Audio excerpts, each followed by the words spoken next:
Good evening, West Orange. This is Joe Fagan, Public Information Officer for the Township of West Orange. Welcome to the Township Council meeting for March 21st, 2023. At this time, I would like to turn the meeting over to our Council President Tammy Williams. Thank you and good evening, West Orange. Welcome to meeting 8 of the Township of West Orange. Madam Clerk, if you'll read the opening statement. This is to inform the general public that this meeting is being held in compliance with Section 5 of the Open Public Meetings Act, Chapter 231, Public Law 1975. The annual notice was emailed to the Star Ledger and filed in the Township Clerk's office on November 23rd, 2022, and published in the West Orange Chronicle on December 1st, 2022. Councilwoman Castellino. Present. Councilwoman Geber Michael. Present. Councilman Rutherford. Here. Councilwoman Scarpa. Present. Council President Williams. Present. Mayor McCartney. Thank you. We would like to start today's conference agenda, welcoming our Chief of Police to the podium so that he can introduce our 3 newest officers.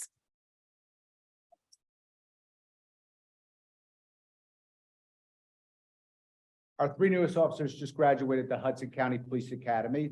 Brianna Silva, Louisa Arizmendi, and Matt Ripa. You'll join me up here and introduce yourselves to the governing body, mayor, and to our residents and guests tonight. Good evening, all. My name is Brianna Silva. It was a pleasure being involved in the Hudson County Public Safety Training Center program. I really did learn a lot going to the academy, and I was fortunate enough to be sent by such a great agency like West Orange. I'm not from West Orange originally, but I do see that it's a very tight-knit community, and it really is my pleasure and honor to be working for such a great town. I was the recipient of the academic award while attending Hudson County Academy, and I'm very fortunate to have received that honor. And these are my fellow recruitmates. I guess I'll let Louisa introduce herself. Thank you. Thank you. I'm complete with that. Well, nice to meet you all. My name is Louisa Arizmendi. I grew up in a Hispanic family. Like Brianna said, we went to Hudson Academy. I was actually the platoon, the squad leader, number 2. So it was a interesting phase that we had to go through. But I'm so happy. And I'm so happy to be here, to be working for West Orange, and it's just a pleasure to be here. I came from Colombia. I know Spanish, so it's a different thing for me to be able to communicate with different people in the community. So I'm really happy to be here and just help as much as I can. Thank you. Good evening, everyone. My name is Matthew Ripa. I lived in West Orange all my life. It's a great community to work for. I can't wait to be, a police officer here all my life. I went to the DOC. I went to a couple years at DOC, Department of Corrections, got in secret. So I have a little bit of law enforcement behind me, and I just can't wait now to serve my community where I used to live, where I live all my life, and still do. Thank you.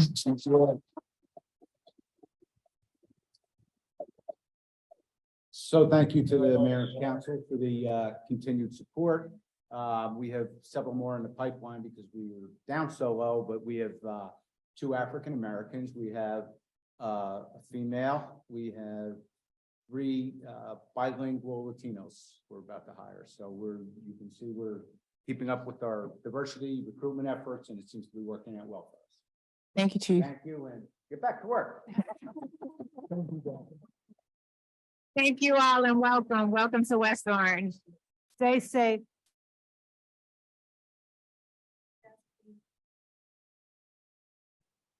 At last month's meeting, we wanted to have a tribute to Ramadan, which begins on Wednesday.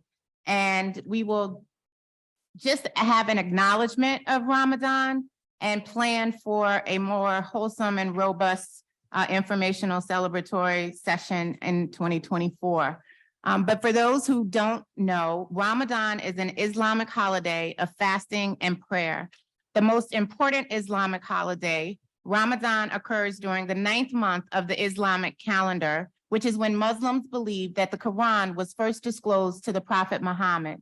During Ramadan, practicing Muslims fast, pray, recite the Quran, and refrain from all negative behaviors.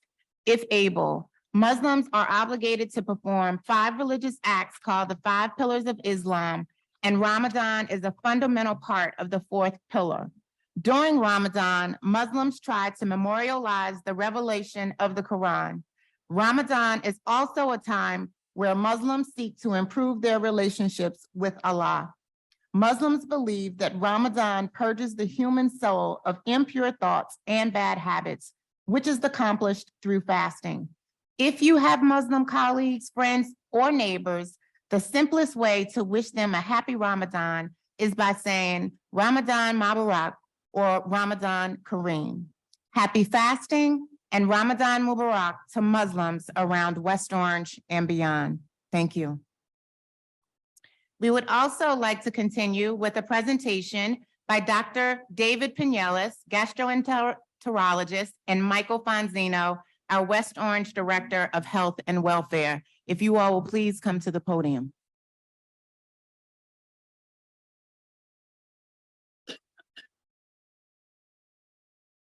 Good evening, Council President. Good evening, everyone. Michael Fonzino, West Orange Health Department Director. To further raise awareness as part of our mayor's wellness campaign each month, we're trying to promote a different health awareness. Being March is colorectal health awareness month. We've asked Dr. Pinellas from Robert Wood Johnson Barnabas Health to come and give a brief presentation on colorectal awareness. So it's my pleasure to introduce Dr. Pinellas. And I'll give you a bit of news about his credentials before he gets started. Dr. Pinellas earned his medical degree from NYU School of Medicine.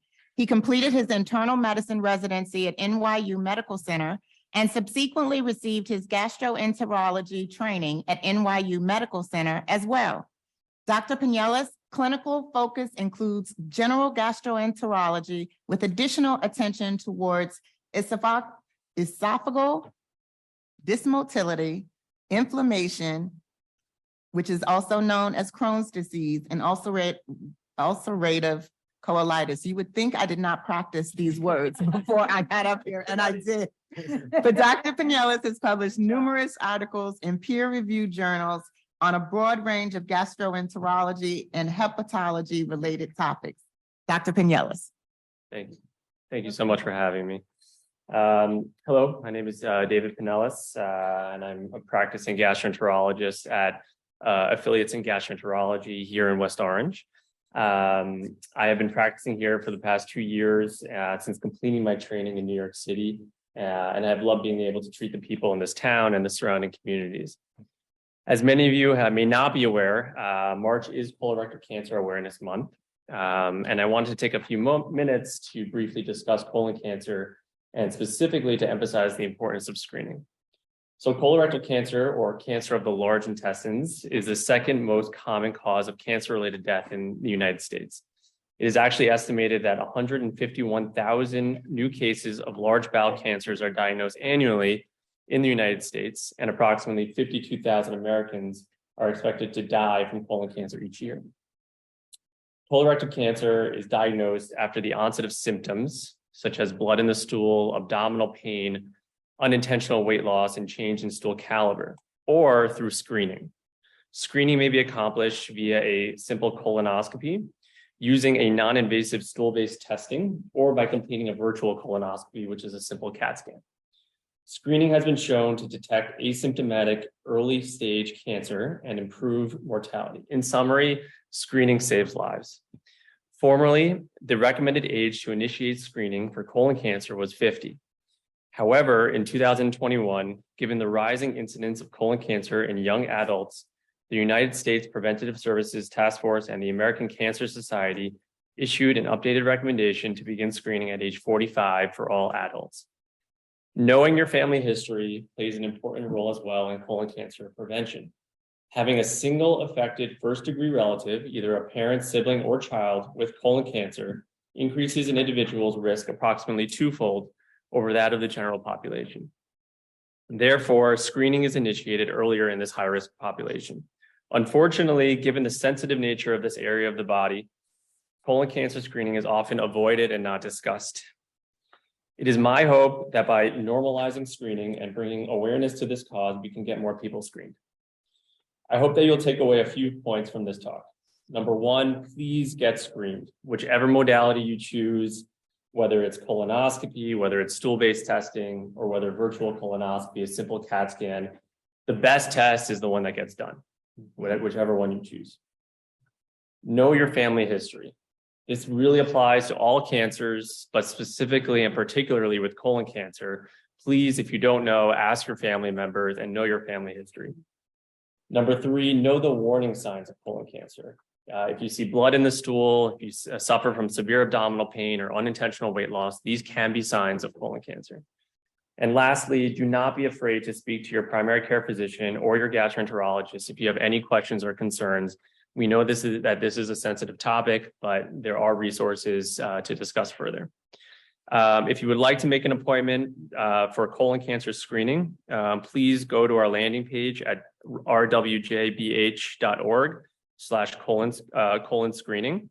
And I will leave some cards for our practice here as well, if anyone would like them. And if you have any questions or concerns, please just call us, call our office. We're always there and we're available. And we really just want to get as many people screened as possible. Thank you.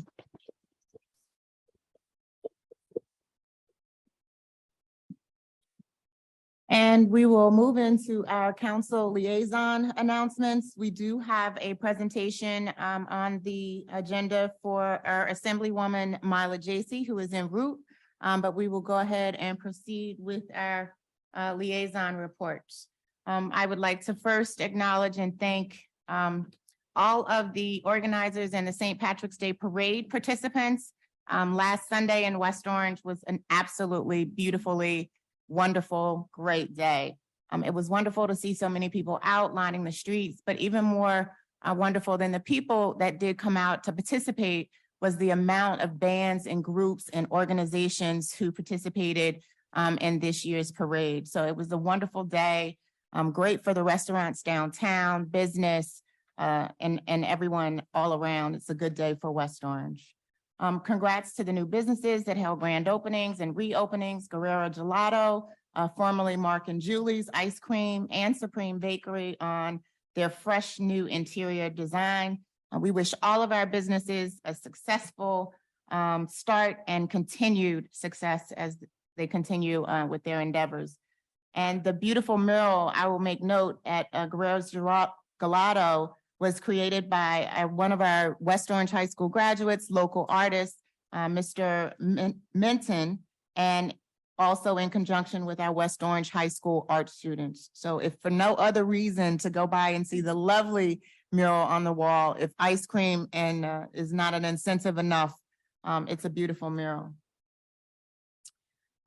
We had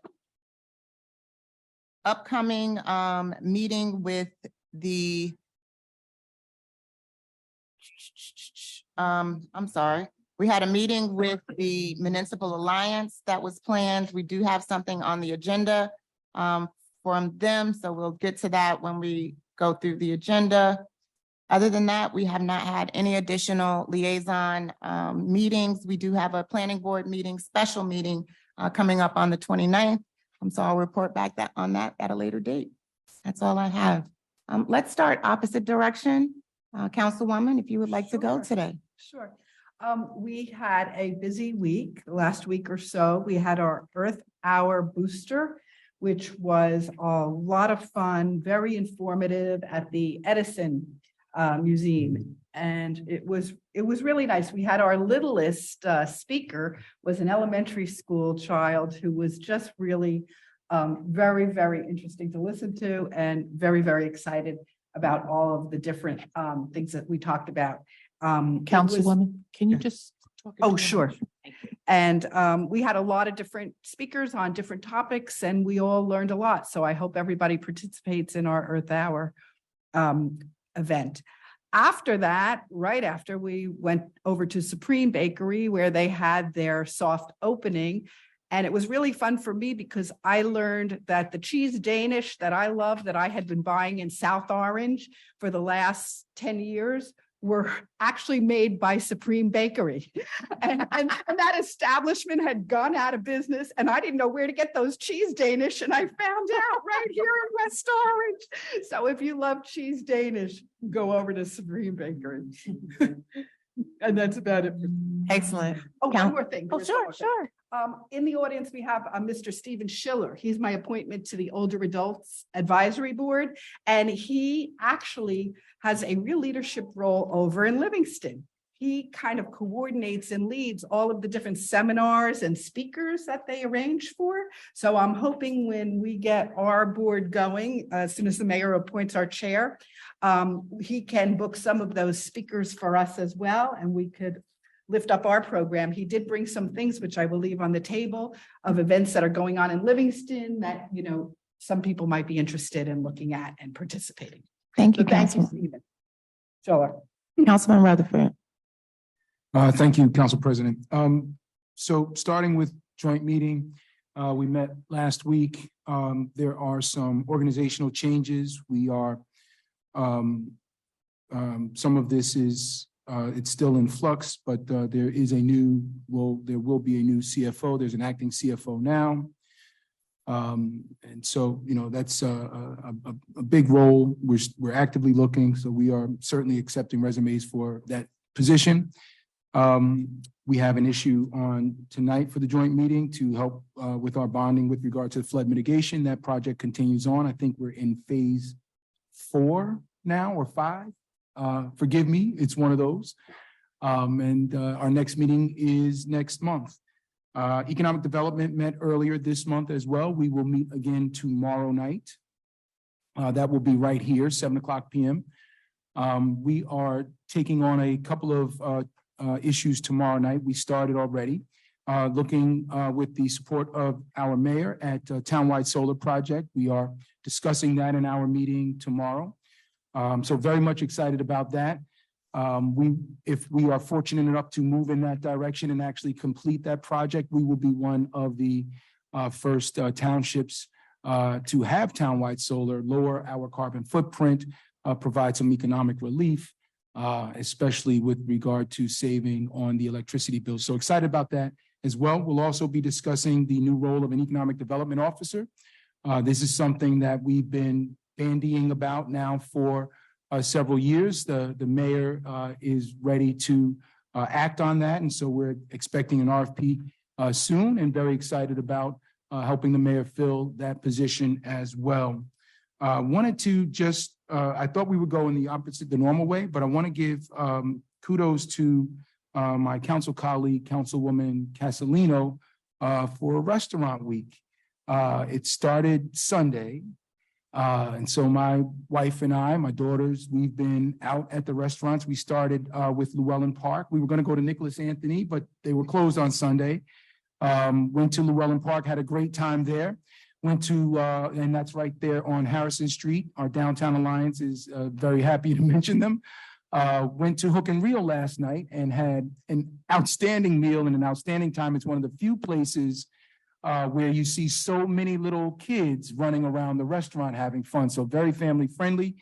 We would be out tonight, but you see where we are right now. Wanted to get Taco Tuesday today. We have 2 outstanding Mexican restaurants in town. I mean, there may be more, but my 2 favorite are Folklore Taco, also in Harrison, as well as Benji's right here on Main Street. I'm going to be at one of those tomorrow for lunch, and I hope you guys join us. They've done a phenomenal job with both the website and all of the social media stuff. So kudos to our director, Megan Brill from Downtown Alliance, Councilwoman Castellino. And I encourage everybody to get out in West Orange, visit our local eateries, support West Orange restaurants, and let's have some fun together. And I think that'll do it for me. Thank you, Council President. Thank you, Councilwoman Deborah Michael. I echo all of my council colleague sentiments.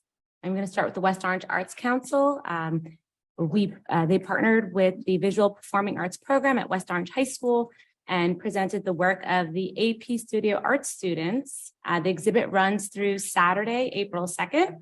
at the West Orange Arts Center located at 551 Valley Road. The gallery and gift shop hours are Saturday from 11 a.m. to 4 p.m. and Sunday from noon to 3 p.m. and by appointment. All are invited to come and support the students. I stopped by last Saturday and it was amazing. I'm very, very proud of our students and very talented students. To learn more about the West Orange Arts Council, visit WOArts with an S at the end.org. Regarding the John Renna House, there's a new HUD mandate to be addressed regarding the carbon monoxide. 5 will be placed in the common areas. The library director is donating 40 books to the Renna House, so thank you, Mr. Cubey. The new gazebo and patio project, the permits were filed, and the Renna House board went out to bid for landscaping, and 3 bids came back. Regarding furniture, the current equipment is old and not ADA compliant, so some of the residents are struggling to use it. So we need ADA compliant furniture and chairs where folks with, in wheelchairs are easily accessible. HUD is going to inspect the Renna House at the end of April, and they use the uniform federal standards as guidelines for the inspection. The Pedestrian Safety Advisory Board is meeting tomorrow at 7:30 p.m. at Thomas Edison Historic Site located at 211 Main Street. And thank you. That concludes my liaison announcements. Thank you, Councilwoman. Councilwoman Castellino. Thank you, Council President. Well, I have to say, I've been having a great week here in the township. So last Sunday, as Council President stated, we had the St. Patrick's Day Parade. After it was back in full force, Mr. Fagan and myself had the honor of marching with, not that I didn't miss my colleagues, but marching with our Deputy Grand Marshal Director Brill from Downtown Alliance, and just a great day. My favorite part of the day is watching all the children in the community march and just the pride that they have for our community. So that started things off. We mentioned Supreme Bakery and Earth Hour and ribbon cuttings, just a great week. And this morning we had our Realtor open house, finally, Public Relations Commission. We were supposed to have it last week, had to get postponed to this week, which worked out to be a beautiful day. And I have to say, I want to first give thank you to Mayor McCartney for being our guest speaker and for finding the time to put together a Welcome to West Orange video, which is simply awesome. It will be released in another month or so because it's still a work in progress with the weather this winter and her just taking the reins as mayor in January. Not a lot of great filming dates, but it was really awesome. And the crowd really enjoyed the video. We very impressed by our school system. Our school district was out in full force today. I was expecting Mr. Moore and a principal or two, and he came fully prepared with Mr. Mayo, Gregory's principal, Edison's Roosevelt High School, and even Mr. Quagliata and Mr. Zakella, our AD. So chock full of information for all the realtors. They walked away so excited. And the buzz that we're getting back just throughout the day is that they were just so impressed and excited of all that is done here. And that's why we're trying to get the accurate information out. Social media doesn't always tell the full picture, as we always know. So we're going to work on more videos. We had received a marketing grant for such items, and we're just going to keep promoting and getting all that great information out to our public. But I have to really thank Ms. Brill and Amy McCampbell, hours and hours and hours on end putting this together for us, and the public relation commissioners. Christian Borges was out this morning, Krista Senek, Patricia West, and Cynthia Cummings too. And so it's just a great effort, everybody working together and collaborating, and we saw that. And then of course, restaurant week. So I know I'm not cooking all week.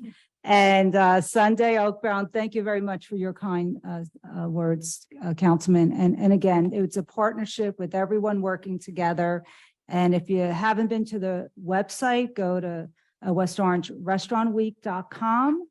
And Ms. Brill, if she gets in the public comment in a few minutes, will let us know about a great contest that's going on for Restaurant Week. And thank you all, for just really excited, and just the words today at the open house was just so proud to be part of such a great community and such great spirit, and just seeing the energy from all the speakers today. And Brian Rock too came out. My apologies, from the school board. And Edwin Johnson from the rec. Just everyone hands on deck helping, and just the pride, and just so proud. So it was a great day. So thank you, colleagues, for listening to me. And before we close public comment and move into our last, just wanted to remind everyone that on Thursday will be our Women's History Month event here at Town Hall, Women Who Empower, a panel discussion. And our featured panelists are Adina Bayou, Ty Cooper, Arkell Cox, and Dr. Janice Johnson Diaz. 3 of those are published authors. Ty Cooper is the policymaker, chief executive officer for the Economic Development Authority for New Jersey. And this will be an intimate discussion, understanding their success paths, struggles, obstacles, and how they can help others along their journey as well. So we look forward to seeing you all Thursday at 7 p.m. to 8:30. Now I will turn it over to Mayor McCartney as we welcome our Assemblywoman, Myla Jacey.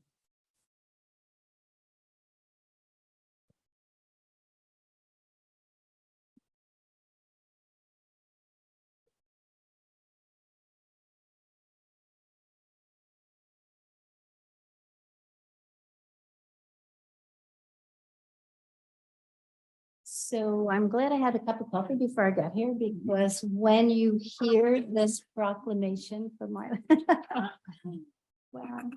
So because it's Women's History Month, I did want to recognize our Assemblywoman Myla Jacey. Legislative District numbers 27 encompasses the Township of West Orange. Myla was first elected in 2007 as a deputy speaker, currently serving her 7th term, representing 14 towns in Essex and Morris counties. She is chair of the Higher Education Committee, vice chair of Education, co-chair of the Joint Committee on Public Schools, and a member of the Aging and Senior Services. She previously served as vice chair and member of the Housing and Community Development Committee, where she was lead sponsor of more than 1/2 measures protecting tenants, homeowners facing foreclosure, and a landmark land banking bill, all signed into law. Prior to joining the Assembly, Ms. Jacey was a member of the South Orange Maplewood Board of Education for 3 years, including 2 years as president. She also served as a member of the PTA HSA for many years, including president for 2 years.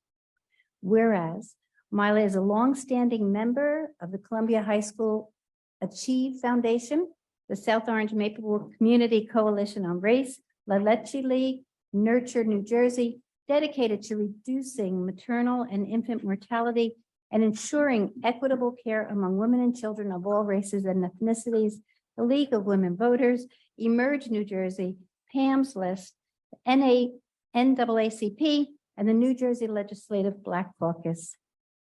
This Assemblywoman is a fellow to the Hunt Institute, an organization bringing people together that help build and nurture visionary leadership and mobilize strategic action for greater equity and educational outcomes and student success.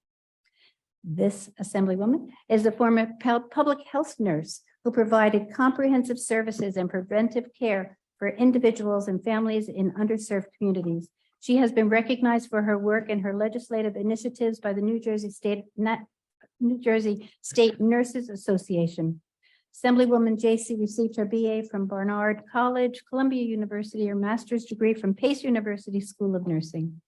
And whereas her efforts have been recognized by New Jersey School Boards Association, NJEA, Garden State Equality, New Jersey State Library Association, New Jersey Brain Injury Association, the Friends of Public Education, the Council of County College, the Mental Health Association of Essex and Morris Counties, and the New Jersey Women's Network in Higher Education.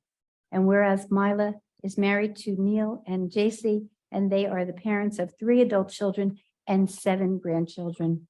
So now therefore, I, Susan McCartney, Mayor of the Township of West Orange, along with my council colleagues, recognize Mila JC's dedication to Legislative District Number 27. The citizens of the Township of West Orange do recognize Mila as an honored woman in history for 2023, past, present, and future.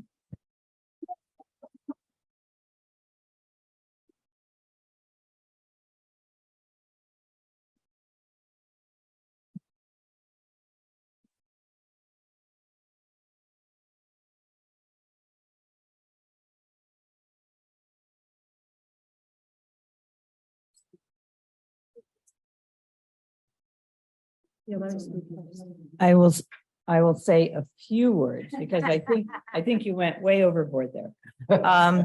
Is this which one works? The green? They both do. Okay. So I just want to tell you a story, a quick story. West Orange is actually where I started my official path to the assembly. I don't know how many of you know that, but here's what happened. So I had to go and see the chairman, who at that time was Phil Thigpen. And after Phil said yes, that I could run, even though Governor Cody and John McKeon, both from John from West Orange, had asked me to be their partner, I had to get the chairman's okay as well. So I got that, and he said, okay, so now what you have to do is you have to go and meet with all of the different committees in the district. I had no idea what he was talking about. Because, we all have kind of different organizational structures. West Orange was the very first group that I met with. And Mary, my chief of staff, is in the back there. And I said to Mary when we were driving over here, what's the name of that restaurant? I can't remember the name of the restaurant, but there was a restaurant right near CVS on Valley Road in West Orange. And I was told to show up there. And so I did. I went there, and I think John was there that evening. I don't think Cody was there. And I met the committee members of the Democratic Party in West Orange. And we had a great conversation. I still wasn't sure what was going on, but I thought, okay, well, if this is the beginning, I guess I can do this. And from there, I went to all of the other committees in the district and met with them in order to get their blessing to run on the line. All right. That was in 2007. And I had to leave the Board of Education in South Orange Maplewood to do this. West Orange has always been a welcoming community, for me at least. I have knocked on doors. I've been to many parades. I've been to a number of other events, and always given respect and great ideas and warmth. I also have a brother and his wife and 2 children who live in West Orange, and both kids graduated from West Orange High School. So I am very, very impressed with West Orange High School. And actually, Mr. Moore is he the superintendent or acting? Assistant superintendent. He's a couple months. Right. Well, you could not have a better person. Absolutely. He is phenomenal. And so are the teachers and the counselors and many others that I've met there. I have nothing but good things to say about West Orange. I live like 3 blocks in South Orange, and this means a great deal to me. And I want to encourage, especially all the young women maybe listening, and I want to congratulate the women on this dais, because this is a first for West Orange, is it not? Yeah. to take nothing away from you, Bill. But, I often thought, where are the women? Where are the women? And so this is very exciting, especially during Women's History Month, to see all of you ladies here. And I hope that all the young women out there are listening, because we still have a ways to go, but it's very important to have all voices at the table. I'm a firm believer that for every problem, there is a solution, as long as you get enough people to the table to talk about it and come up with that solution. So I accept this very gratefully. I think it's going to be a long goodbye because I don't leave until January. And, you know, and I also want to tell you, just on a personal level, I am only leaving because I'm just really tired. And many of you know, my mother lives with us. She's been with us over 20 years. She's 98 and she's requiring more care. And our 7 grandchildren live within 30 minutes of us, which is a grandparent's dream. Only I get all the calls. Emmy's throwing up. Julia has a fever. You know, Harvey can't, you know. And so my husband, who is retired, is usually the one who has them. And I think he'd really like my assistance at this point. So that's the only reason. It's just, it's very personal and it's very, in some ways, selfish. But it's been 24 years in public service. And I think it's time for other people to take the reins. And I have every confidence that they will. So to all of you out there who are thinking about running, just do it. Just get out there, put yourself out there. We need everyone at the table to solve the problems that we're facing going forward.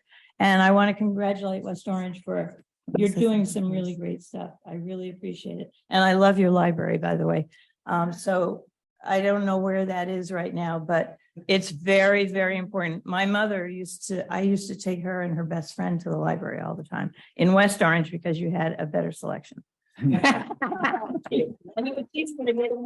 Well, before you go, just stay right there. A few of my colleagues would, I'm certain, like to say a few words.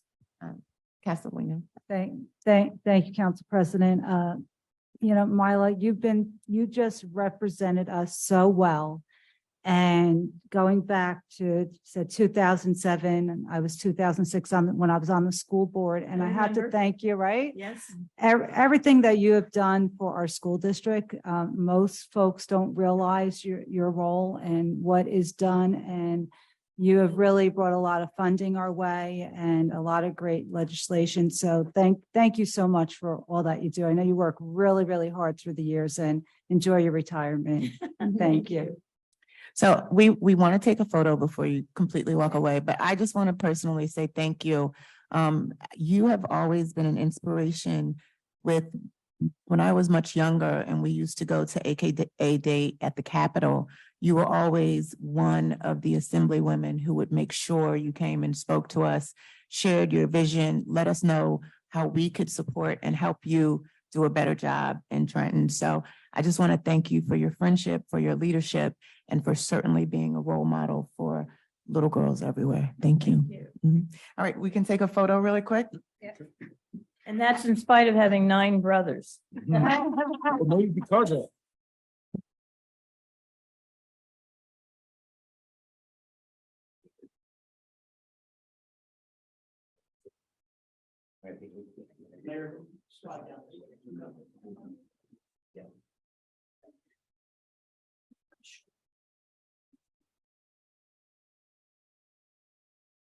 Everybody look this way. Perfect. Just wait. It's digital. I'll see you in a moment.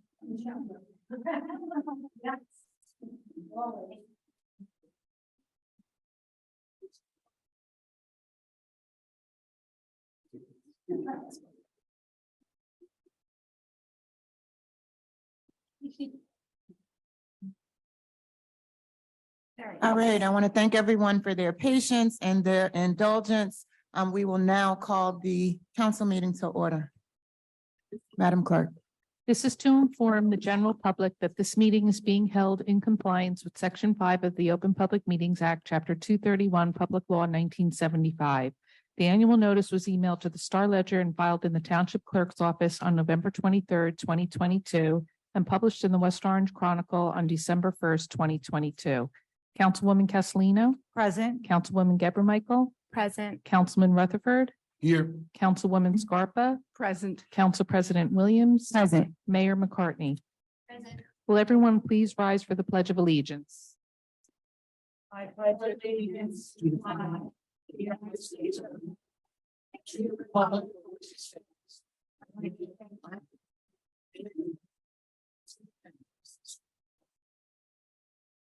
The council is now in their public meeting. Thank you. We're going to have a brief presentation from our council. Mr. Trink.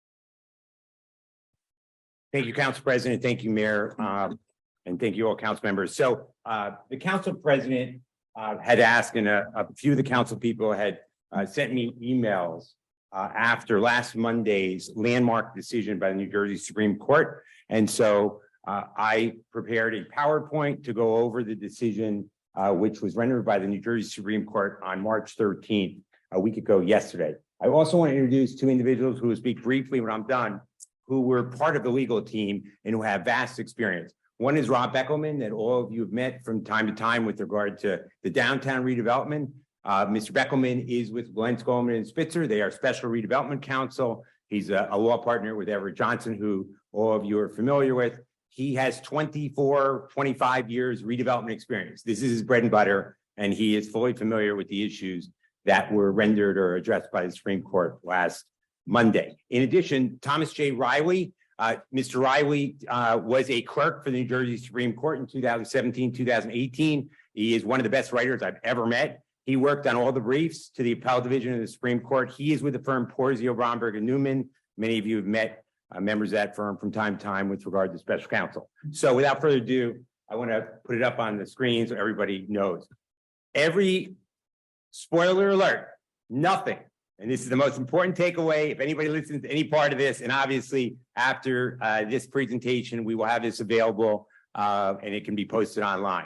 Nothing in the Supreme Court's decision, because of the legal work of these gentlemen and their firms and the law department, will affect the projects that are now in the ground and going in the ground.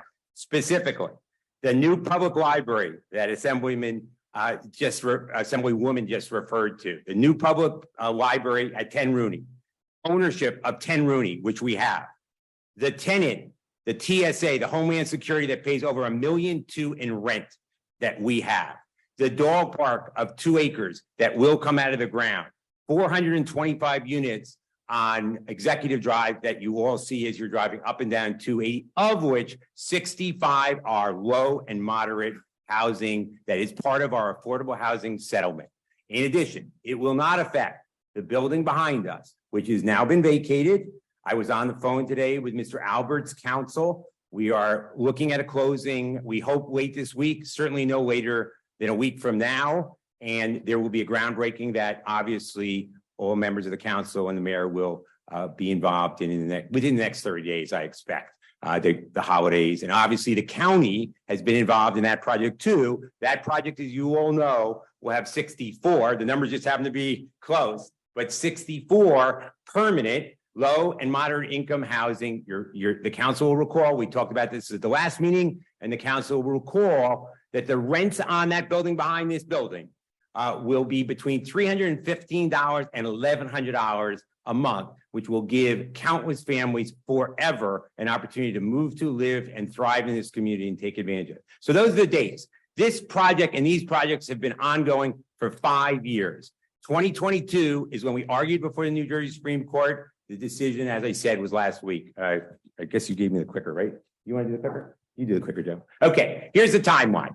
The timeline, this actually started in 2018 when the matter was referred, as is required by the local redevelopment housing law. And it came back after Higher Gruel had done a report and recommended that the existing library, which all of you know is about 25,000 square feet.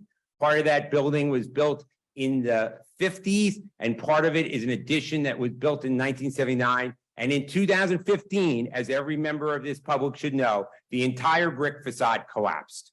About 3:30 in the afternoon, the chief has time photographic on it. 30 seconds before, a woman was walking to her car. Collapse? Yes. You approved an emergency allocation of money so it will be safe, and we did replace the facade. Yes. In May of 2019, Mr. Malenga filed what's called an action in lieu of prerogative writ. So that's basically allowed under the statute for any member of the public to challenge an action. And he did challenge whether or not the existing library qualified as an area in need of redevelopment. And that's the standard, okay? Then on June 4th of 2020, so it took a year. You see May 3rd, 2019 at the top, and I have a thing in the bottom you'll see here. I never get to use this.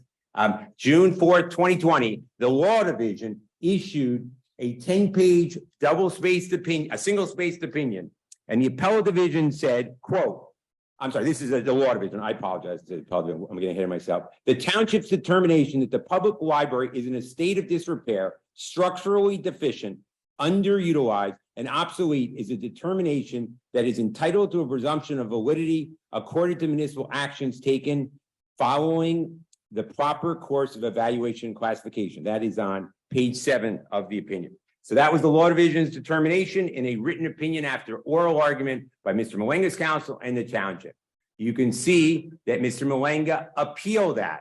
And a year later, you will see on July 6, 2021, the Appellate Division issued an opinion and voted to affirm that decision in its entirety. So that's about 2 years ago. It was affirmed 2-0. They didn't even have a 3-judge panel because they didn't think the issues were that complicated. Mr. Malenga, as is his right, filed, you can see within a month, he filed what's called a petition for certification to the Supreme Court. Now, what's important to know about that is he has a right to do that, obviously, and he did it. Only approximately, from what I'm told, and again, Mr. Riley, clerk for the Supreme Court, only approximately 2% of the cases ever get taken.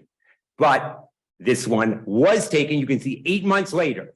8 months later, between August 5th, 2021, March 8th, 2022. So that's about 8 months, right? 4 and 3, 7 months. The New Jersey Supreme Court granted it. So that means that 3 of the 7 justices, and the Supreme Court has had a number of vacancies, as you probably read about in the media. That means 3 of those judges decided there was an issue they wanted to consider. Okay. We immediately looked at the law again. We consulted with counsel, and by this point, keep in mind, we knew, because Mayor Parisi and this council were committed to low and moderate income housing behind us. We knew that there was an exemption that allows property under the Local Lands and Buildings Act to be sold to a private developer if it's going to be exclusively used. And this council approved that on April 26, 2022, basically 6 weeks after the Supreme Court took certification. And we were clear when we came back that we felt we could not take the risk that the Supreme Court may or may not agree with what happened in the Appellate Division and Law Division, and that since it was not needed, we should go in this direction. And that's exactly what this council approved and the mayor approved. Then on June 10th, so that's 45 days, that's the time to file what's called a prerogative writ action, Mr. Malenga again challenged that determination. That was on June 10th of last year. On July 11th, we moved to dismiss that action, saying there was no basis because this action, unlike these actions, was under the Lands and Buildings Act. We made that motion. The motion was pending. there was immediately a conference with Judge Gardner, I believe is the judge who had it, and we immediately settled with Malenga. And Mr. Malenga agreed, and there's no dispute on this. On July 19, 2022, you approved the settlement. The settlement was reached. The case was dismissed with prejudice, that as long as we sold it under the Local Lands and Building Act, meaning exclusively for low and moderate income housing, no challenge. So those rights he agreed to, and his point was he wanted us to repeal the designation of an area in need of redevelopment. Now, we were not prepared to do that at this point. You may say, well, why didn't we just repeal it then? Because if Mr. Alpert, and at that point we were going through major changes in the market. As you know, as a result of the lieutenant governor and our assemblywoman, we got 9% tax credits, which are critical for that. They were only good for 2 years. They got renewed, and if they were lost, Mr. Alpert said, I'm not building. Not building. It only works with these 9% tax credits. So we said, we're going to basically keep the new pathway, but if for some reason Mr. Alpert did not close, we wanted to have the area need, because again, it had been determined by this council, it had been determined by testimony, it had been affirmed by the appellate division, and we felt obviously strongly that we had gone in the right direction. Yep. Okay. Okay, so specifically, and it's right in the decision of I've emailed you all the opinion, it's online, every member of the public has it. If anybody doesn't have access or can't find it, I'll be glad to email it tomorrow. It's 42 pages of scintillating reading. The Supreme Court did not rule that the sale of the existing library property is invalid. So nothing that was in that decision invalidates any action that you have now taken with regard to what's going to happen on that site. Joe? The Law Division affirmed the township's designation in a 10-page opinion. It held that we were factually supported by the record, legally consistent with what's called the Local Redevelopment and Housing Law and Case Law. The Appellate Division affirmed for the same reasons in a 2-0. Per curiam means that they don't believe it is a decision that warrants any further discussion. They basically say, as you know, the standard of proof to back up your decisions is that it can't be arbitrary, capricious, unreasonable. And the Appellate Division found that's what the Law Division found, and that there was no further inquiry needed. Next. Criteria is clear. Area in need of redevelopment, and this has been pointed out in the New Jersey Constitution, it is now synonymous with the word blighted. Blighted had a connotation many, many years ago. As Mr. Beckelman, when you go to his seminars, will tell you that the legislature, the New Jersey State Legislature, determined that blighted was too much of a stigma, that we did not want to have that language, and therefore they changed in the statute to an area in need of redevelopment, and this is the statute, 48:12A-5. So the basis under which the statute says that you have to meet 2 criteria: sufficient proof that the building improvement suffers from dilapidation, obsolescence, overcrowded, faulty arrangement or design, lack of ventilation, light and sanitary facilities, excessive land coverage, deleterious land use, or obsolete layout, or any combination of these or other factors. So you can see by the language, they're giving you examples, but they're not limiting. But in addition, you must have sufficient proof that as a result of the particular condition or conditions, the areas, quote, are detrimental to the safe, healthy morals or welfare of the community. And that's the provision now that you will hear the Supreme Court has now taken the position means actual harm now. It doesn't mean a continuum of blight, which are a continuum of need. And the argument that the Supreme Court had when we argued it was you have to wait till the engine falls out of your car to replace it. You have to wait till it's boarded up and has graffiti and there's mice running at it. You have to prove code violation. All of those are indicia. The Supreme Court now has said you must have. So redevelopment, I will give you the spoiler, redevelopment is dead in New Jersey.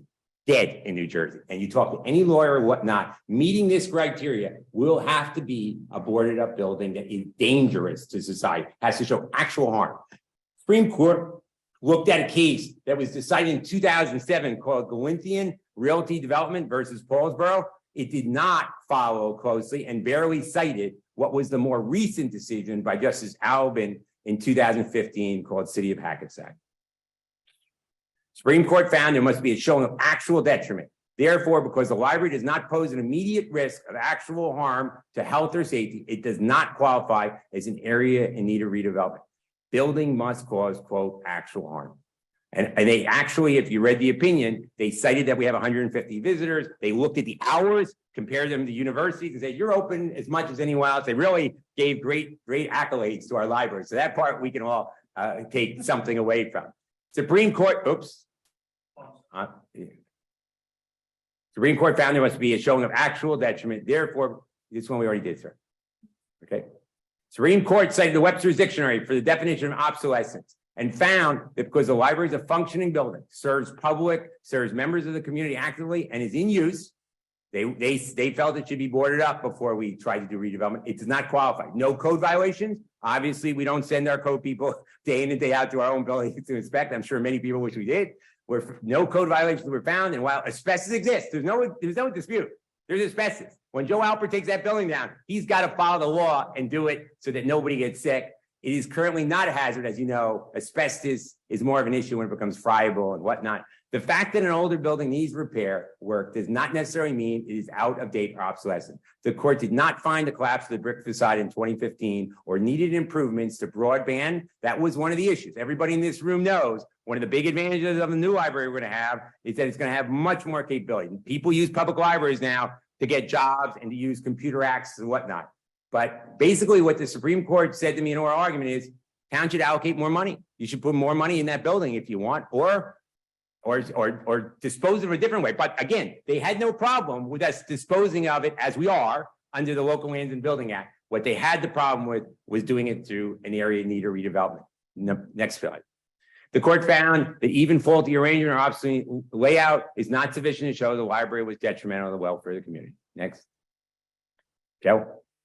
The court found the building was not causing actual harm and interpreted the existing statute that requires such a finding has never occurred before. There is no decision. The court did not base its judgment on the motives of any community member, including the mayor and council, and did not suggest any comments reflect bad faith. In fact, the court stated nothing in this opinion prevents the township from achieving its commendable goal. The question here is whether the township satisfied the legal requirement to redevelop the current library property under the local redevelopment and housing law. The court's opinion relied, never seen this before, but again, maybe my colleagues here will have different, but in 38 years doing that, the Supreme Court relied in part on a news release by Governor King in 1984 and a veto message by Governor Hughes in 1969. And that was at the last 2 pages of opinion. Nothing before the decision ever suggested these statements were binding law. And they're not as a matter of first-year law school. But Supreme Court has a right. They're the boss. They have a right to cite whatever they want. This is what is going to happen and come out of the ground within the next month. That's town hall, as you know. This is going to be the new 64. There's actually 65, as someone pointed out. The superintendent will have a unit.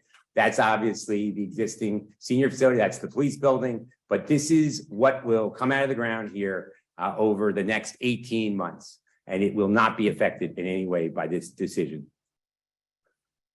This is the law under which you approved last year. And I went back and listened to the council meeting on, I believe it was July 19th or July 22nd. I sat up at this podium and for 9 minutes went over exactly why and what we were doing. And this is the statute. The New Jersey Local Lands and Building Law specifically permits the sale or other disposition of government land to any duly incorporated urban renewal corporation for the purpose of constructing housing for low or moderate income persons or families or persons with disability. That's the law. Supreme Court didn't say anything negative about that at all. This was specifically approved by the council by resolution in April. This was further approved as part of a settlement with Malenga. That was an amendment to a sale and purchase agreement on July 22nd. That's the date. I stood here before this council in the same place and went through all of this in open session, and you unanimously voted in favor of the amendment, and Mr. Malenga agreed to it. The settlement agreement with Mr. Malenga is dated August 9, 2022, specifically provides nothing contained herein shall preclude the township from adopting any financial arrangement which you have under the long-term exemption law pursuant to or any other applicable statute or law. So next slide. Just so if anybody says this is corporate welfare or whatnot, no, this is the way these projects get done. These are currently long-term critical parts of this community that have the same laws that are implementing there. The Jewish Federation Plaza with 134 apartments, The Rena House was 72, the Degnan House was 150, Woodland Valley with 57. And don't forget, Tompkins, everybody knows Tompkins Street, property owned by the township. We deeded that already to Joe Alpert. He's going to build 17 affordable low-income housing that will be right off of Central Avenue. So again, none of these are redevelopment projects. That is the process we've followed as approved by the council, Mr. Malenga's council, and the Superior Court of New Jersey. Nothing in the Supreme Court decision challenges or affects that determination. There's no action remaining for the council to take concerning the Supreme Court decision, as the old library will be conveyed in accordance with the fully disclosed transaction. There also is no impact on the new library at 10 Rooney Circle, which we hope is edging closer and closer to being completed and will be open hopefully no later than April or May, or right around there. Mr. Smaraldo is on it every week. Anything else? That's it. So I stand prepared to answer any questions at all that the governing body or anyone may have. The record here is complete and transparent. I do want to yield very quickly to Mr. Beckelman, who is aware of this law, and Mr. Riley, to see if they want to add anything. Thank you.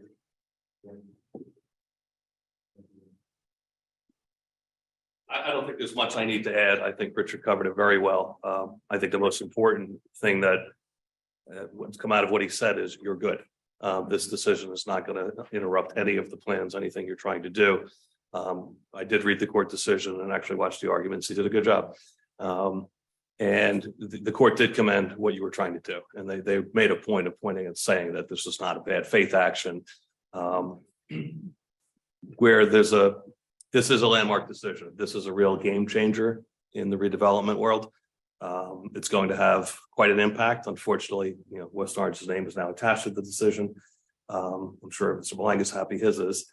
But it's if we were to be looking at this in my community, the redevelopment community, we would have bet this would not have been overturned.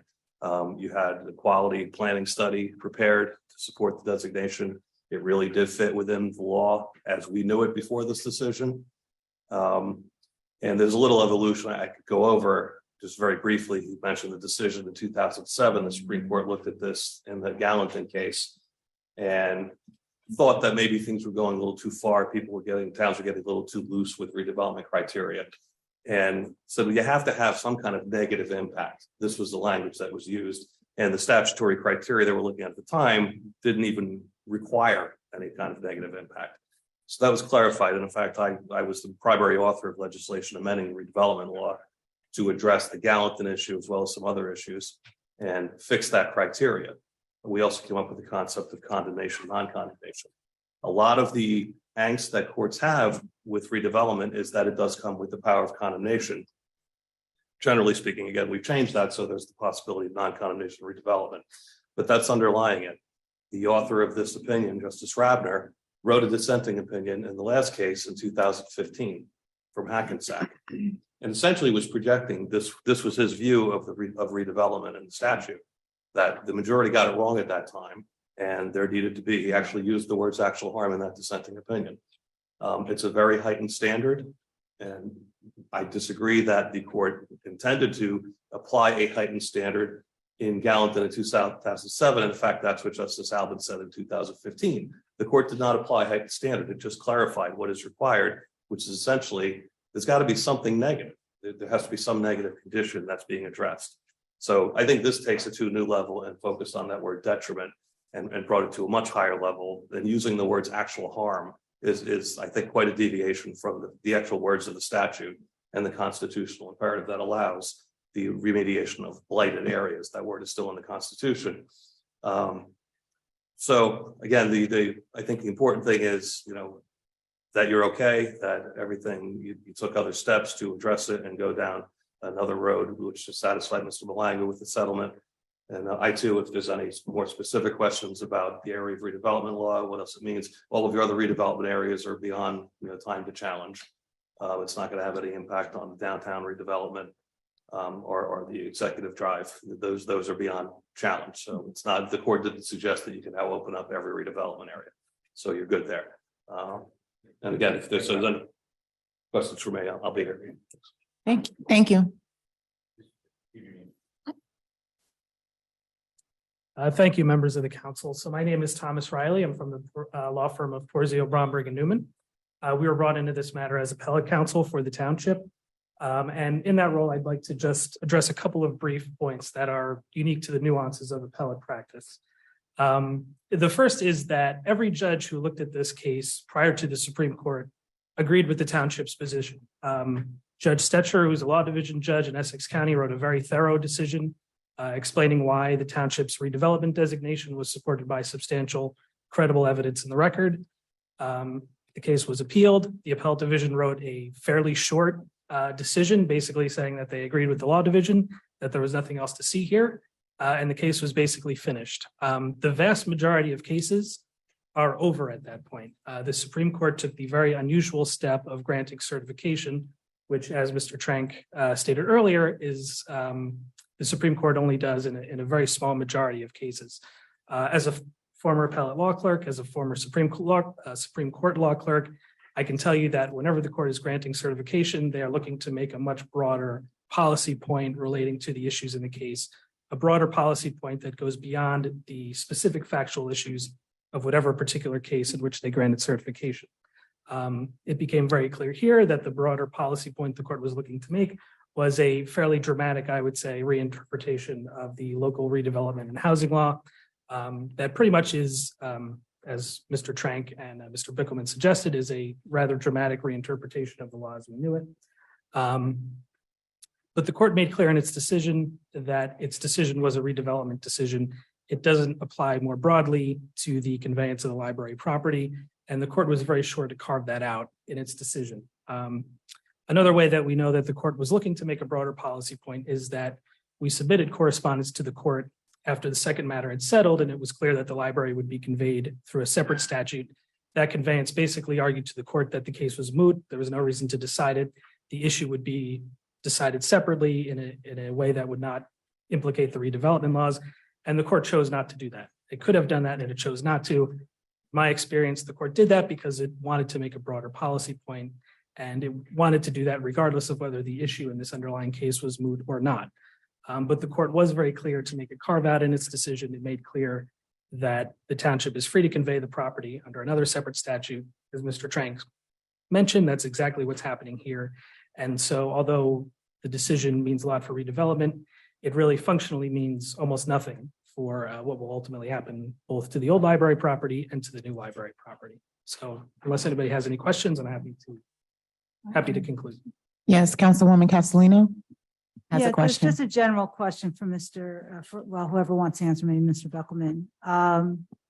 You know, my experience has been working in the commercial real estate business for years with the title company and going to Hackensack and other areas where there has been large redevelopment projects. And I always saw redevelopment as a more or less a real estate tool for the developers.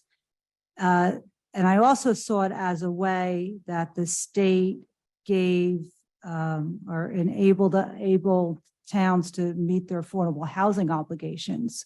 With the law changing now, how is that gonna, in your, you may not be able to answer this now, but do you see that a shift in towns and cities around, maybe not so much cities because they have more blighted areas, to be able to get their affordable housing numbers? I think there's a couple Yeah. points to your, and again, to be determined. Yeah, right? yeah. That's what a particular decision, so I'm not prepared, but I will answer you definitively the following way.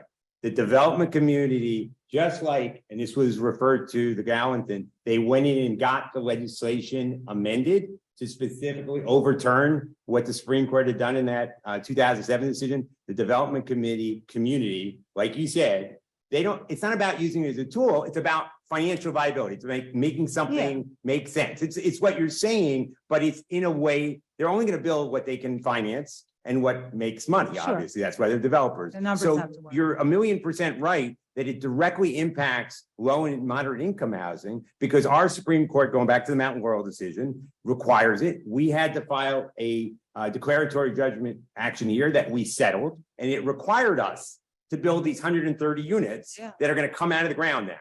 So you're right. If we had not had this, we still could have done behind here. because that's what we're doing now on the 64 units, but we never would have gotten 65 units up No. on Executive Drive. Keep in mind, that is tucked behind the supermarket. I don't even want to comment because we're looking forward to all the new people who are going to come and live there, but it was a challenge. And keep in mind, there were 4 something office buildings that were mostly vacant and had become dilapidated. So you're right. It's going to be a challenge now for affordable housing, but I believe the legislature with the League of Municipalities is going to have to take some action, and they have a right, as you know, in the end, the legislature passes the laws and they have a right to basically overturn that decision and say, no, that's not what we define detriment. Actual is not. It's a before this decision, it was a continuum. The argument that we made before the Supreme Court, Mr. Riley, Mr. Beckelman, and I was, you don't wait till your car engine falls out of the car. If you start to lose, have to replace the tires, you have to replace everything starts to fall apart. You start to look, that's good planning. That's what all of you stand for. So, but the bottom line is, I think you're absolutely right. It's going to have an impact on affordable housing, and the legislature is going to have to address it. Right. Yeah, I agree. And, To the microphone, I'm sorry. If you could just talk in the microphone, thank you. It's been a recurring tool being used by trial courts when they're settling these housing cases. The courts have been encouraging the use of redevelopment in order to facilitate the projects. So I don't know that the court in this case was specifically thinking through that focus on it, but now these are the criteria. So whatever property you're looking at to use redevelopment for housing, yes, it certainly will make it harder to do. Yeah. And I can't stress enough what Ms. Beckelman said, that what overrides this whole analysis is eminent domain. Because the concept that somebody would take your house, take your property, is what people are weird about. We've never done it in 25 years that I've been town attorney here, and we've never even really gotten serious on it. But, and that was never a point. Keep in mind, we own the property next door. We don't have to take it. But basically what the Supreme Court was saying is you should have put more money in it, bricks and mortar, spend more money, or if you don't want to do that, you should auction off the highest bidder. Well, that comes with implications. Will you get the affordable housing? What will you get? Can you put those restrictions on? All challenges that, as we've discussed on this council and everyone's recognized, that as we've seen with Mr. Albert, again, not political decision, but an actual decision. He has succeeded. The county is putting $1 million in the project. We last meeting, you agreed to $500,000 to that project because it's perpetual. It's not 30-year and done. We got extracted from this developer forever for new and low and moderate income housing. But it's an excellent question, and we don't know where it's going to go, frankly. Thank you. Thank you, Councilwoman. Are there any other questions from my colleagues at this time? No. Okay. Yeah, so. Regarding the presentation? Yeah. Okay, sure. Is that all right? Oh, absolutely. So just want to be clear, you say nothing in the decision will affect the existing projects, in that what they stated in the decision or the opinion. Councilman, can you? Thank you. And what we've been reading in the summary that was sent around.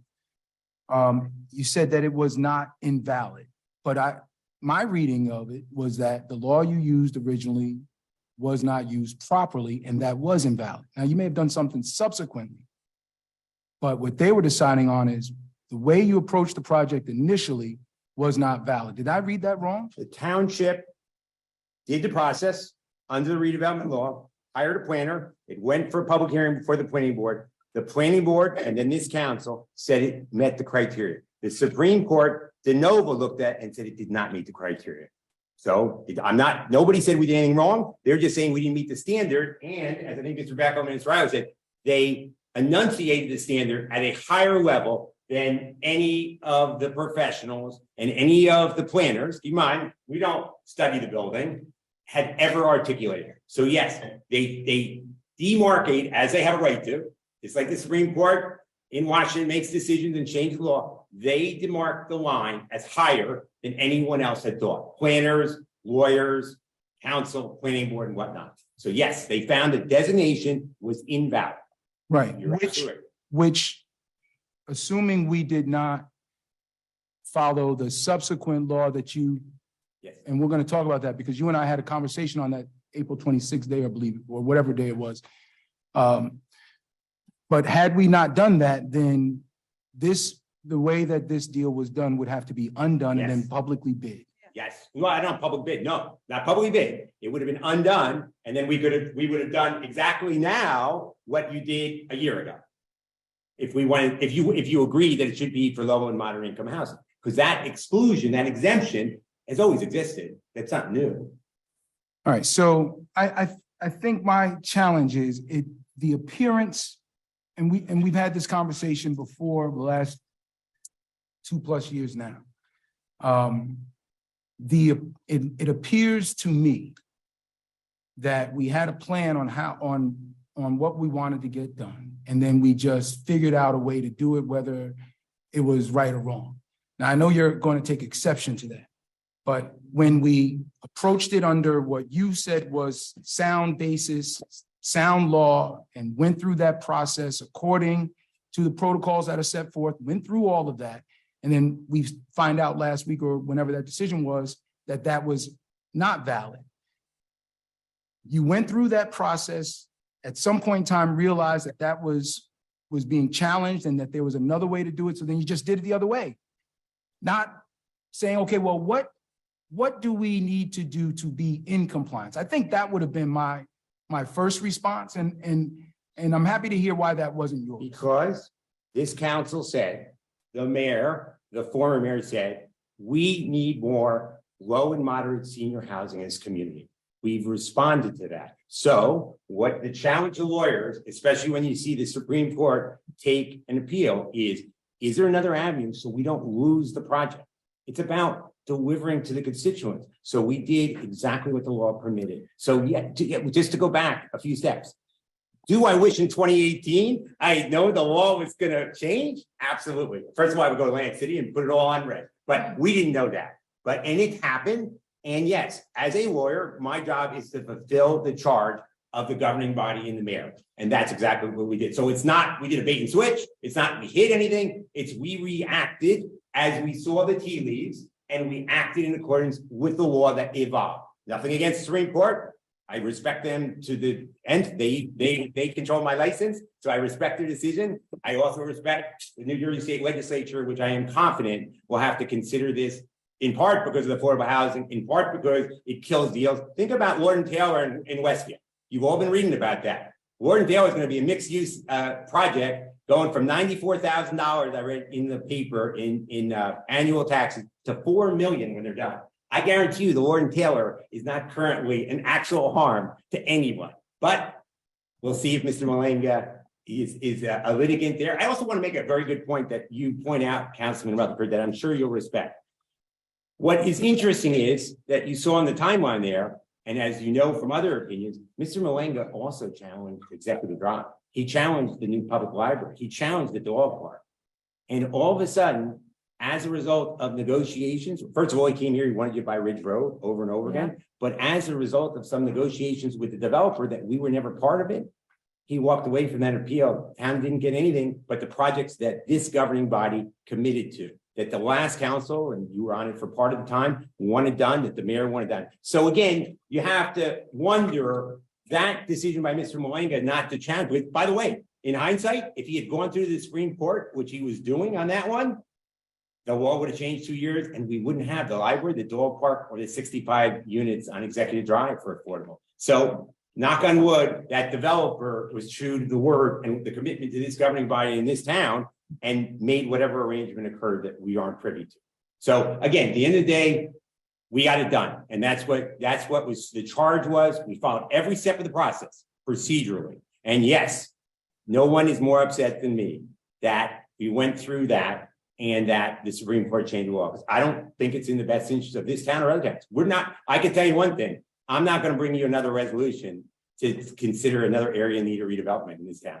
I'm just not going to bring it to you, no matter what, no matter if it's the right way or whatnot, because that standard, there's no part of this town I can point to where there's an actual harm to it. I can't meet that standard. Not in West Orange. Maybe other communities can or can't, but I don't see it here. And that's dramatically different than the whole town of Orange is a redevelopment area. They could take any property in that town and they could take it eminent domain and develop it without any hesitation. But as Mr. Beckelman said, and which is why we're so happy about, what we hope will be the movie theater district, that's signed, sealed, delivered. And as soon as we can get that hopefully redevelopment and get the law changed on the state level as to the tax credits. That'll be back for you, and that's qualified and done. But this tool is not available to rehabilitate or maximize value or to deal with obsolete or failing properties. Not now, but I appreciate your sentiments. and Well, I appreciate the document. understand your reading of that and saying that they've enunciated a higher bar. Yes. And that's, I'm not a lawyer, so I don't pretend to be an expert, but when I read it, To the bank. I'm sure, when I read it, it sounded to me like they were clarifying what they thought needed to be clarified with regard to the usage of this particular part of 48. Same result. Same result. Yes. Whatever it is, but Yeah, I agree. when all of the lower courts are reversed, right, by the Supreme Court, I think that's actually the way it's designed, right? We're supposed to be able to appeal up to and including the Supreme Court, because they may make a ruling, and when they do, it's final. There's no one to appeal it beyond them. Except this New Jersey State Legislature. But yes, Well, the absolutely. legislature can consider rewriting or amending the law. They can't do anything about the decision that was rendered at that time. Well, but if you rewrite the law, then. It'll be going forward. So are we continuing to discuss the actual Yes, merits we of the are. case? Because right now it seems that the presentation that has been presented to us clarifies that we can continue to move forward, the results of the opinion, and that there is no harm to West Orange. If there are not any additional questions regarding that have to be asked. Council President, I find it offensive when in the midst of a conversation, you cut off your council colleague who clearly has page full of notes, right? And is engaged in what I believe is a very important conversation regarding a very important decision on a very important project that touches multiple areas of town. I think it is incumbent on us to have that conversation. I do expect those folks that are joining us virtually and some that may be here tonight will also have questions. But if you open it up to questions from us now, then we should have our questions now. So again, I'm asking you, are your questions specifically related to the opinion or to us moving forward? If it's just discussion, then we can do that at another time, but it doesn't change. Everything that I have said thus far in this moment with Mr. Trink has been related to that decision. Does it change the outcome that has been presented to us today? There is nothing that can change the Supreme Court outcome, but it is important for us to understand it, how we got here, and where we're going. Because there are folks, just like you have received in your inbox, I've received the same thing. The residents want to know, what does this mean? How did we get here, right? And if he's going to make a presentation and you're going to allow questions, then why stop the questions? Okay, why don't you have more questions? Thank you. And then. And just remember, of course, Councilman, when you emailed me right after the opinion, I emailed you right back. And as I've always said to you, I'm available for you 24/7. You have my cell. I'll be glad to have these discussions in private or public anytime, any place. But I welcome your questions. So the email response that I received from you immediately following my email answered another council person's query, not my own. I had multiple questions in there and they were not addressed. But that's not what you brought that up. Are there any questions that I have not fully answered? And again, if you feel that I send you back an email that is not fully responsive, please just pick up the phone and call me. Again, if you don't find that I respond, a cell phone call. Mr. Train, Mr. Train. I'm available anytime. Yeah, and I am too, right? And I find it very interesting how you will call other council colleagues and not call me. I'm not going to call you. Call me. Okay, whatever. So that's not the issue here. That is not the issue here. The issue is this, and so here's my next question, Mr. Trink. You say the terminology area in need of redevelopment is meant to replace the word blighted. I believe Mr. Beckelman may have. Synonymous. Synonymous. Okay, they didn't want to use the word blighted. Do you think this complex is blighted? Well, what merit does that have on the conversation? Again, we're asking Would you questions please that are ask- not Can I germane. please be afforded the courtesy of representing the people of give you in this conversation. But I'm That was direct. going to control what we are discussing, and it's not germane to what he has presented. You may not like it, but it is. Slides. So then ask the question specific to the side. You're asking him about this building. I do. We're not discussing. Don't put words in my mouth. I said, Said, we believe this building is blighted. I What said, does that have on what we are discussing here today? This building has nothing to do with being blighted, the library or Executive Drive. my turn. What I said was, do you believe this area and the building in question is immediately behind this building, which makes it in the area? And that's a very simple question. Is it blighted? That was not the question. You asked if this building is blighted. I do not know the answer of whether this building is blighted. I could surmise that there are issues with this building. That's not what I said, but even if it is, what I meant to say, Mr. Trink, Okay, great. was, do you think this area is blighted? Again, my opinion is irrelevant, to be honest with you. I'm a lawyer. I represent a client. Clearly, I believe we met the burden until last Monday with regard to the building behind us, or I would not have taken that position all the way to the Supreme Court. So that Right, was my opinion. and so I'm glad that you can just say yes to that. You think it is because you would not have pursued the law if you didn't think it was blighted. Absolutely. But there is absolutely nothing about the library or any of the surrounding buildings that is blighted. And so when you chose to use that law, this is why it appears to me and to others that you had a plan to do a deal and then you found the law that would match the plan. That is not how we should be proceeding in West Orange. We should proceed in the best interest of residents and figure out what is right for those projects in the best interest of residents. And this project was not done that way. We didn't get an appraisal at all. You came back last council meeting and got us to vote for another $500,000 for that same developer, for that same project, when we sold it to him for $1 million. So it looks like, with all of the additional context, that you had an idea and you found the law to match it. When the first one didn't, you found the second one. So, Councilman, and listen, that's not a question, Mr. Groves. No, sir, you're entitled. That's a to- statement. Yeah, and it's a statement. And I want that statement. Because that is my opinion, and I'm entitled to my opinion. You're entitled to your opinion. You're not entitled to your facts. What you said on so many different levels is factually flawed. And I'll give you a few, sir. I'll give you. Please a few. do. Number one, independent planners who have a license in New Jersey did the study. Independent planners. So you want to sit here and say Susan Gruel, who's done this for 25 or 30 years, has done this throughout the state. Beginning in South Orange, where that gentleman worked for years and years, South Orange has changed its face because of work that was done through Susan Gruel. And she's done it all over, Red Bank, you name the town. Number two, this is not a decision that is made by legal counsel. This is a decision that's presented to the planning board, that had public hearings and voted on it. It's a decision that is then brought to this governing body, and you, if you are sitting here, have a right to vote it down. You have every right to do that. Then, and I also want to make this point, you say it's an idea in Richard Trink's head.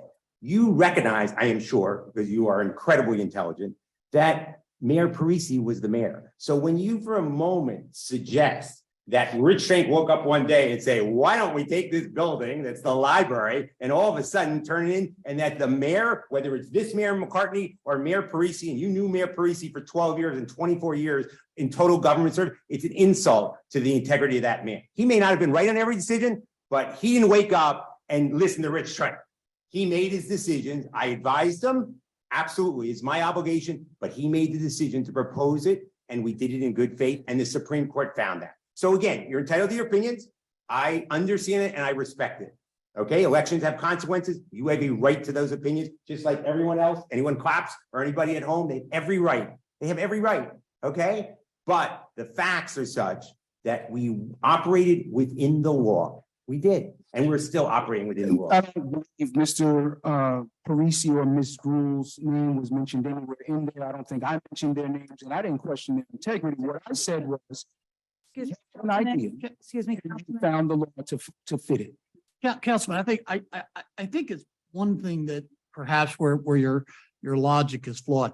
This council, a majority of this council decided that to put housing in that location was what they wanted to do. And they moved forward and did that in accordance with the advice that was given to council at that time. During that process, council came across obstacles and came back to the council and said, we have these obstacles now to do what you, the council, wanted done. Now, and here are the alternatives and provided. That's frankly good law. That's what we pay people to do, is to help us go where we need and want to go. Now, council changes, maybe the priorities changes, and that's fair, that's all fair game. And everybody, you all are, you know, as Rich said, entitled to either have an opinion, change your views. But I don't think it's fair to criticize what happened when we gave legal department an objective and said, make this happen for the town, make this happen for our residents. And they did. And they had obstacles, and we run into obstacles all the time. And that doesn't mean we say, oh, we were wrong. It means we've got to figure out how to go around those obstacles. And that's what happened here, in fairness. Excuse me, Councilman, yeah, I like to jump in. I thank you, Council President. So I'm sitting here on the edge of my seat, Councilman, because I was there. I was part of decision-making, and you may not realize it, but I feel like you're insulting me now with those accusations. So let's go back in time. Let's go back to 2016, when we got a grant for Partners in Health to do a very thoughtful townwide senior citizen study. That study produced that we were in much need for affordable senior housing for senior citizens. Study townwide that took months and months to put together. Okay. Out of that study also was transportation, which we've been addressing with our jitney routes. And when we approved the jitney expansion for services during the day for our seniors. So again, I know we do a lot here and everything, but it's like selective memory, and we have to go back. In fairness to all of you, you were not on the council at that time. So that was a decision how we were going to get senior housing. And I'm going to tell you right now, the executive drive, when we ran in 2020, I had to go around because of all the misinformation and knocking on doors that summer about this project. I will still stand by my decision for this community. Was one of the best decisions I ever made for this community, other than a few decisions I made for when I was on the school board. I was very proud of that. And I was proud of that because it gave us so much. Redevelopment is useful when the township gains something. We are gaining a beautiful complex up there that is also providing affordable housing, which we also had to be in litigation for.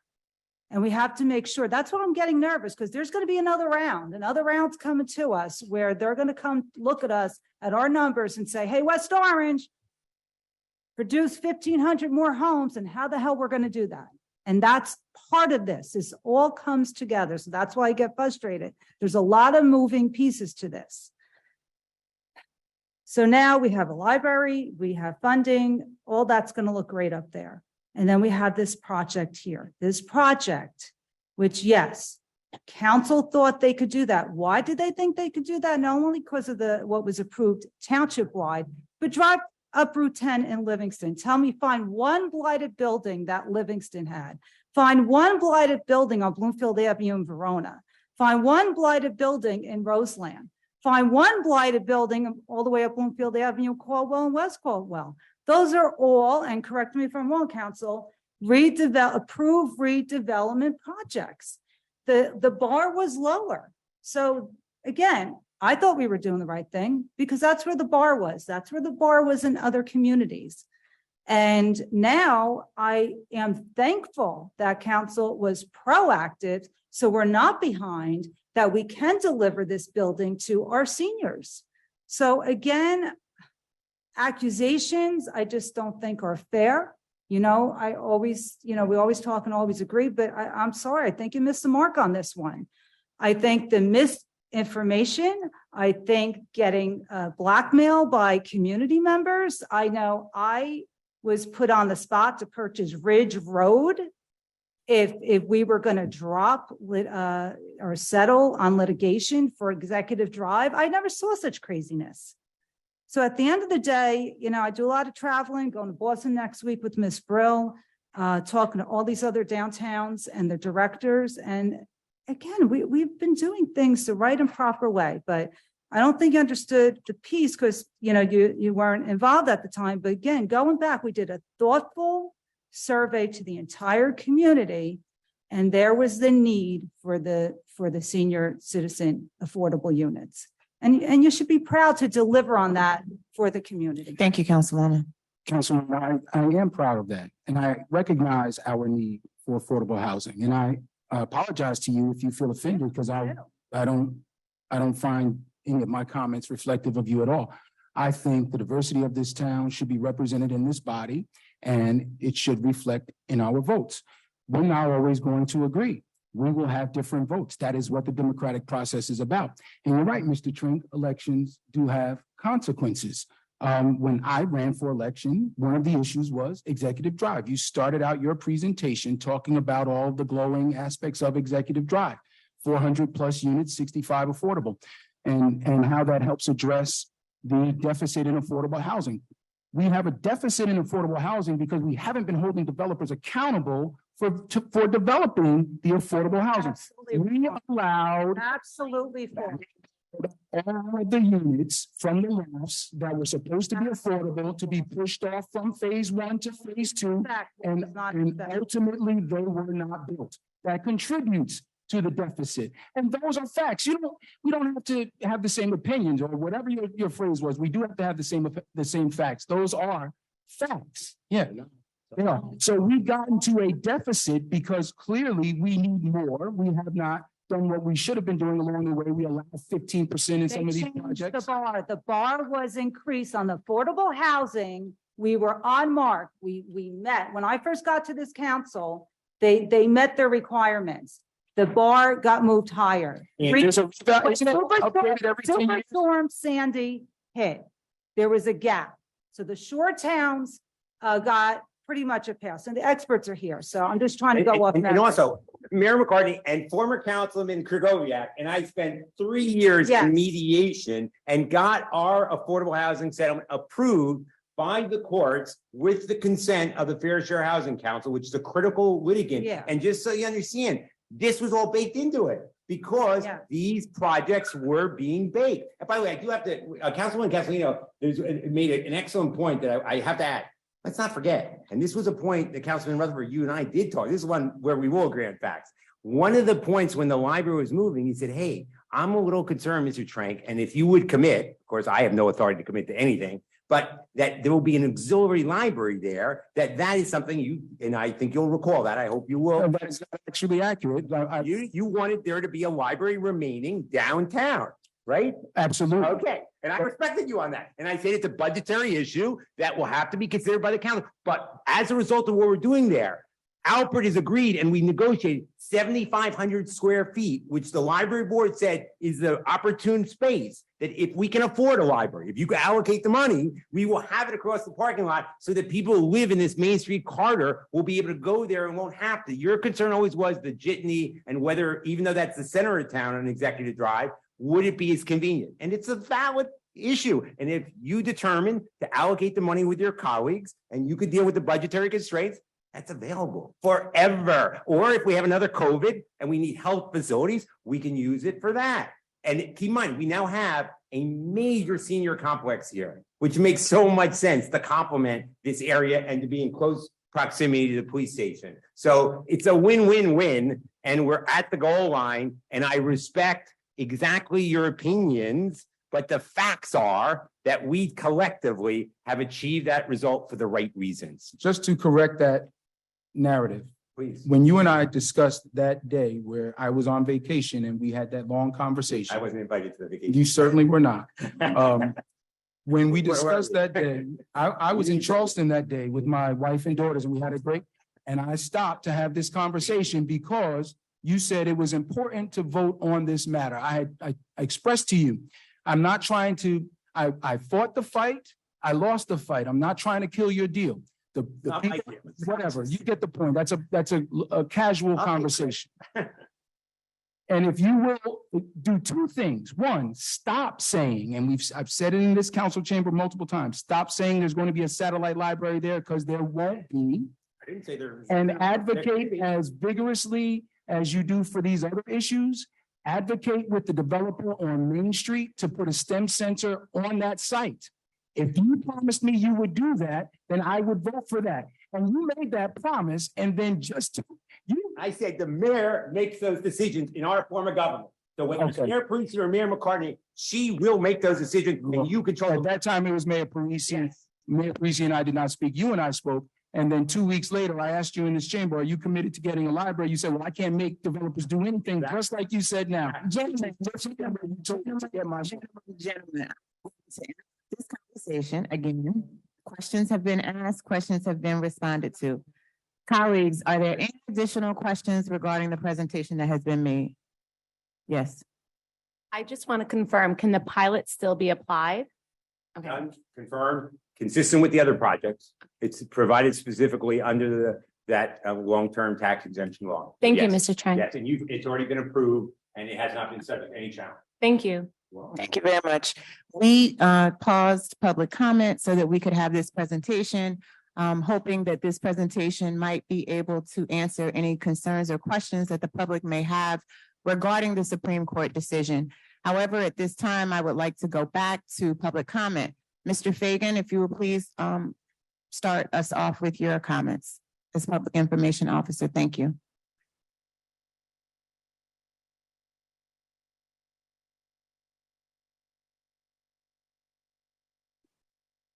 Thank you, Council President. I will be brief. I know we have a lot on the agenda this evening.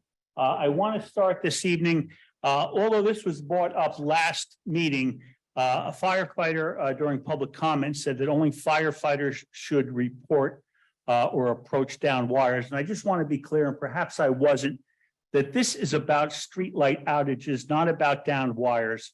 If anyone sees a streetlight that is out, to get the poll number and report it to this number for PSC&G. And obviously never approach a down wire, but that's not what this was about. As was mentioned, Restaurant Week is this week. The website is westorangerestaurantweek.com. Also mentioned this at the last council meeting, but this is this Saturday at the Cody Arena, West Orange, an excellent cause for our New Jersey Warriors, veterans versus our West Orange Fire and Police Department. I will have the honor and privilege of being the PA announcer at the game.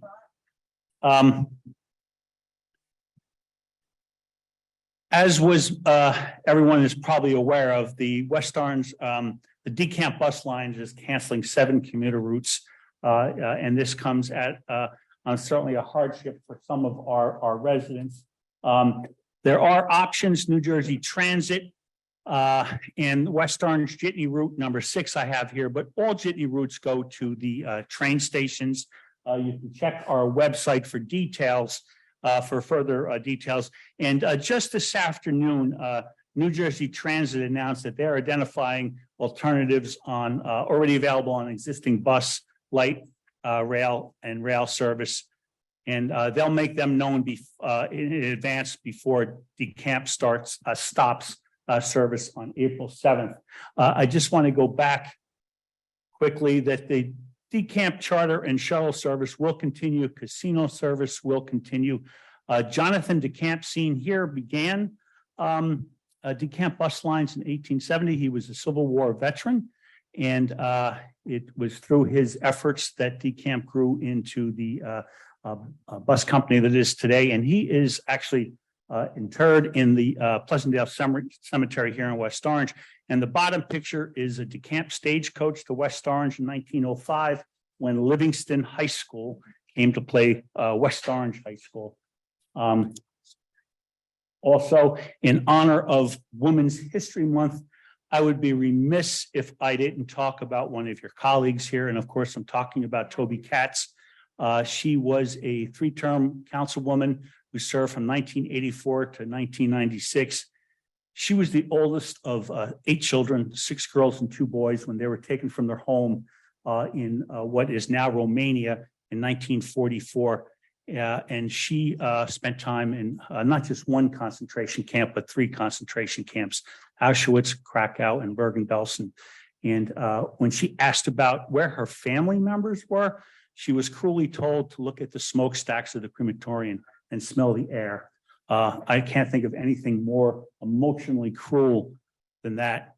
The Red Cross eventually relocated Katz and one of her sisters of Sweden. They came to the United States in 1948, and through the efforts of Congressman Minish, former Congressman Minish, he helped bring the other sister directly to West Orange in the 1960s.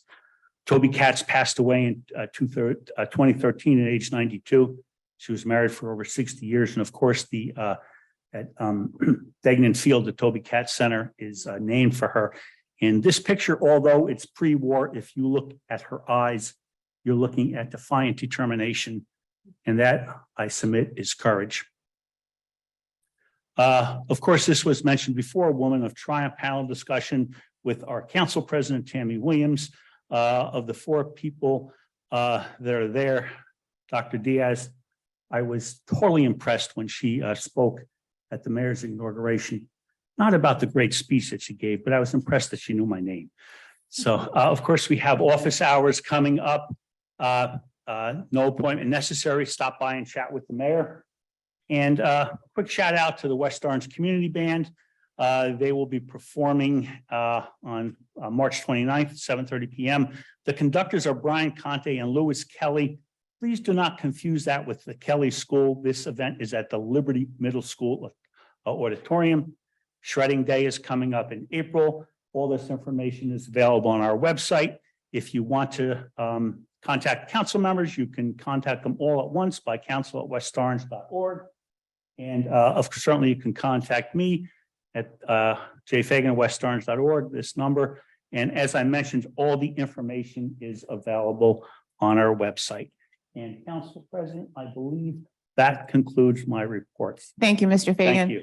Going to ask Mr. Carl Brister to come forward. He has been patiently waiting to make a presentation on the Love and Unity Festival. Thank you, Mr. Brister. Good evening. Good evening, Mayor McCartney, Town Council President Tammy Williams, and esteemed Town Council members, and everyone. For those whom I have not yet met, I am Carl Brister, and I've been a resident here in West Orange for 16 and a half years. I have 2 sons in the public school system. I'm a former mountaintop soccer coach, and I'm the founder of the Love and Unity Fest. And just give us your address if you don't mind. I apologize. My Home address. 11 Allen Street. Thank you. And I'm the founder of Love and Unity Fest and Music Village, both based here in West Orange, New Jersey. The Love and Unity Fest is a free community event that started here in West Orange in 2016 and has been leveraging the arts to inspire meaningful dialogue in the areas of diversity and inclusion for over 7 years. And since its inception, the Love and Unity Fest has created an annual space that supports township organizations such as community policing with the WOPD, who have always been there as a support, the West Orange Arts Council, Human Relations Commission, and their efforts to connect with the community members and to complete their missions of diversity and inclusion. And we also work with the West Orange Public Schools to provide student cultural organizations an opportunity to engage with the community, gain valuable community service, leadership, planning opportunities. And we are now providing, the Music Village is providing in-class extracurricular educational experiences to engage students in ELA, civics, humanities, diversity, inclusion, and the arts. And though we are not a public township organization, Music Village, through the Love and Unity Fest, has been serving the township for years. utilizing the arts to foster community dialogue around diversity that advances the mission of several township organizations. For example, the West Orange Arts Council's mission of bringing art and people together and believing in inclusiveness of all groups and providing transformative learning experiences so that audiences have a greater sense of self of themselves and the world around them. The Arts Council has always been invited to have a presence at the Love and Unity Fest and has attended and been promoted by the event. Love and Unity Fest is also aligned with the West Orange Human Relations Commission's mission to develop and implement programs which encourage a positive and constructive dialogue within the township on diversity and diversity-related issues, to promote the celebration and preservation of the residents' unique cultural customs. And through the Love and Unity Fest and our town hall discussions, which were hosted by Music Village, we partnered with the HRC on several occasions, working hand in hand in advance to help advance the HRC's mission. And because of the work that we've been doing in the community, we enjoyed a consistent partnership with the township who supported this work. And this year, we are excited to present our first ever Week of Love and Unity in partnership with the West Orange Public Schools, local businesses, and community organizations. And as this event will continue to benefit the West Orange community and advance various township initiatives, I'm here to invite the township's support for this event. I'm additionally here to invite the town council members and the community to attend, as Mayor McCartney has attended many times, and others have also done. But I'm inviting you all to attend this year. It will be held from May 15th through the 20th, will be the Week of Love and Unity. The Love and Unity Fest will happen on May 20th from 1 till 6 p.m. at Liberty Middle School here in West Orange. And I encourage you all to attend, and I invite you to encourage your constituents to support this township-wide event. I thank you for your time and consideration. Thank you, Thanks, Mr. Brister. We look forward to seeing you at the Love and Unity Festival. Thank you. Thank you. Are there others in the chambers that would like to come forward for public comment? Yes, please come forward. And when you come forward, please state your name and address for the record and speak into the microphone so that everyone can hear you. Thank you.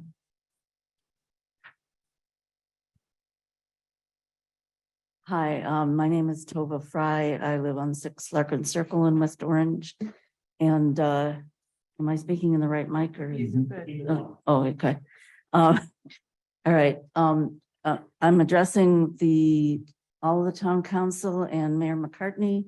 I'm appealing to you about the planned second annual Israeli flag raising event at West Orange's Town Hall in honor of Israel's so-called Independence Day that's scheduled for April 26th. I'm imploring you to cancel it immediately. As the Jewish daughter of Holocaust survivors, I say not in my name. I don't celebrate the Palestinian Nakba or catastrophe at the hands of ruthless Zionists with the support of the British colonial army. How do you think Palestinians feel when people want to celebrate the day that their villages were massacred, their families were driven from their homes, and their land was stolen? As emphasized by the recent pogroms in Huwara and neighboring towns in the West Bank, the Israeli government is becoming increasingly violent and is no longer even attempting to promote. Excuse me, I am Jewish. I'm sorry. Point of order. I don't want to have you removed from the chambers, but she has her right and privilege to talk. Okay, It's but not anti-Semitic. I'm sorry. Please, I'm gonna ask you, we do have an officer here and I don't want to have you removed. Give her 5 minutes to speak, please, uninterrupted. Thank you. As I was saying, the Israeli government is becoming increasingly violent and is no longer even attempting to promote the facade of a democracy. How can there be a democracy when only Jewish citizens are allowed to participate in it and benefit from it? Many are blaming the new Israeli government as the cause of this latest unimaginable violence against Palestinians. But the origins of the atrocity is not new. Fascist government, but the ideology of Zionism itself. This isn't a so-called loss of control. This is exactly what Israeli control looks like. The settlers carry out the attack under protection of the military, the Israeli occupation forces, which secures it, and then the politicians back it. It's a synergy. Would we have held a celebration of the South African flag when it was still under apartheid rule? Numerous human rights organizations have identified Israel as an apartheid state, including B'Tselem, Human Rights Watch, and Amnesty International. A large proportion of the settlers in the West Bank are relatively new arrivals from the US and Europe, while Palestinians whose families were driven from their land during the Nakba are not allowed to return ever. My parents fled from Hungary after World War II and the death of all of my grandparents and many of my aunts and uncles. One of my aunts, a true heroine, died fighting with the partisans against the Nazis in Yugoslavia and was honored posthumously for her courage by the Hungarian government. My family wanted to come to the US where they each had a sister, but were denied visas because of US quotas against Eastern European Jews after the war.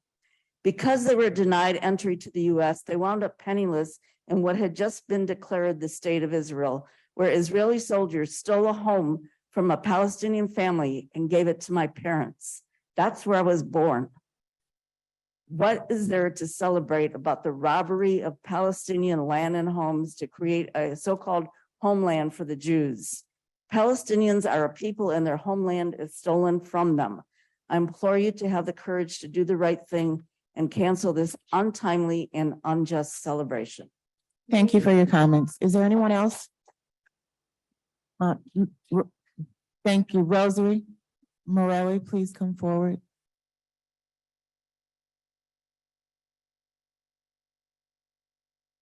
I'm going to always remind you that you have reserved seating on the front row, first class. I didn't hear you. What? I said, I'm going to always remind you that you have first class seating reserved for you on the front row. You see, always picking on me. Is that abuse, elder abuse? Everybody raise your hand. Well, you know what? I really didn't plan to be here. I mean that honestly. My grandson just dropped me off. He went over my income tax papers and whatever, but I heard Toby Katz's name come up. I was very, very close to her. Dear friend. And I remember she retired, wanted to come to the council meetings. And I would pick her up and Harry would say to her, Toby, did you take the keys? She said, oh, yeah. Well, he used to play bridge, I think it was, or whatever the men play over at the Cat Center. And we get to her house. She never had the keys. She would forget them. So, you know, they was waiting for us.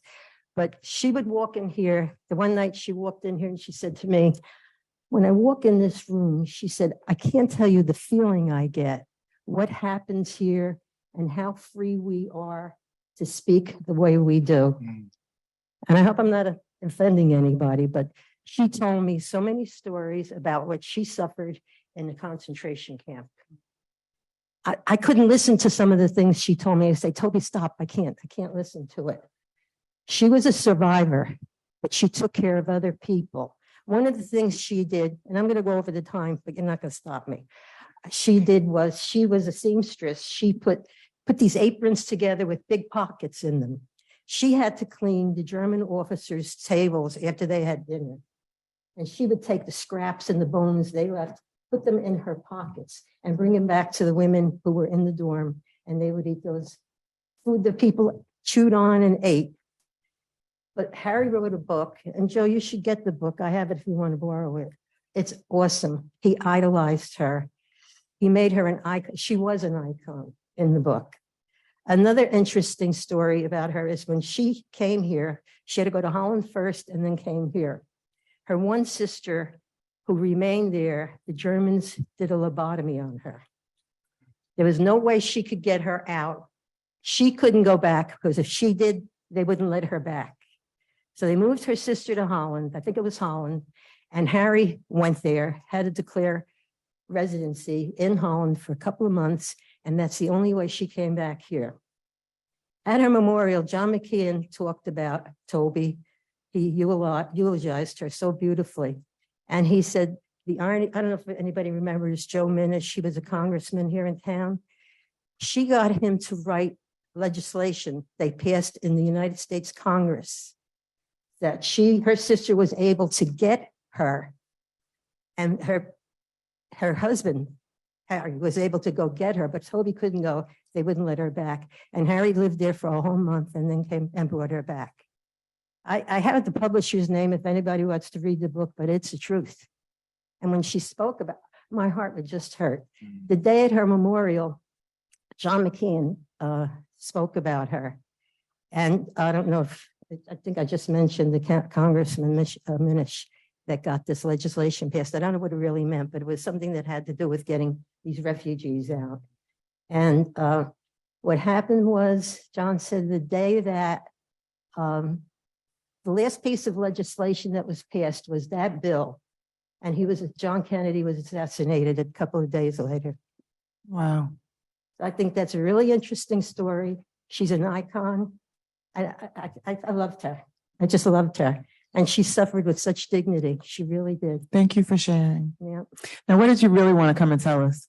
She was, I think was she the first woman councilman? Who knows? Yeah. Was she? Yeah. Oh, okay, yeah. Well, she was the first one that did all the things that she did. She cared about tenants. She started the Tenants Bureau. She had empathy for the underserved. She cared about all of the people who needed help. She was so selfless about all of this stuff. Thank you. Now, I really forgot what I came here to talk about. All right, well.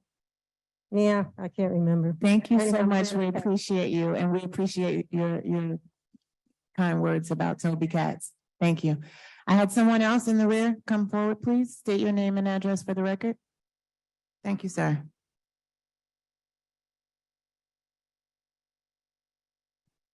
Good evening. My apologies. Sorry if I'm a bit nervous. Good evening, Mayor, Council President. My name is Wasim Kanan. I'm actually a representative of an organization in the state, an advocacy organization.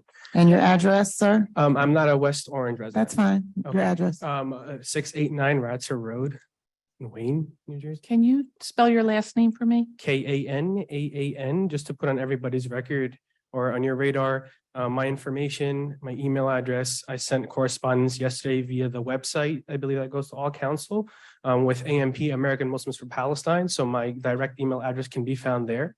I'd like to start by saying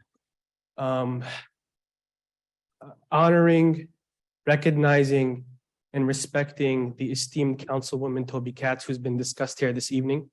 And in the spirit of, in all honesty, never again in advocacy for those who are vilified on a large scale in public opinion, I come here to speak in front of the council, the mayor, and the community. And I thank you for allowing me into your space.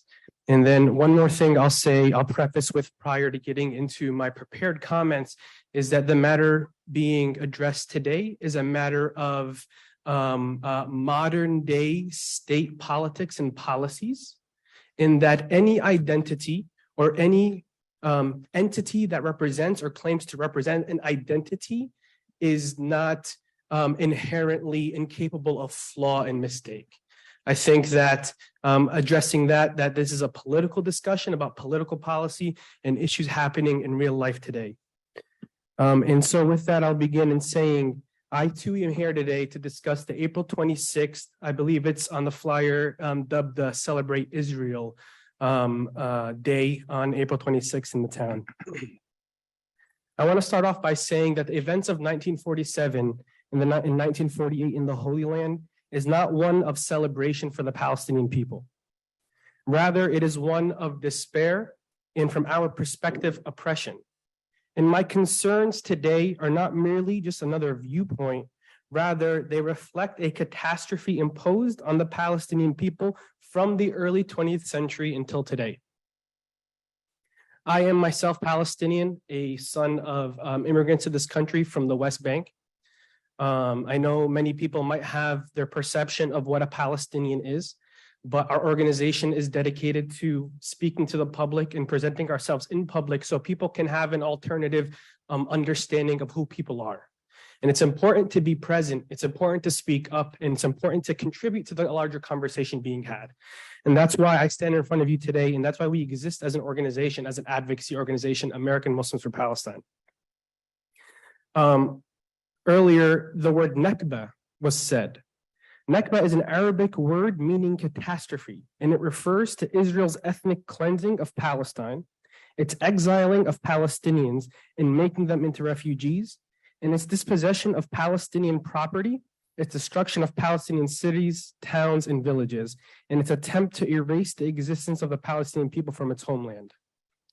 And so that might be perceived to be an extreme or out of left field perspective and account.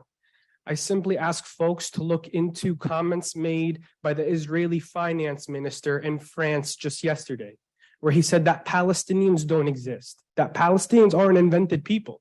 I, in fact, am not invented. I exist. I stand here today in front of you. I have a lineage. I have a father, and I'm sorry, I'm going off track here, but it's almost like needed to say, which is sad, but it needs to be said. And so if you're interested in looking that up, the Israeli finance minister's comments yesterday in France saying that Palestinians don't exist and that they're an invented people. And so the plan to uproot Palestinians began before Israel's establishment in May of 1948. By that time, there were already between 250 to 300,000 Palestinian refugees who were expelled or fled from their homes after attacks by Zionist militias. If you're interested in a phrase, if you can look up Deir Yassin, D-E-I-R, Yassin space Y-A-S-I-N. That is a point to research if you're interested in additional information about what we're talking about here. I have a minute, so I'll hurry up. So on the 75th anniversary of the Nakba, conversations remain the same. Israel imposes martial law on the Palestinian people, curtailing the most basic human rights, such as access to life-sustaining resources, movement in the most basic sense, and many other atrocities. It was also said that Israel's been deemed an apartheid state by many notable international human rights organizations. Those designations are not made lightly. They exist on fact, and those can be looked up too. And my question to the West Orange as a town is, what is the town celebrating on April 26th? Everybody is entitled to their place in the community. Everybody's entitled to their event as they see fit. I ask the city council that if you cannot cancel, you at least withdraw endorsement from this event for the reasons of as simple as ignoring the cause and effect of the state of Israel and what that has brought on in reality. Your time is up. Today and as we go on. Thank you. We appreciate your comments. I appreciate Yes, I would like, yes, sir. You have 5 minutes and you can respond, but please be mindful that we would like to be courteous and kind. Hi, my name is Michael Abram. I live in 5 Cohen Place, West Orange. I was actually born in Israel. My father's been there since 1920. And there's one thing I can tell you. What they're saying is wrong. In 1947, when Israel got their independence and basically the British split the land how they wanted, all the Arab states got together to push the Jews into the ocean. That's why a lot of the Arabs left the land and went as far as they could outside the borders, because all the 5 armies were coming over, trying to destroy Israel. Excuse me. They tried to destroy Israel. Thank you. Not that we pushed them out or threw them out of their homes. There's a lot of Palestinian Arab Israelis who actually live in Israel and stayed at home, and they love the way they live. Nobody's actually bossing them around like the PLO or Hamas or anybody else telling them what to do and getting into their pockets. But that's what they said is completely wrong. We didn't throw them out of the houses. We didn't send them out. We didn't destroy anything. They all left by themselves because they wanted to come over and just don't give Israel the independence, just destroy them. But that's not what I came here for, but anyway. Thank you. You only have one opportunity for public comment. So if you have something else that you want to talk about, you have to speak about that now. Listen about the Rock Spring Golf Course. Okay. So any questions in particular? I'm sorry? Do you have any questions in particular? Or you're just listening? I send an email to everybody at the council about the Rock Spring Golf Course. It's like a historical place. I think in 3 years, it's going to be 100 years old. The designer is actually a famous designer. This is actually one of the only public golf course that he has. And it has, I believe it has award, it won awards. There are people who, my son-in-law, my son-in-law's father, they traveled from Connecticut, they traveled from New York to come and play over here. And it's the only public golf course, and they meet people from Pennsylvania, cars from Pennsylvania plates, from Connecticut plates, from Massachusetts. They meet people that all the way from Texas who fly out here and other states. Why should we destroy this golf course? If you take 1 foot out of that golf course, it's not the same anymore. Thank you. It's not the same. So we should think about doing anything because you're going to lose a lot more guests and people coming over here to New Jersey, to West Orange. You could talk about the society. I'm sorry. And they have Just allow him to respond. They have, and I spoke to the mayor, they have the Seth Rayner Society, and the president was actually gonna try to make time to speak to Susan with my son-in-law and find a time to come and talk about this, maybe in the next meeting.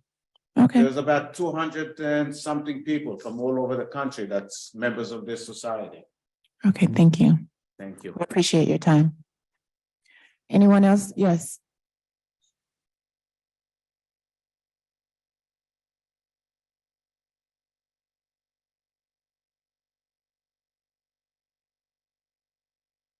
Hi, my name is this way.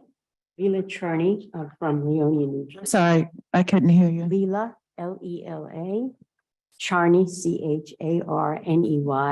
Leonia, New Jersey. Holly Cooper, Teaneck, New Jersey, HALICOOPER. Teaneck? We are we're representing the People's Organization for Progress, and this is a letter written by Dr. Matthew B. Johnson that represents our position with regard to April 26th. Dear West Orange Town Council, Mayor Sharon McCartney, and citizens, this letter is written on behalf of the People's Organization for Progress. POP is an independent community organization founded in 1982 and based in Newark, New Jersey.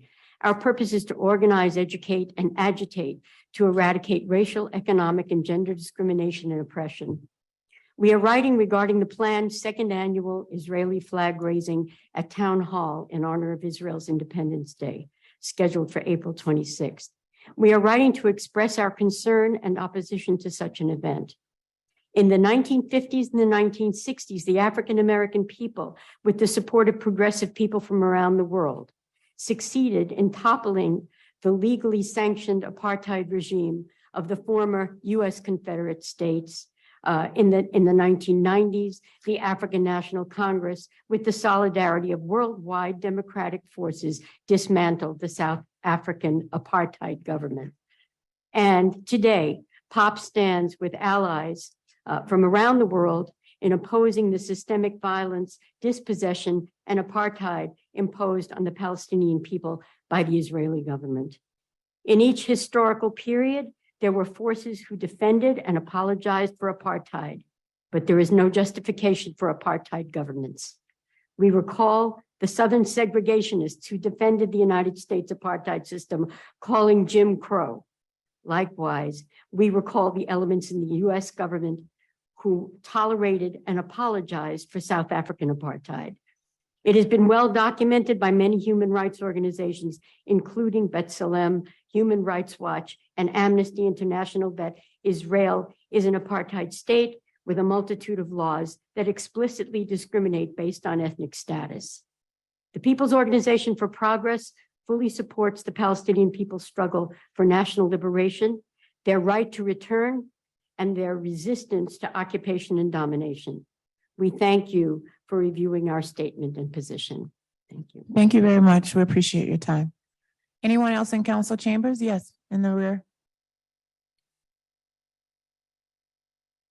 Yeah, it's Leela Cheney from Reunion and Holly Cooper from TNEC.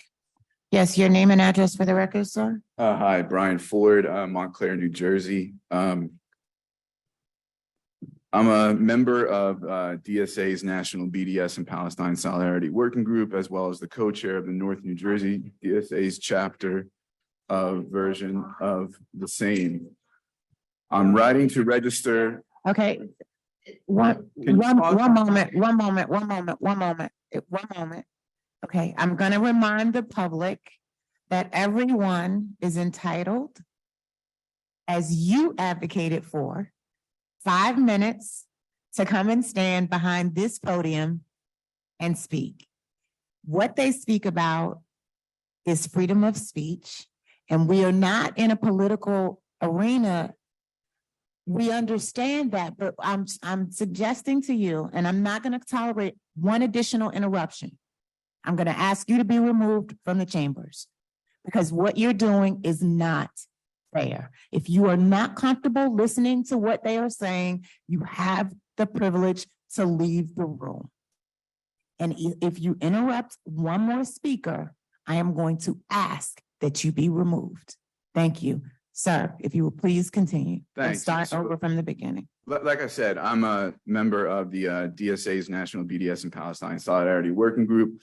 I'm also a co-chair of North New Jersey DSA's chapter version of the same group. I'm here to express and register vehement opposition to the planned second annual Israeli flag raising at Town Hall in honor of Israel's Independence Day, quote unquote, on April 26, 2023. I found it interesting as I was walking from the front around to the back tonight, because I thought the entrance was in the front, that I pass the pride stripes on the steps and I passed the Black Lives Matter sign, whose official position is in solidarity with the Palestinian people. And the Palestinian people protested for the life of George Floyd from the rubble of their homes. And I come in here and we are celebrating Zionism, which is the founding ideology of the illegitimate state known as Israel. It is a racist and white supremacist ideology establishing a settler colonial project in Palestine based on the death, dispossession, and immiseration of Palestinians from its founding to today. The Zionist entity, itself a crime, daily commits further crimes against Palestinians in the 1948 territory, as well as the West Bank and Gaza, the former littered with internationally illegal settlements, and the latter often described as an open-air prison. Even if one somehow disagrees with these literally irrefutable facts, at the very least, at the bare minimum, we all know that the Zionist entity is widely recognized as an apartheid state by even mainstream human rights organizations, including but not limited to Amnesty International and the Jerusalem-based B'Tselem, who has called it, quote, a regime of Jewish supremacy from the Jordan River to the Mediterranean Sea.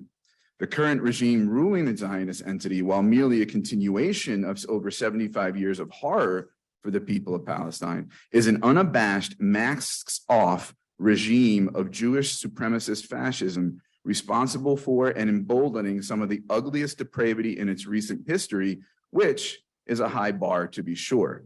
Its finance minister, who is responsible for the civil administration of the West Bank, proudly called himself a fascist homophobe and as a murderous pogrom was occurring in the village of Hawara, said, I quote, "I think the village of Hawara needs to be wiped out. I think the state of Israel should do it." So while this planned commemoration of the ridiculously named Israel Independence Day is inexcusable at any time, it is particularly offensive now, given current conditions on the ground in Palestine. The West Orange Town Council should immediately cancel its plans to participate or endorse this abominable display and celebration of racism and hate, and instead embark on a journey of honesty, no matter how uncomfortable. Events could be held to make space for truth-telling from Palestinians and Palestinian Americans in this community or otherwise, if they are comfortable about the Nakba or catastrophe, the founding and perpetuation of the Zionist entity based on the ethnic cleansing and dispossession of land since at least 1948 and even before. The community should hear from Palestinians and their allies about solidarity work, including but not limited to the boycott, divestment, and sanctions movement. Residents of West Orange could then commit to contributing to the dismantling of systemic oppression rather than celebrating and honoring it. Since the beginning, but now more than ever, the flag of the Zionist entity is a symbol of hate and oppression. Its recognition and celebration has no place in any community of conscience, let alone one that supposes to putatively be in solidarity with Black lives and LGBTQ plus lives, right? Its recognition has no place here.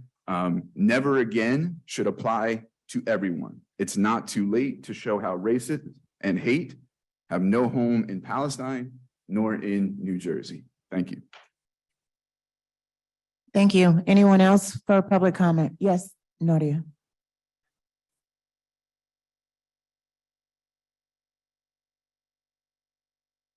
Good night, everyone. My name is Nordia Gibbs. I am from 206 Tremont Avenue in Orange, and I'm here regarding, I believe this is the second reading for the cannabis ordinance that's on the agenda for tonight. I do want to point out. Yeah. Okay. So why don't we just wait for comments when we do the, yes. Can I come back up though? Absolutely, you can, yes. Wait till midnight. Well, Oh, I'll be here till midnight. yeah, I was gonna say, I'm pretty sure she's gonna sit here. I'm sorry, if she would like to wait until we have the public hearing for her comments, I have asked her to do so. If you would like to, it's I would up not to take you. up any more time if we can come back to it. I'm Yes, fine with that. absolutely. Okay. Thank you. Anyone else in council chambers for public comment? Yes.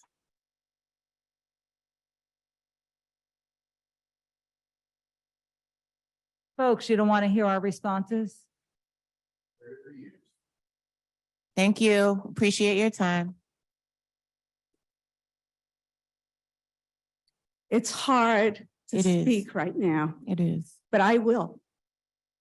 Sheila Lefkowitz, 703 Pleasant Valley Way. I'm a resident and I'm not an unexpected agitator.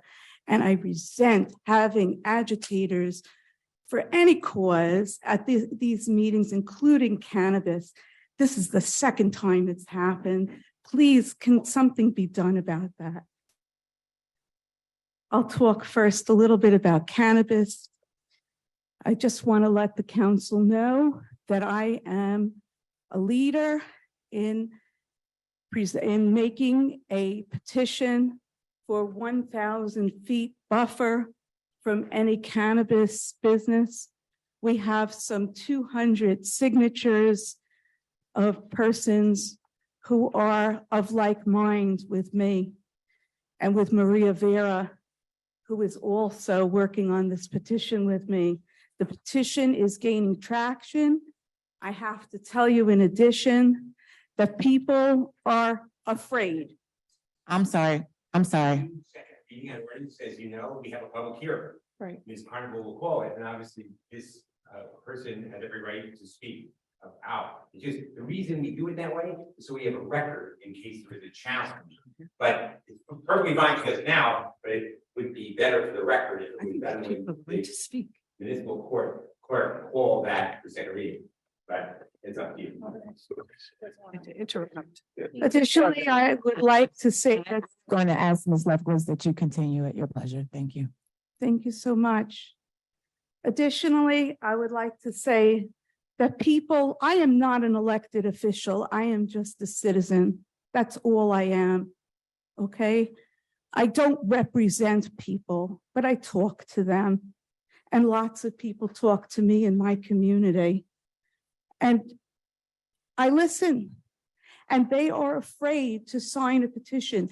They are afraid to put their name on a piece of paper because they are afraid of that they will be called whitewashers or something of the like. They're scared. Okay. I don't have any data on this. I don't have any numbers for you. I'm telling you honestly what I am experiencing. And that in combination with what went on here tonight is unacceptable. So I will continue to be here to discuss that. And I don't mean to be angry at anyone here. I know I'm coming across in a very difficult way, but I'm very shooken up. At a recent Board of Education meeting, there were parents that came and one parent that came up and brought up the fact that there's smoking in the bathrooms at West Orange High School.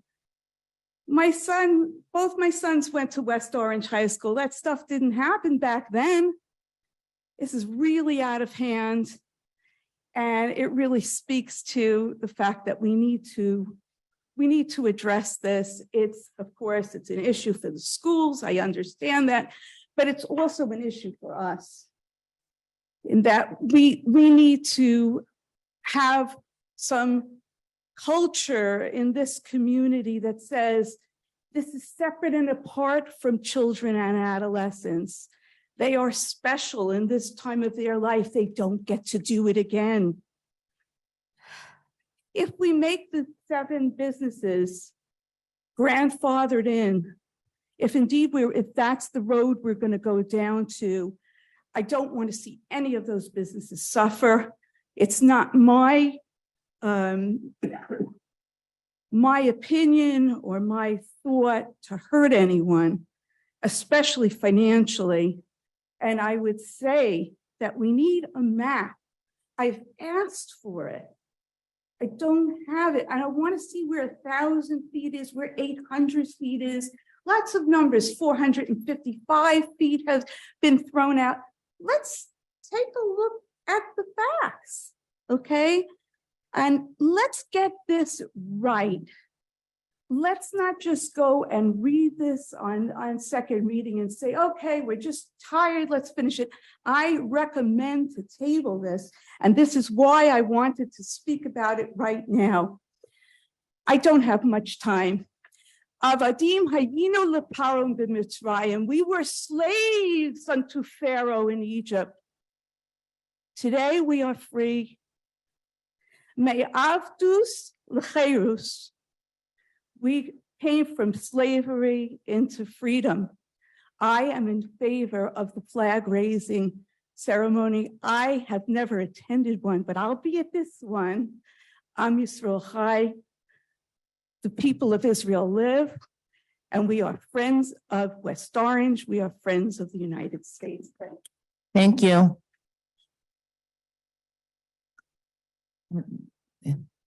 Thank you. Is there anyone else in council chambers who would like, just please come forward?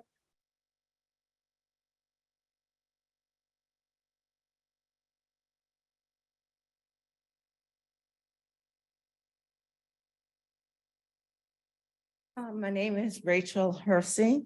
I live on 8 Mellon Avenue, West Orange. First, I'm going to address agenda items.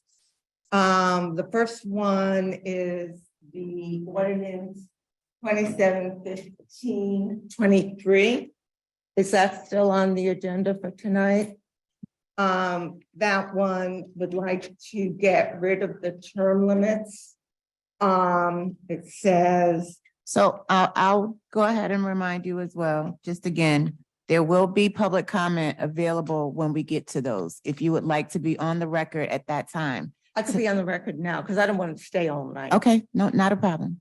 Okay, let me just double check. You are tabling the ordinance. No, we didn't say we were tabling anything. You said, I thought he said there's going to be a separate public No, hearing. right. So the process is if it's on for a second and final reading, you as a member of the public have an opportunity to comment at that time. 5 minutes.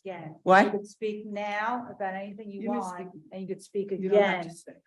Okay, on that order. okay, okay. Anyway, this one is about, no term limits, and I would like to speak against it. I understand the same chairman and vice chairman have been running, the planning board, I believe, for years. There is not a dearth of people who could serve if they don't assume that the old people, prior people are just going to continue to constantly want to be in those positions. You're not seeking new faces, new members of the community that will, in fact, have a voice on that board. If you don't have the same chair people on it all the time. So I oppose the proposed ordinance. With respect to the cannabis ordinance, as a lawyer, I would just like to point out some drafting problems, and I will send an email to all members. So you'll be able to see it. The main problem that I've had with all of the ordinances in West Orange is that they have the clause of invalidating in a sweeping sentence any ordinance that is in conflict with the new ordinance. As a lawyer, you can't do that. How can you invalidate something without even knowing the particular item you're invalidating? So I don't think that's an appropriate mechanism. And first, I'll just give us a quick example on one of the let me give you all we adopted, or the board, the town council adopted in February, an ordinance adopted on February 15th. That ordinance was adopted. It has one of the provisions is about the owners giving their addresses, et cetera, if they own more than 10%. I understand that in the new ordinance on cannabis, that is being changed. However, this ordinance stands on its own. So are you going to remove the entire provision in that ordinance that's in conflict with the new ordinance, which makes no sense because you leave a gaping hole in the prior ordinance? More importantly, right here on the exact same webpage, you have both ordinances. How hard is it to specifically cite A, the conflict, but B, you have to remedy your prior ordinance in some fashion. You can't just simply throw out a provision of that ordinance. Okay. I don't know how much time I have. Oh, I have very little time. I strongly object to what was said and that this town council gave forward to those people which were anti-Semitic in nature, was based on fallacious opinions which are incorrect factually. And I can't address all the lies. What I want to address is that this is not a forum for public political statements. Coming out against Israel is not what this agenda or meeting is about. They could make a statement we don't approve of your raising the flag. But to then go on and defeat, whatever, put down, single out Israel as all of these Your things time is up. inappropriate and anti-Semitic. Thank you, Ms. Hersey. We appreciate your comments. Anyone else in council chambers? President, Yes. I just want to make clear that the Open Public Meeting Act does require that political speech be permitted.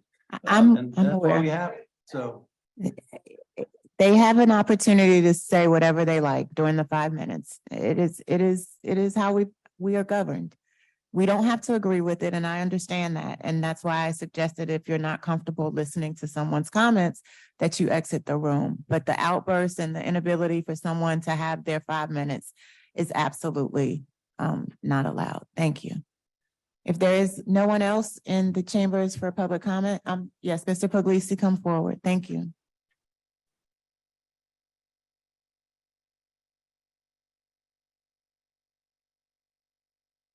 Hi, Anthony Puglisi, Essex County Public Information Director, representing County Executive Joe DiVincenzo. Just a couple events I'd like to remind everyone about. April 1st to April 16th is our Cherry Blossom Festival in Branchbrook Park. And then hot off the presses, we just finalized the date this morning, April 3rd, which is a Monday, which is an unusual day for a food distribution event, but scheduling made that day necessary. So it's going to be April 3rd at Cody Arena. Start time is 9:00 a.m. until supplies last. We will be doing a food box and a frozen turkey at this food distribution. Both of those things are on the website. Well, tomorrow the food distribution will be on the website, but it'll be on EssexCountyNJ.org. And then I just want to mention yesterday, County Executive had a very productive meeting with Mayor McCartney and her administrative team. A lot of ideas were exchanged. Groundwork was put together for some partnerships in the future. And as always, we look forward to working with the mayor, your team, and all of West Orange. Thank you, Mr. Puglisi. We appreciate you. Thank Mr. Fagan, if you will check in with our Zoom audience, can you please tell us how many Zoom participants we have this evening and give them an opportunity for public comment? Thank you. Yes, Council President, we currently have 56 attendees and we have 2 people with their hand raised. Any member of the public, the Zoom audience wishing to address Town Council, please do so at this time. Jennifer Sharrett, please state your name and address for the record. Welcome to the Town Council meeting.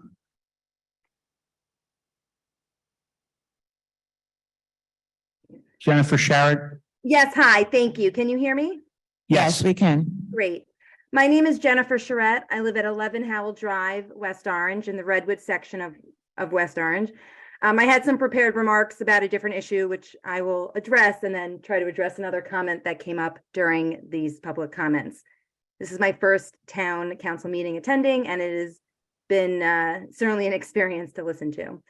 I came here to address the issue how DeCamp is shutting down commuter services to and from New York City starting April 7th, which Mr. Fagan noted. I have been doing whatever I can as a resident to raise the issue with local leadership, with county leadership, with state leadership, trying to reach officials at New Jersey Transit to stress the importance of West Orange maintaining the bus options that we used to have. I appreciate how there is a jitney. I certainly use it, but it is a complement to the way that people get in, not the only way. I use currently the bus and the train. And while I know there's community coach near the Turtle Bag Zoo area, which is helpful for an area West Orange, as everyone knows, West Orange is a large town and we need many, many different options. And sorry, just rushing through my remarks to get to the other new point to raise. So I know that New Jersey Transit is trying to figure out what to do. My understanding is they are likely not to take over the route from what I had heard.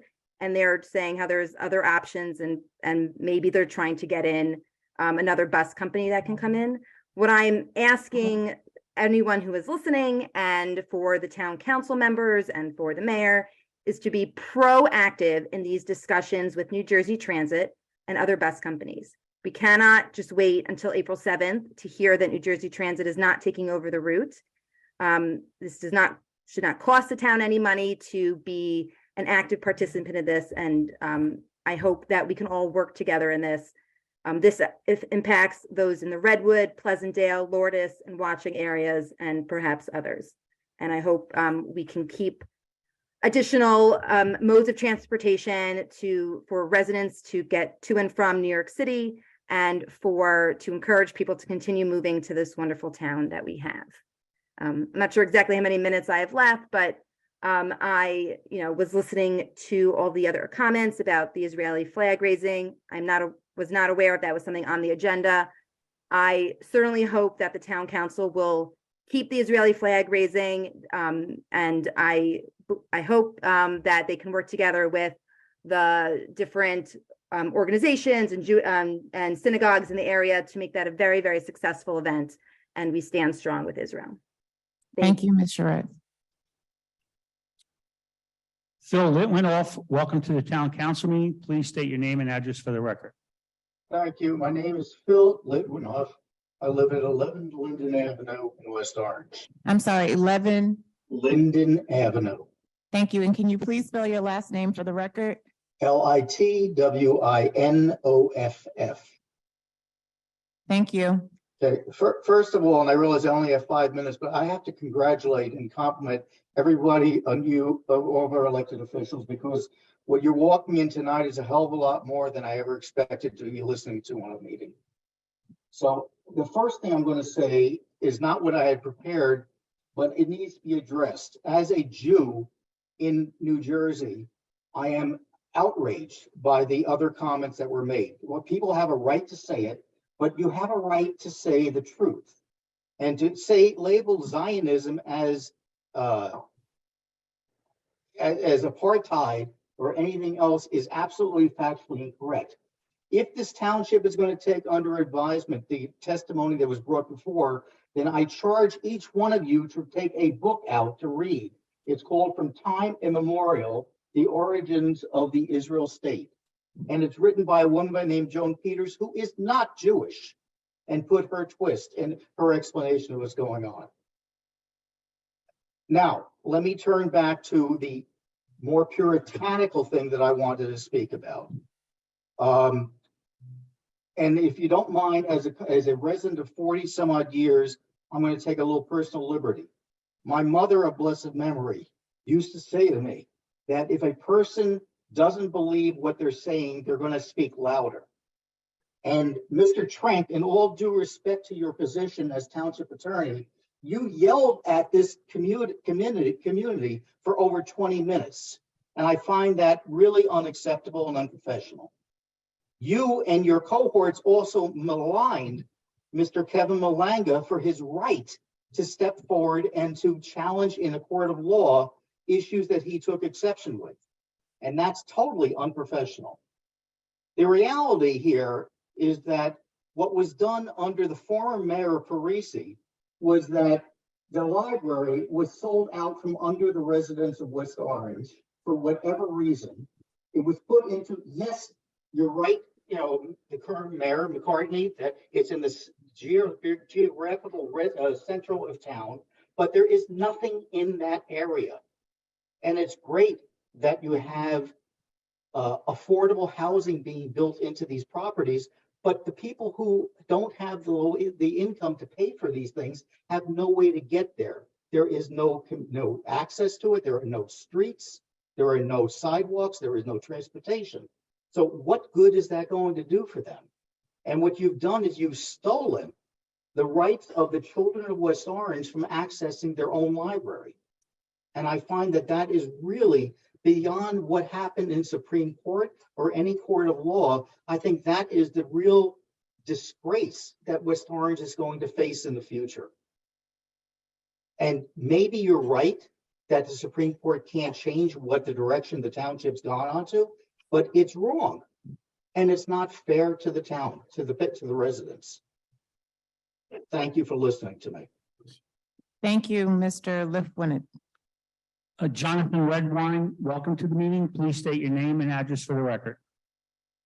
Good evening, everyone. This is Jonathan Redwine. I live on Cobain Terrace in West Orange. I just have a couple of things that I wanted to comment on. One is just looking at the agenda for this evening. it's huge. And I'd like to hear from each of the council members if just that you're comfortable with the number of items that are on the list for tonight. There are ordinance proposals and all kinds of things on there. And I hope that everyone has had the opportunity to really dig into them and understand exactly what it means for our town, our community. So that's one. Two, I want to follow up on the book that I dropped off during the last meeting, and I'm anxious to hear your thoughts. I hope that you've gotten a chance to crack it at least a little bit. As I said, I think before, that's a book that has really impacted the way I think about climate and environmental activism.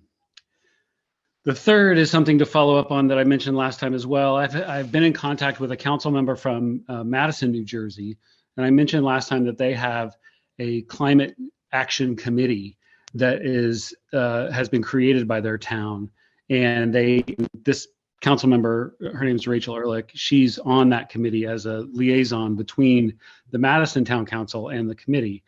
And they're responsible for setting goals for climate action in Madison.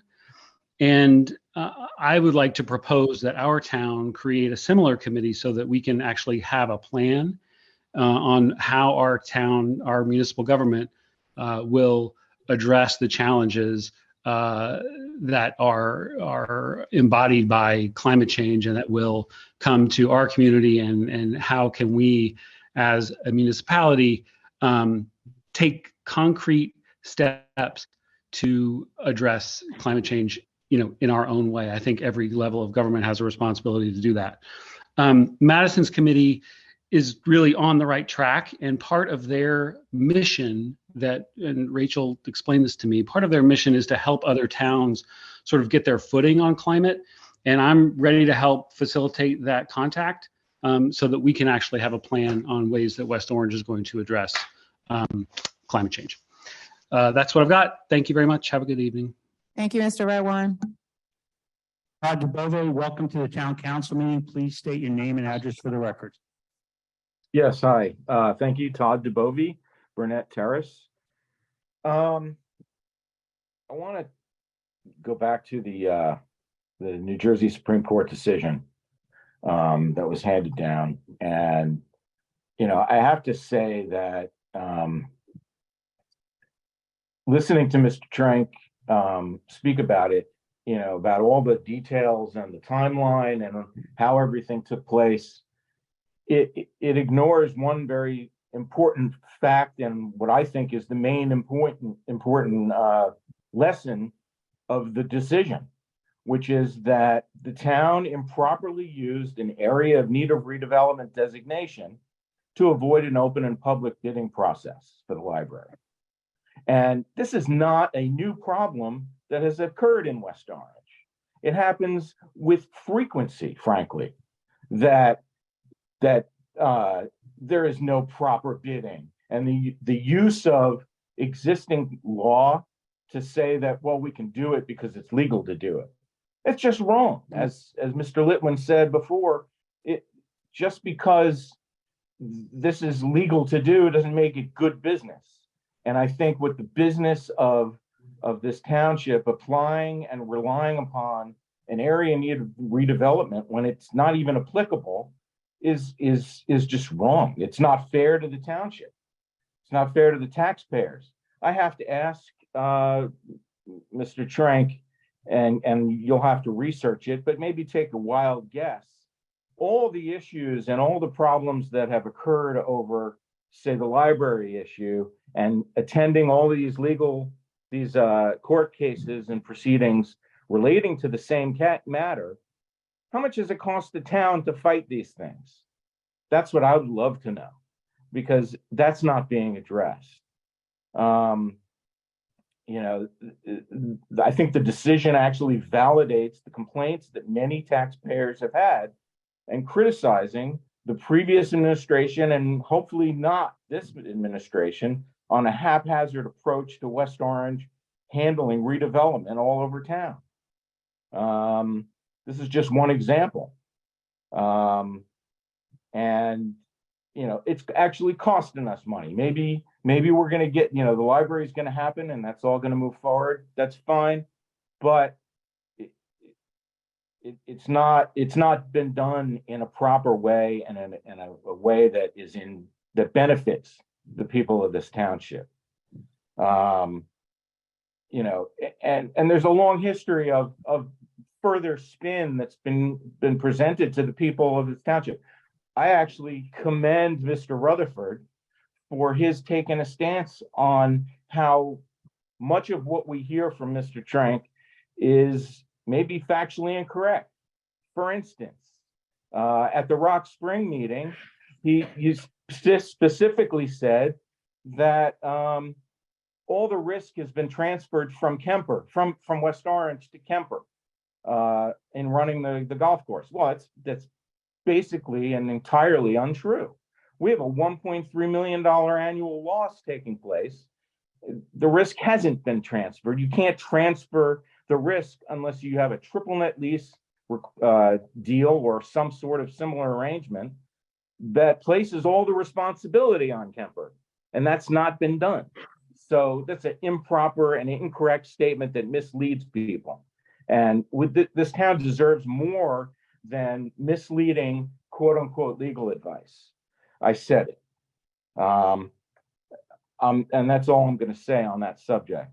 I'm actually in favor of keeping the flag raising for Israel, in spite of all of the one-sided commentary that we've heard from other people. You know, that's self-serving. I stand by Israel. So do many other people. That's it for me tonight. Thank you very much. Thank you, Mr. DeRoby. JLR, please state your full name and address for the record. Good evening, Joyce Rudin, 38 Woodland Avenue. Good evening, Council President and Council members. I had not planned on speaking on this, but that was some spin by Mr. Trank and his colleagues, and I'd like to know exactly what that cost us in legal fees to have this report tonight. Like Mr. DeBovi, I'd also like to know how much Mr. Trank and his team billed for the entire Supreme Court case that they lost and made West Orange look foolish. Mr. Trank and his team lost a landmark New Jersey Supreme Court, and Kevin Malenga is a hero who has repeatedly tried to stop this town from designating areas as blighted and handing out millions of tax abatements to rich developers. Mr. Malenga won and set precedent for the entire state, not a new precedent, just a clarification of the definition of the word blighted, which this town has repeatedly abused. Unfortunately, it's too late to reverse this town's barreling forward from the sale of our old library through a no bid, no appraisal sale, but make no mistake about it.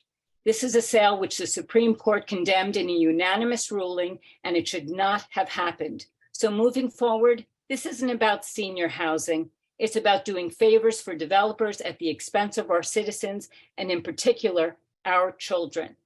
The biggest losers in this non-blighted sale, cloaked in the need for senior housing, are the neighborhood children and their families who used to walk to our public library and depended upon it, not only for its books, but for its internet. Essex Green is not our town center, and it cannot be reached by foot by the children who live in apartments downtown. Tonight, I'd like to request that this council uphold the law regarding term limits and of the planning and zoning chairs and vice chairs.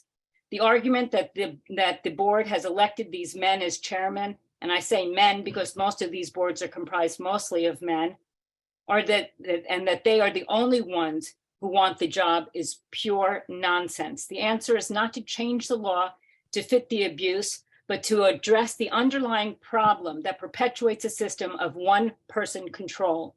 Council members need to appoint qualified individuals, and there are plenty in West Orange who will be able to step into this role, just as all of you elect a council president for only one term and not consecutively. We have to end the tight grip of each of these longstanding chairs who have held these commissions for years and years and years. I'm also requesting that you decline the reappointment of Mr. Thapar as public advocate, as he shows little interest in reaching out to the public and going beyond asking a few questions at meetings. I have never heard him advocate in front of this council, as our previous advocate, Mr. Grossman, did all of the time. I urge you to hire a full-time planner and stop renewing yearly contracts to Mr. Greigel. A town of this size deserves a full-time planner. And also tonight's show by Mr. Trank also gives us more reason why he should not be put back on as the town attorney for 4 years. Finally, there are some ethical issues on some of the votes that will be taken tonight. Some of the professional service agreements that are proposed to law firms and individuals are from the same entities that have contributed to some of our council members' campaigns.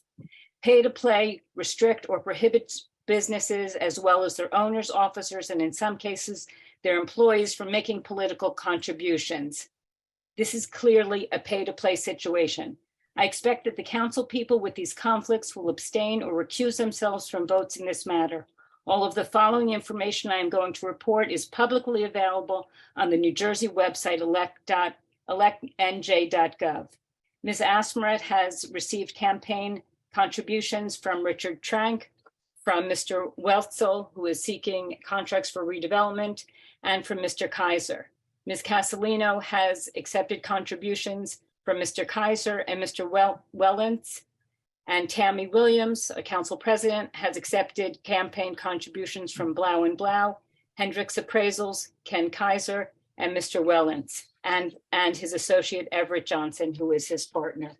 So I hope tonight that you will do the right thing and either recuse yourself from some of those ethical conflicts. Thank you so much.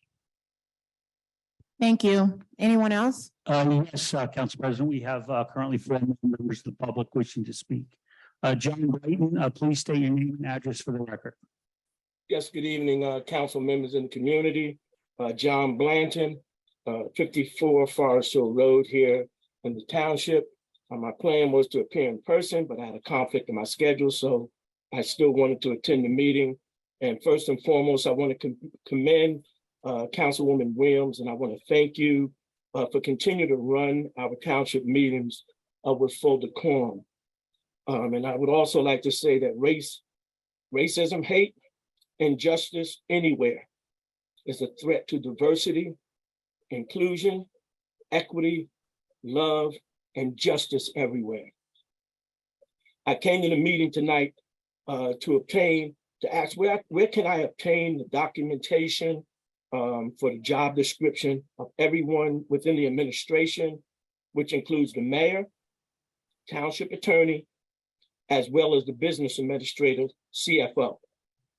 As I watch the meetings, I become confused at times who's who and whose job it is to address certain matters. So if I could attain the documentation, the job description of everyone within the administration, I would certainly appreciate it.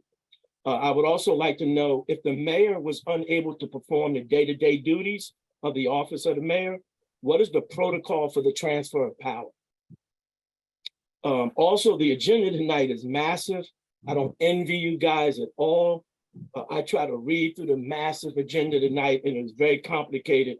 I'm going through all the materials for tonight's meeting, and I don't know if there's something that could be done to try to minimize the length of it, because it appears you guys are going to be here for a very long period of time tonight.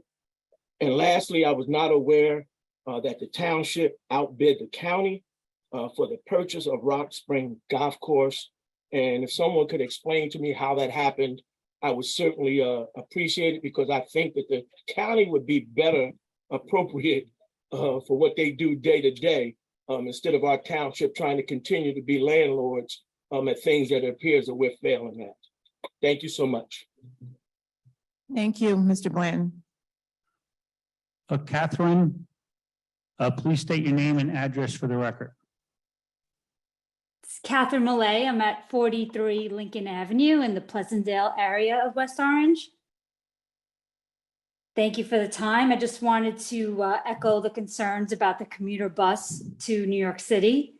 I was very upset to hear the news. I've been taking the DCamp bus recently when they added the additional time for the express. And before that, I was mostly taking the Coach USA bus at the arena. And that bus, once you hit 7:30, it's packed. You can't get on. There's a couple of standing options, maybe, if someone wants to stand for what could be an hour and a half ride into Port Authority. And then there's, you have two chances then, a 7:40 something and then 8 a.m. And then after that, if you don't get on, you're basically stuck at the arena. So I do think this is a concern if there's no other options for people and everyone's heading to the arena, which is in West Orange, there may be chaos there. So I just want to make sure everyone is thinking about that and looking for some additional options for us. The Jitney is an option. For me, the Jitney takes me about 30 minutes to get to the train station in Orange, which is basically more time than the train ride to the city is. So it just, we live 18 miles through the Lincoln Tunnel. I mean, there has to be some more options for us here. It's part of the reason I live in West Orange and why I pay the taxes I do. So just something I think that we really needs to get some attention. And that's it. Thank you very much. Thank you, Ms. Millett. Brett Draper Scott, welcome to the meeting. Please state your name and address for the record. Good evening. Can you hear me? Yes. Thank you.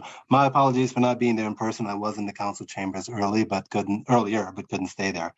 First, let me say that I second everything that Joyce Rudin said and most of what Mr. Blanton. Mr. Scott, can you please give us your address? I apologize for the interruption. That's quite all right. My address is 75 Nestor Road.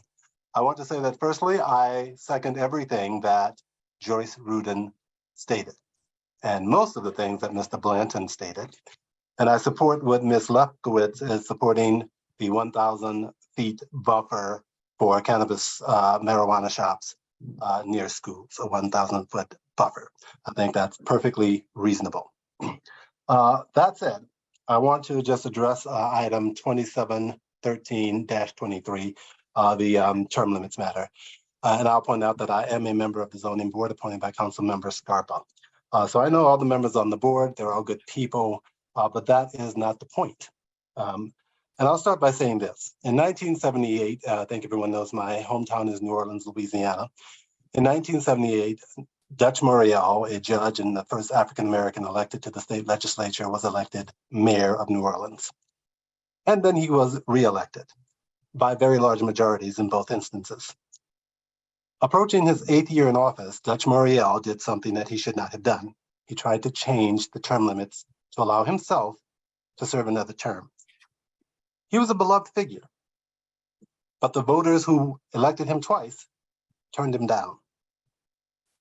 In New York, the city council, 3 times, the voters had to pass term limits saying, no, we don't want you there forever. And billionaire Mike Bloomberg got in anyway, stole a 3rd term. It did him no good when he spent all his money running for president, and he found out what people thought of his stealing a 3rd term. And so did the people who enabled him.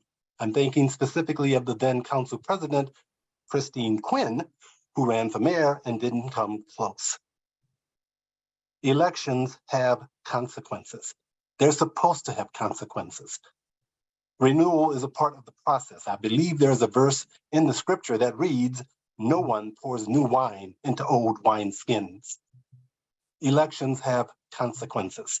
There is supposed to be renewal. There's supposed to be change. You don't change an ordinance to support one person. The voters of New Orleans knew that. The voters of New York knew that. And I believe this council knows that. So I hope that either a bare majority or a full majority, every single one of you, will vote this proposal down. No one should serve in a volunteer position for 20 years. No one should serve as the leader of a public board for that long. And the idea that we can't find someone else is ridiculous. Appointing and reappointing the same person for 20 years is not finding someone else. That's not looking for someone else. Elections have consequences, or at least they're supposed to. Right now, I want this council, each one of you, each one of these members to think about this. Right now, the person holding the chairmanship of the zoning board, and he's a nice person. I'm not saying anything against him. He's a nice person, but he's doing it illegally. He's already in violation of the law. And you're going to change the law to accommodate that one person? After what happened on January 6, 2021, when put in peril because someone doesn't want to accept an election result? Editorials have been written from the New York Times to the Washington Post to the Wall Street Journal to the New Republic to the Nation, pointing out that Americans are losing faith in their democracy. Local governance is supposed to be the most accessible. And you have a proposal before you in 2713-23 to overturn the law to accommodate one individual? That is outrageous. That is outrageous. The voters in New Orleans knew better. The voters in New York knew better. And I hope that there is a clear majority on this council that knows better.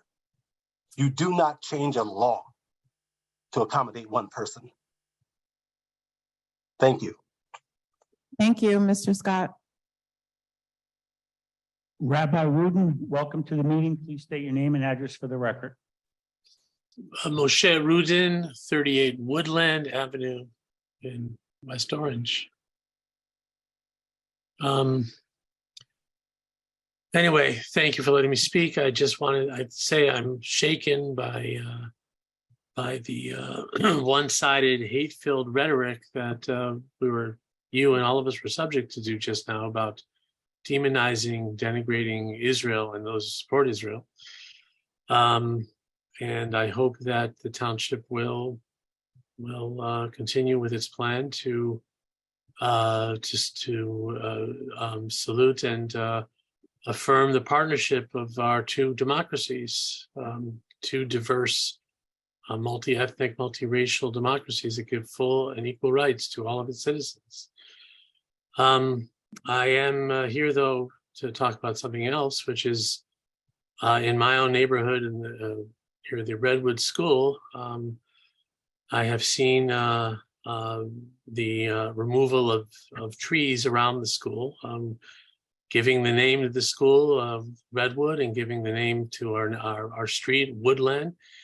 I had learned that there was a terrible tragedy that had taken place in early February when a tree limb had killed a citizen, smashing into his car.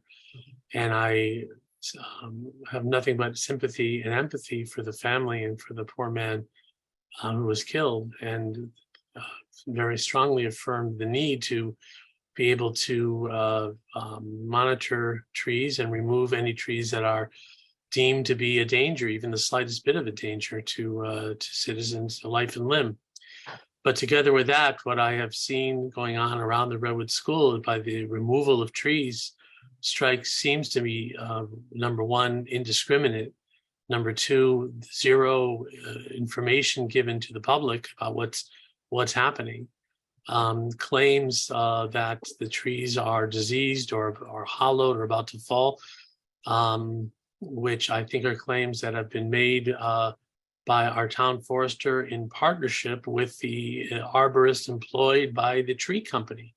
I don't quite understand why somebody who has clearly an interest and an agenda is allowed to make decisions that affect the character and the nature of our neighborhood. Seeing these tall, beautiful trees taken down without any information to the public, without any real clarity about why that must be so, strikes me as just an overreaction and a lack of consideration. I really wish there was some sort of process, some sort of deliberation, some sort of, I know we have a tree ordinance, but it strikes me as woefully inadequate to guard the public trust of people who are these generations of our children and our parents who planted the trees, who enjoy the trees. I just wish that there was a clearer message about and process and procedure about how trees should be removed, when they should be removed, and that it be transparent and they'd be open for at least a discussion. I happened to see one of the trees that was taken down, and I took pictures of. I was told it was hollowed out and that all the trees were supposed to be taken down.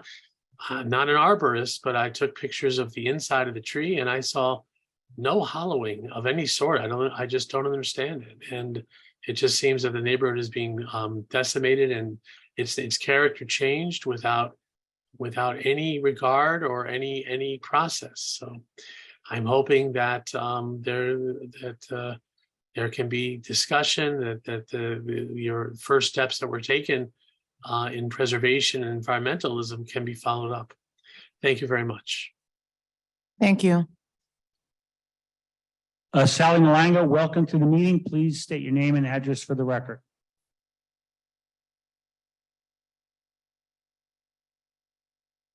Sally, please unmute yourself. I just unmuted. Sally Malanga, 57 Ridge Road. On behalf of our Green West Orange members, this evening's agenda is too long. It's unreasonable to expect council members and the public to understand all the resolutions presented. I urge council members this evening to pull and table at least half of these resolutions. In response to Mr. Trank's presentation, you council members did not respond appropriately to Bill Rutherford when he stated succinctly what we residents experienced in our public library legal challenge. Kevin Malanga would not have filed a lawsuit if the township had followed good practices of appraising the value of the library and conducted a proper bidding process for the sale of this asset. The redevelopment law has been misused by township officials to award developers projects without bidding, and the Supreme Court recognized and stopped it. Regarding the planner's report, the so-called planning expert gave the township the expert opinion that they wanted. Even the Supreme Court called that out. I would also like to remind this council that the administration allowed Prism Development to escape their affordable housing requirement on Main Street. Something rings hollow about the passion for affordable housing when certain developers don't have to deliver on their requirement. And besides that, the affordable housing at the library site doesn't afford a good quality of life to seniors. It's a vertical warehouse for seniors with no place to walk outdoors. Redevelopment has been a gift of reduced taxes to the real estate industry that has lobbyists to fight for it and who routinely abuse the redevelopment law, which was not meant to be used in the suburbs, but to revitalize cities. Redevelopment in West Orange is so obviously corporate welfare and unfair competition. My further comment has to do with the renewal of certain employee and consultant contracts. First, if any council member has accepted campaign contributions from any contractor on this list, you should recuse yourself from the vote. For those council members who have accepted contributions, please abstain from votes. Those who do not take campaign contributions from town attorney Mr. Trank or any of his family members or business associates, please vote no on a 4-year term or any term for township attorney Mr. Trank. He should not be rewarded for losing a landmark case before the Supreme Court by maneuvering and selling our library, by not applying for $5 million in Green Acres funds for the Rock Spring Golf Course, instead attempting to subdivide the golf course despite objections of the neighborhood, actively blocking public access to public information requests, requiring residents to file appeals while costing the town legal fees when the residents are vindicated. Please vote no. Please vote no for unlimited terms for the zoning and planning board chair. Please vote no on the reappointment of Mr. Tapar as public advocate. Please vote no on renewing the planning consultant Paul Greigel's contract. West Orange needs a full-time planner with a vision for enhancing the historic nature and natural features of our town, limiting traffic and promoting the economic welfare of our town. Mr. Greigel does not serve us in that capacity. Please vote no. Please vote no on the 200 feet limit for the cannabis stores. Let's upgrade how this community is managed and served by its public employees. Our public buildings are not for sale. Our tax revenues are not to be given away. Our trees need to be preserved. This recurring problem undermines all the efforts that you make as council people. Finally, our freedom to pursue a high quality of life must come before personal interests. Thank you for your consideration. Thank you, Ms. Malanga. This is last call for any member of the Zoom audience wishing to address Township Council. Please raise your hand before public comment will be closed. Thank you, Mr. Fagan. Mr. Blayton, forgive me for mispronouncing your name. You do not get a second chance. I see your hand raised, but you only get one chance to address Town Council. With that being said, Council President, there are no new members of the public wishing to address the audience. Mr. Blayton, you can send an email to the Town Council. Council President will give you the email address if you have any further questions. Thank you, Council President. Mr. Fagan, public comment is now closed and we will respond to public comment. Thank you always, Mr. Fagan, for your information as well, Mr. Puglisi. Mr. Brister, we're looking forward to the Love and Unity Festival. We all need a week of love. Too bad it's not tomorrow, starting tonight, immediately, effective. But we all can use love and unity. And I look forward to participating and being a part of the festival. We address to all those who are concerned about the opposition from the Palestinian voices that we heard tonight. This was something that we commented on at last meeting's agenda, March 7th. We received communication asking for us not to move forward with the Israeli flag raising, and I asked my council colleagues what was their intention and how they felt. We all agreed that we will not bring politics from outside of West Orange into recognizing the diversity and the heritage of our West Orange residents. Unless my council members advise me differently, we are moving forward with the Israeli flag raising on the 26th of April. Thank you. I apologize for the outrage that many of you in this room may have actually felt. I apologize that I was unable to protect your feelings and I could see them, the outrage, but respectfully, we do have to give people an opportunity to state their opinions, but it does not go without understanding the torment that you experienced. And I felt your pain as we all did. So we apologize. That was not our intent, but we do want to be fair to everyone and give them an opportunity to speak however they choose and see fit. So I apologize for that. As far as the ordinances are concerned and resolutions that are on reading for this evening, I will reserve my comments until we actually get to those in an effort not to be repetitive. For the commentary, again, based on Mr. Blanton's inquiries about the job descriptions, I will certainly encourage you to look at the code book, which is on the left side of the township website. If you will Google the descriptions for the mayor or mayor, it will auto-populate and it will give you the descriptions for those positions that you inquired about: CFO, BA, mayor, township attorney. As far as the bus lines are concerned, we have received a barrage of telephone calls and emails regarding the shutdown. And certainly we are very concerned and want to do as much as we can to support and help our residents. We do have some alternative means of transportation. Certainly we have 6 jitney routes in West Orange. However, I will remind our residents that this is a private company. There's only so much we can do. Certainly we are willing and looking forward to working collectively to see if New Jersey Transit has any interest in extending their operation and supporting just giving alternative routes so that it can be more accommodating to our residents. So we have already, the mayor and our business administrator have been in contact with the higher legislators. Mikey Sherrill issued a press statement. As we know, DeCamp is located in Montclair. That's their base, and that is absolutely her district. So all hands are on deck to see what remedies are available. But at this time, it is clearly out of our hands. But we will look to work collectively with any other municipalities as well as any other options to see how we can continue to support our residents. Rabbi Rudin, regarding the trees around Redwood School, certainly we will ask the administration to respond and provide an update. Thank you for your diligence and advocacy.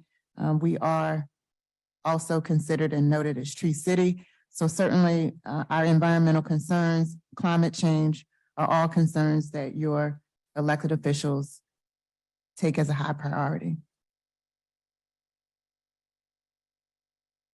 I think that covers most of the comments that did not include something that will be an ordinance or a resolution for a latter part in the agenda. And I will again go to my council colleague, Ms. Scarpa, for her public comments response. Okay. To Mr. Brister, thank you for all you do, the Love and Unity Festival that you bring to our town. I will be attending. In light of what we've experienced here tonight, we are in dire need of it.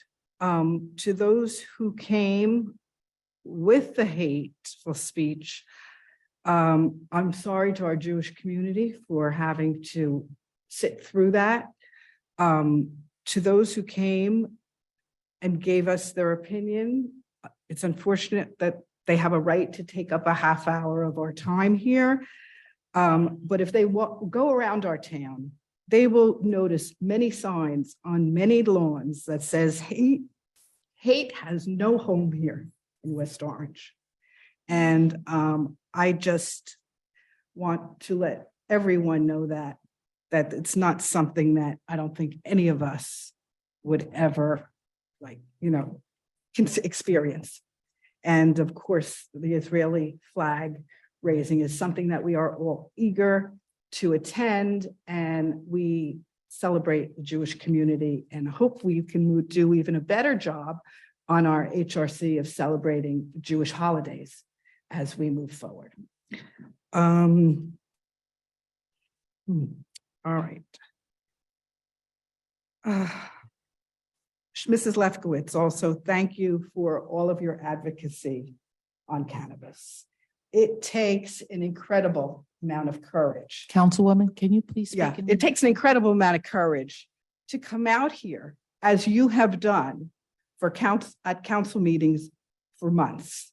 And thank you for letting the public know that we need to be aware that we don't really have the free speech, that there are so many people who are being intimidated in our township, who are not voicing their opinion, who are afraid to put their name on a petition to protect their children because they're afraid of what being called whitewashers, or it just is very sad to me that we have come to this point.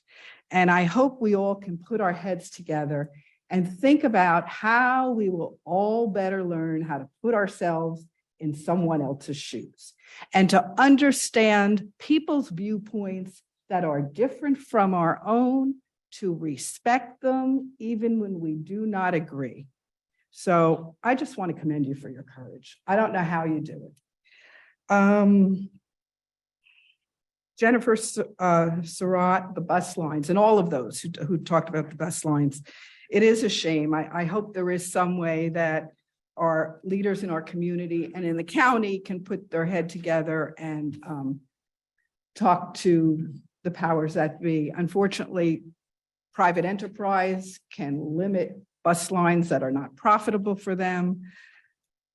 We do need to figure out what we can do to maintain our incredible service to New York City, because I've gotten calls and spoken to many realtors, and that's why many people move here to our community. So hopefully our mayor can talk to the powers that be and do whatever she is able to do to see that we keep our transportation options varied and consistent with what our residents need. Though it's a tough one. Jonathan Redwine, again, thank you for calling in. Your passion for the environment is very much appreciated. And I just want you to know that, no, I am not uncomfortable with the volume of ordinances and resolutions that were dumped on us. It is physically impossible to get through all of this. I spent last night from 10 to 2 a.m. in the morning on the phone with Councilwoman Gavin Michael, trying to make heads or tails of a lot of this. And I spent a lot of other time with other council members trying to sift through it. And I do hope that we will table a lot of this, because there is a lot of it that is not urgent and pressing. And we need to concentrate on those pieces of legislation that are urgent and pressing. So actually, for everyone who brought that to our attention, Todd, please know that I thank you for bringing it to the attention of the public, because I don't think people really understand the amount of work that council people have to do. I take calls day and night. I answer phone calls. I feel like I'm a problem solver. People think I'm going to be able to solve all their problems. I try as best I can, and I try to bring things to light to the people who can.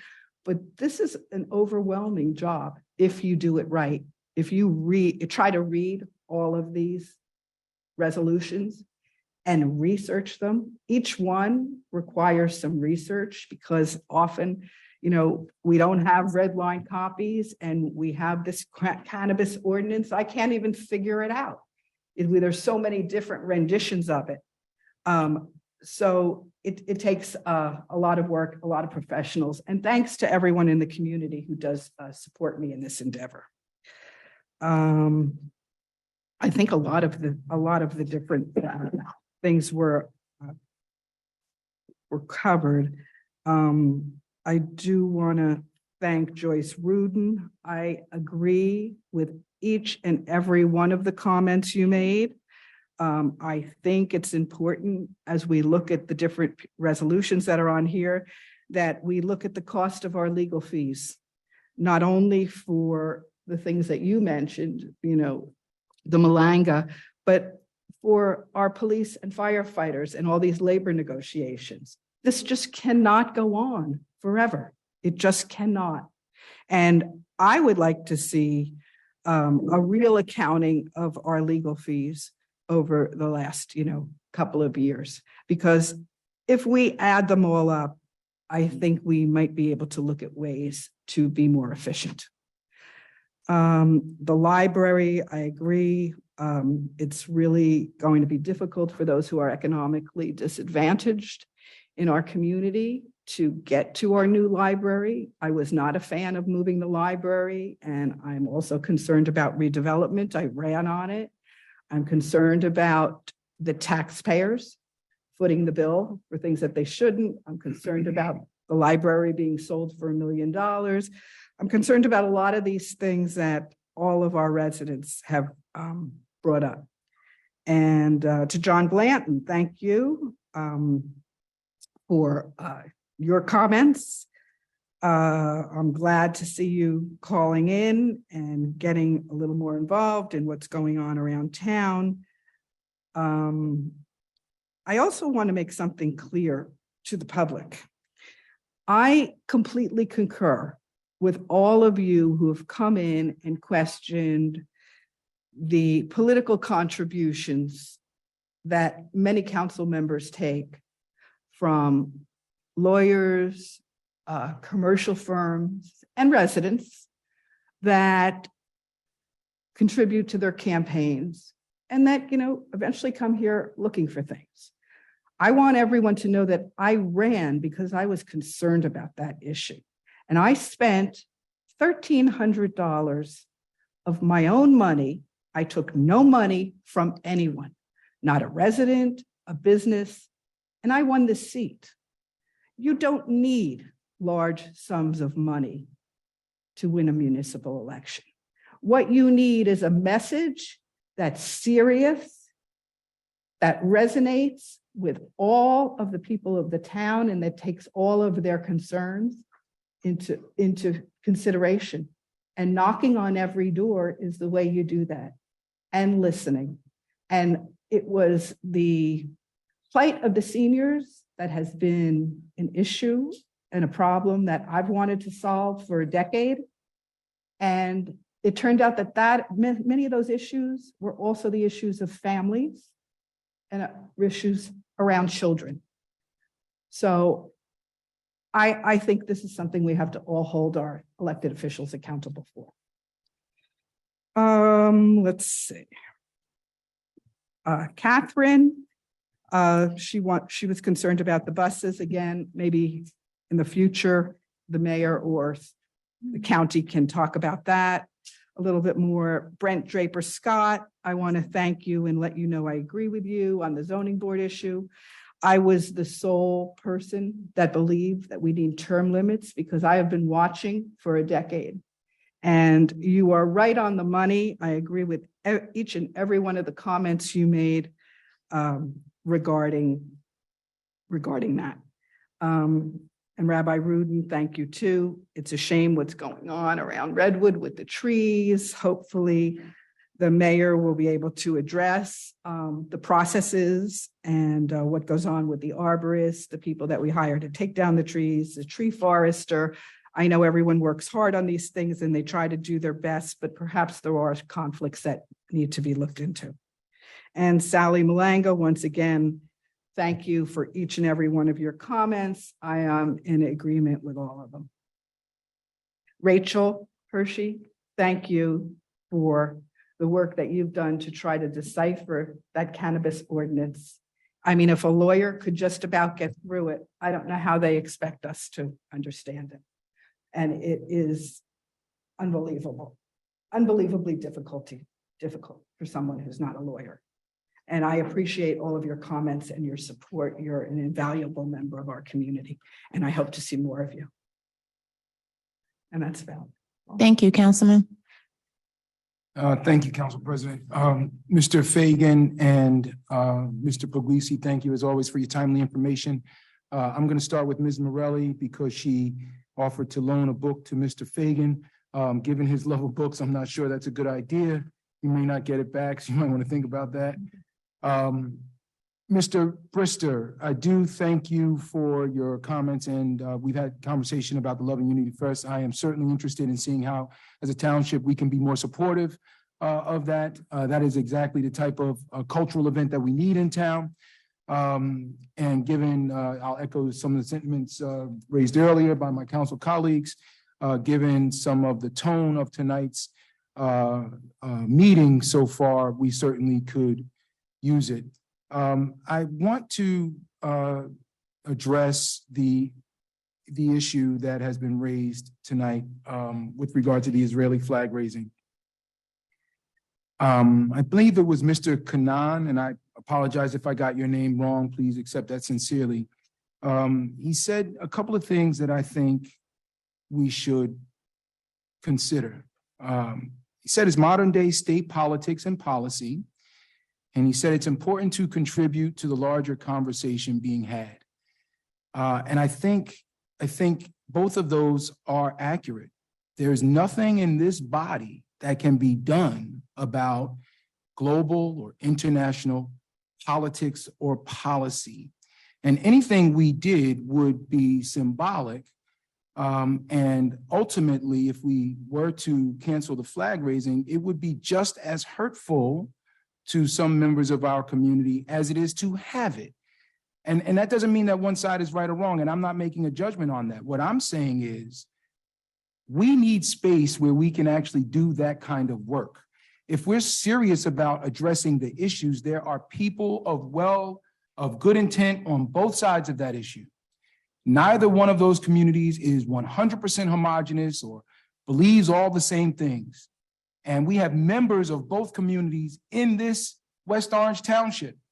And so we do need space where we can deal with the tough issues without alienating each other, turning each other into monsters, or turning off our ears and getting entrenched in our ideas. Now, I will say, and I am encouraged by this, Rabbi Tobin and I have been working on this now for quite some time, establishing a safe space in town between multiple religious communities to have the hard conversations, to build the relationships so that we can tackle these issues as one West Orange. We stopped last year because politics in this town are absolutely horrible. We are very tribal in our politics, and when there's someone on the other side and there's an opportunity to gain an advantage, too often we seek to take it even if it hurts other parts of the community. So we had to table that. We have picked it up again, and I'm grateful for that opportunity, along with a cohort from the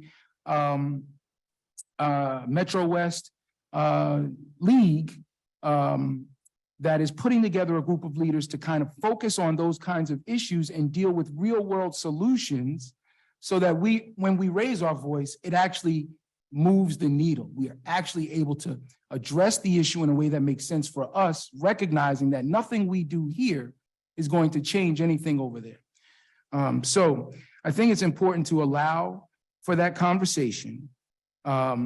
It is certainly not comfortable to hear some of the public comment, and I'm not speaking about any in particular, but we have to allow ourselves to be uncomfortable sometimes if we're going to build bridges between communities. So I do thank everyone that raised their voice tonight, whether I agree with it or not. And I respect the People's Organization for Progress and the others that spoke, but I still maintain that I think it's important for West Orange and for how we treat each other here, how we live together here, to acknowledge all of our communities, including the Israeli community, with this flag raising on the 26th. All right, I hope we can take a deep breath and just take the temperature down just a little. I'm encouraged, Ms. Lefkowitz, by your continued advocacy and organizing. Excited that Maria Vera and you are working diligently to gather signatures. It is one of the ways that we know how the community feels.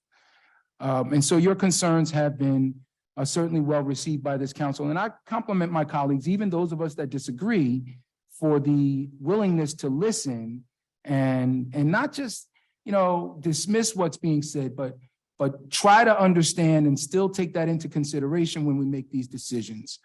Now, with regard to the issue in the high school, there's literally nothing this body can do about that. It is certainly something that needs to be addressed. I have two daughters that recently graduated. One just graduated last year. So I know what goes on in that high school. And we had multiple conversations about acceptable and appropriate behavior. And it does certainly require advocacy on the parts of parents at home and at school.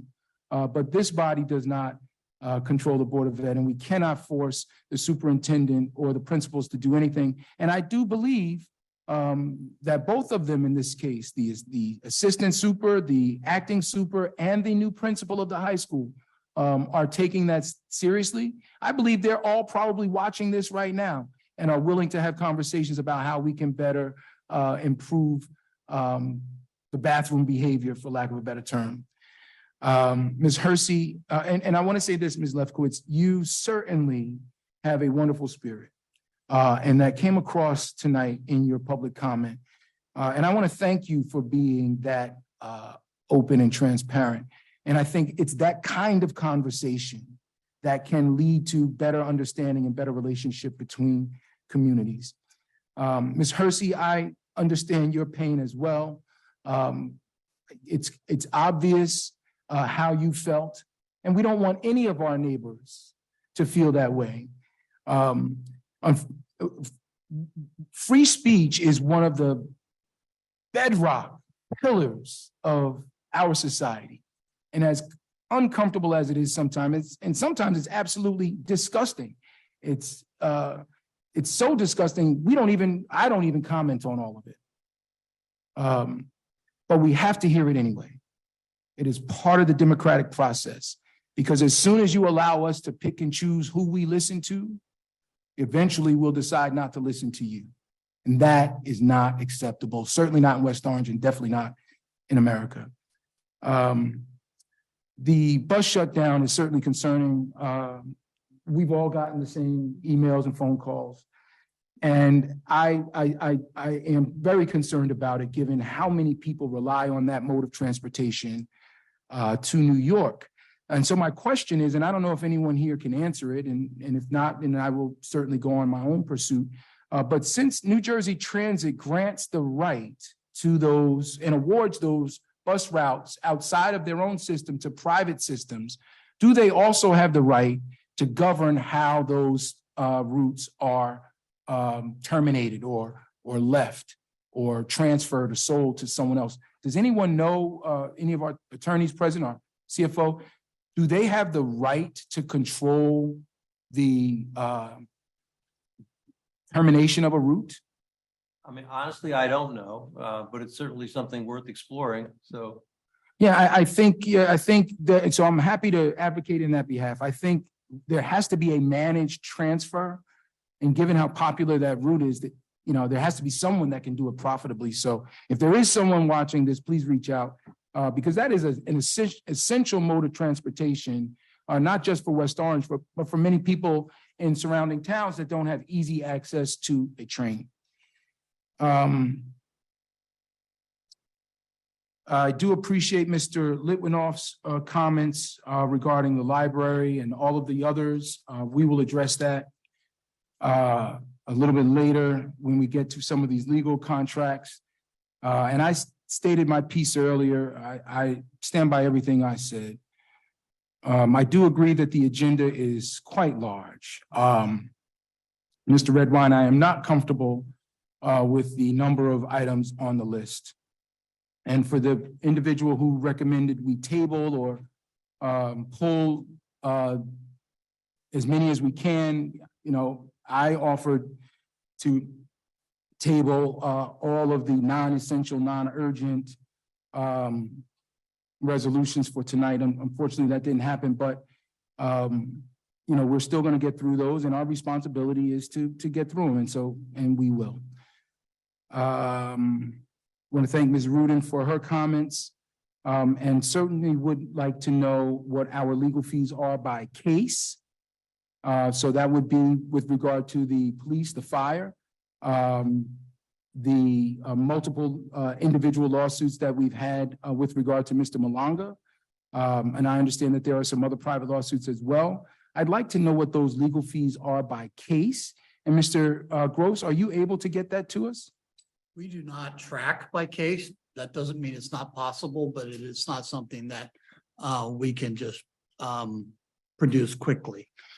We would have to go back to all the individual firms themselves and try to recreate that. So I would like to know what those fees are by case. I would also like to know the totals by calendar year. And can you get that to us, Mr. Gross? What we've spent per year, you get, the answer is yes, and we do provide it to you in the budget process. Well, in the budget process, we give what we are approving to be spent, what is We also actually spent. the actual. You give us for the prior year, that is true. Yeah. So I would still like to know it by year so that I can have a spreadsheet and look at each individual year, unless that's too much trouble. Whatever the council requests, we'll try to provide. I'd like to see that as well. I think Mr. Blanton's concerns were addressed with the exception of, actually, I guess two of them weren't. In our form of government, if the mayor were unable to perform the duties day to day, who then, is it the BA or is it the council? Who then assumes the mayoral responsibilities? According to ordinance, it's the business administrator for 60 days. After 60 days, there can be a request for a special election. Thank you, Council President. You're welcome. And with regard to Mr. Blanton's, Please keep her safe. Yes. Please keep her safe. I think we all like her better than you, John. I'm just saying. With regard to the township being outbid by the county for Rock Spring, here are the details that I'm aware of. And I had this conversation with Mr. Gross one day last week, I believe. when the county was looking to purchase that property, they got an appraisal which came in at 4 million. And then they ultimately bid 6 million, and we outbid them by at least 5 million. It's my understanding that the appraisal we had was done, came in at a much higher valuation, but it was done, it was appraised as if it was going to be developed and not maintained as a golf course. Our county exec had it appraised as if we would keep it as a golf course, which we are, well, at least I am fully in support of. So I did meet with him at the request of multiple residents to hear him out. And at no point in time was I interested in selling the golf course to the county. But I do think it was our responsibility to hear what his proposal was and what his vision was, instead of just turn a blind eye or turn a deaf ear. I think Mr. Scott and Ms. Maley's questions were answered. Do want to thank the rabbi for bringing up the tree issue. You know, we've seen it around Liberty as well. I didn't know it was at other schools. I certainly do understand the need at Liberty, given the fatal car accident as a result of a tree coming down. But we certainly should be looking to preserve as many trees as possible.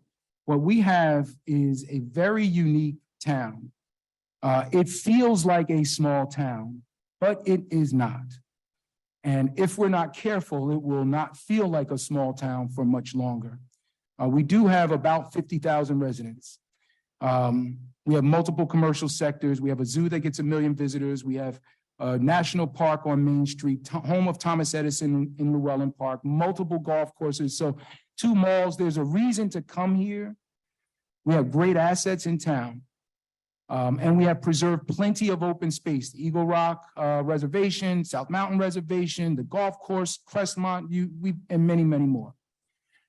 But if we're not careful, we will lose that small town feel. And I think in all of what we're trying to do, there is certainly a tie to the history, the legacy, the feel, the culture of West Orange as we prepare ourselves for who we are now and where we're going. But trees are certainly an important part of that. And so I support keeping every single one that we possibly can, but obviously not in the case where it's a danger or risk to public safety.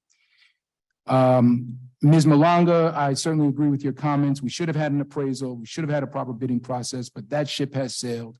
And now we've got to figure out what we do going forward. And, you know, you made other comments as well, and I certainly do take those under advisement. I think that's enough from me at 10:20 almost. So we appreciate your comments. Madam Mayor, you would like to respond? Thank you. Thank you. So I wanted to respond to Mr. Rutherford or what he just said. 2 things. One is about when that tragic accident did happen in February on Kelly Drive. I immediately asked our forester to do an inventory and an assessment so that I would be happy to share that with, I will request that of him to share with you.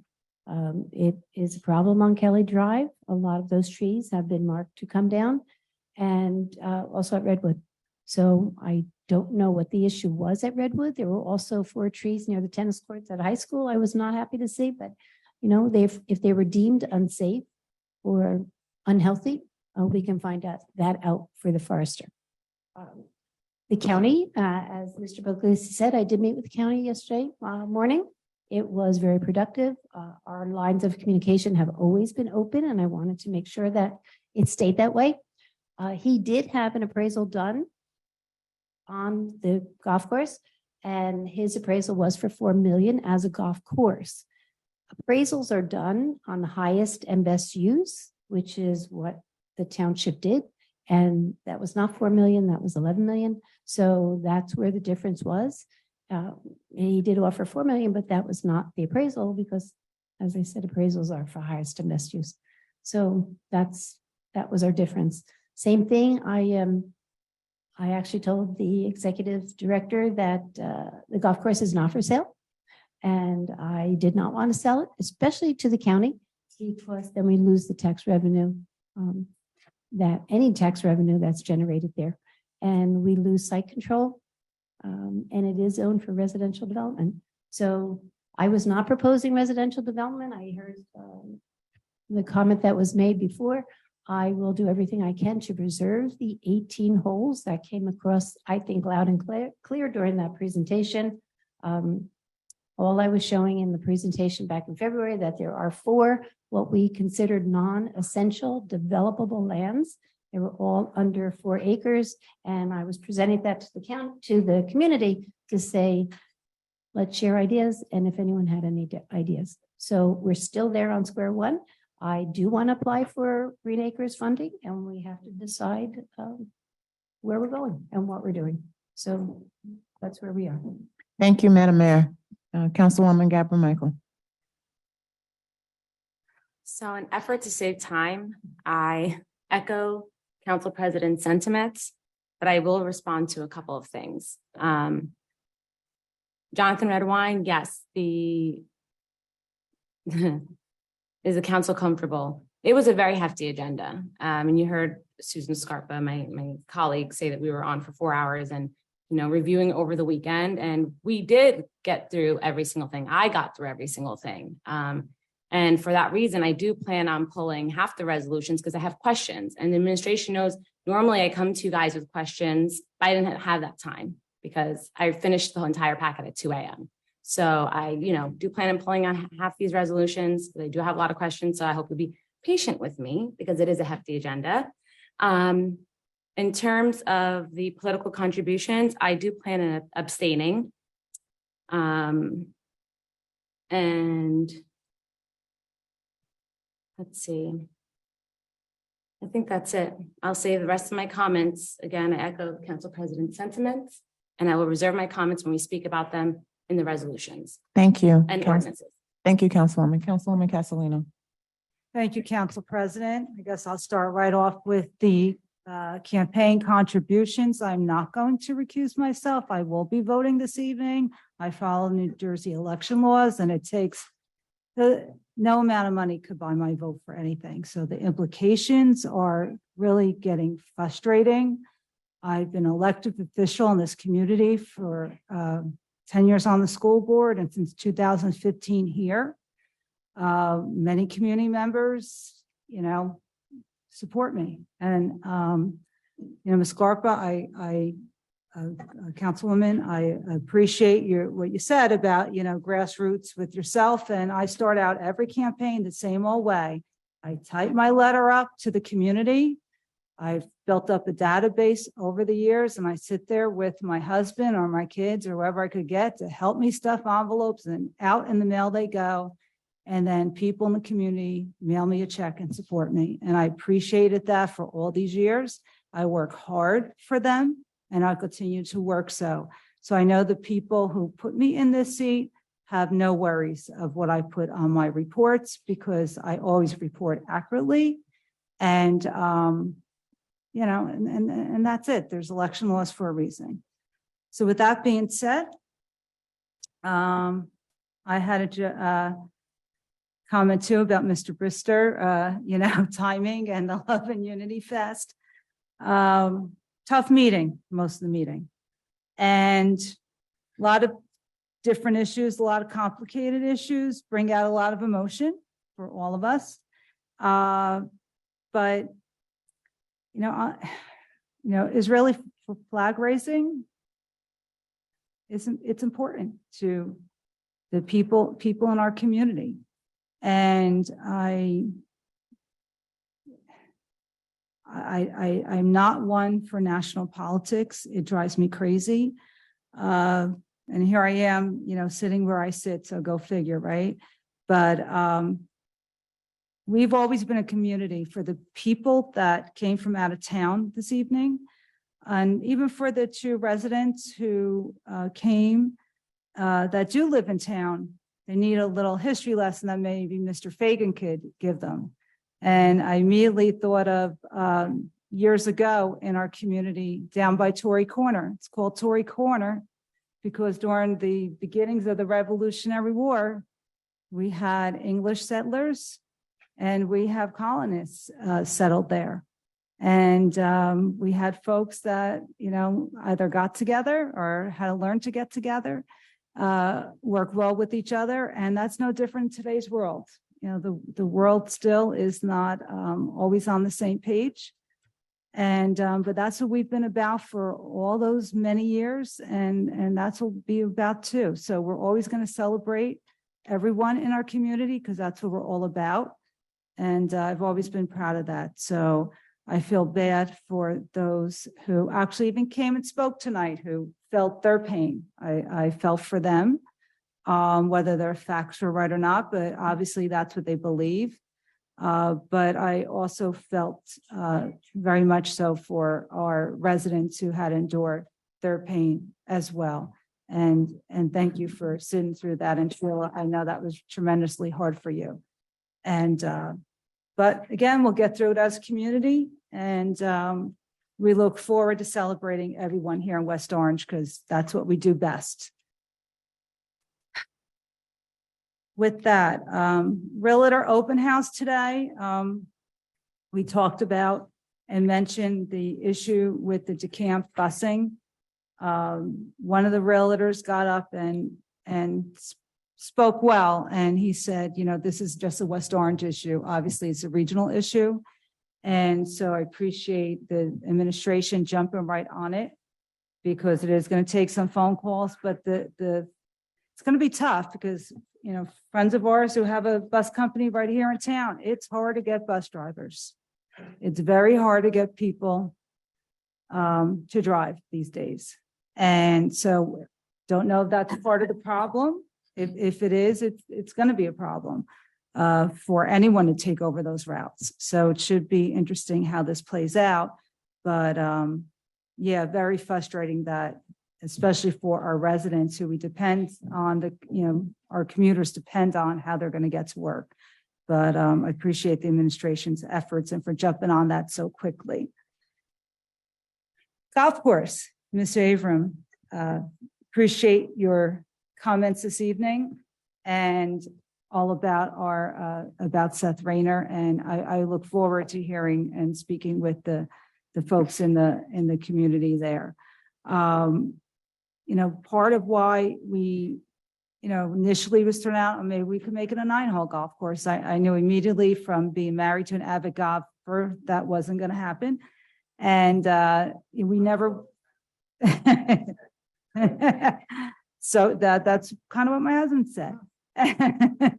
Pitch and putt, I think he said.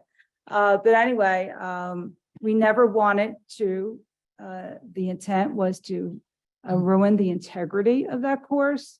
That's why when many ideas were pitched to us from residents to maybe have another road into the golf course through the 3rd hole, definitely kill the integrity of the course. So that's why we're still at square one, because we value the integrity of that course.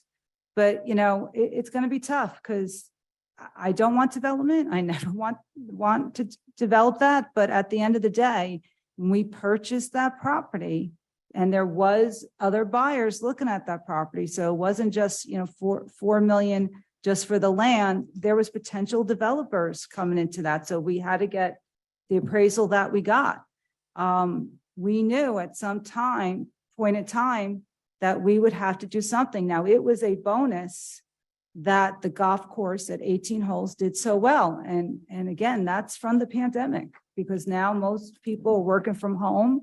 They sneak out, they sneak out for lunch, go play, and then come back. So that really enabled us to continue with the 18 holes. But this is a tough job. And, we have bills to pay and ways to figure that out. So, no, none of us want development, but we have to be open-minded to what could be put without killing the integrity of the course and without inundating the neighbors that surround that property. And it's not going to be easy, because if it was, we would have had a plan already and we would have done it. So we'll see what comes this year. But thank you, and look forward to information that you could bring to us. So much this evening, folks. I'm going to try to save the resolutions and talk about the ordinance. We talked about the camp. The library, I'm going to just hit real quick. When we had our thoughtful senior citizen study, as I said early in the evening, to determine that we did need senior housing, which was, not something that we put in motion. That was something that the public wanted. Mr. Cubey also did a study of walkers for who actually walks to the current or the former site, I should say now, because we moved out of there. And it was very minimal walkers there. I mean, the majority of walkers came from right next door at the Rena House, but there is a jitney shuttle that will drive them up there. So again, our students all have state-of-the-art libraries in West Orange school system. Very impressive what we have available. We also, when the pandemic hit, all the kids all have one-to-one Chromebooks. And we also assisted them, I think it was Nick Allegrino assisted them with getting folks who needed Wi-Fi through CARES Act grants and whatnot. So safe to say that our West Orange students are all covered. And anytime any one of them needs something, our school district always finds ways to provide for them. And they do an excellent job there. Touching base on a comment that was made about what goes on with, with the kids and smoking and, principals, the superintendent, new superintendent, all are on it. So it's been a problem that's been there forever. And it's just a harder problem now, especially for parents because of the vaping situation. It's harder to see when a kid has a vape in their pocket. So it's something they're all working on and something it's educating our students on. I know a lot of our business owners here are committed to that education as well. Did I cover everything? Mr. Blanton, I got to call you tomorrow. Do I have to worry about my mayor? I got to talk to you. Miss Morelli, I remember years ago watching the council meetings, and when I wasn't paying too much attention with the township back then, and just getting just stopping to hear, Toby Katz speak. This unbelievable woman, so proud to have her in our community and that we can name one of our our buildings for her because of all that she's done for our seniors in the township. And it's something we've been working for a long time. We always wanted that to be a senior community center where seniors could go back and gather again. They do for the community garden. They've been doing that for a few years now, having their parties there. But to make it more of a drop-in like it used to be years ago. And now that, again, we're at the pandemic, just looking forward to getting more and more activities for them and hopefully doing things in her memory there. So that is it. Thank you, Council President. I'll observe the rest of my comments for the resolutions. Thank you. Council President, if I just may interrupt, I want to remind all members of the Zoom audience that public comment is closed. There will be public comment on ordinances on second and final reading, but only for that specific ordinance. So I'm going to lower all your hands. If you have any issues with the town council, you can send them an email, but public comment is closed. I'm sorry for the interruption, Council President. Thank you very much, Madam Clerk. Okay, we're going to review the consent agenda, approval of minutes of previous meeting, public meeting and executive session of March 7th, 2023. So Consent. Report of township officers, none. Reading of petitions and communications and bids, none. bills, none, resolutions. Are any resolutions being pulled this evening? Yes. So before we talk about what resolutions are being pulled, can I ask for questions regarding specific resolutions, if you have any? Well, instead of questions, can we just go through each one and see which one we're gonna pull, then go back and talk about the ones we're pulling? No, can you tell me which ones you have questions on first? Yeah, sure. Thank you. So I have, well, I think it's easy. Well, so 75, I'd like to pull for questioning. 76, I'd like to pull for questioning. Well, is it questioning or pulling? It's Right. Questions, if you have some questions that you want to ask, or do you want to vote? Or did you want a Part of separate the- vote? Part of the process is Yeah. historically.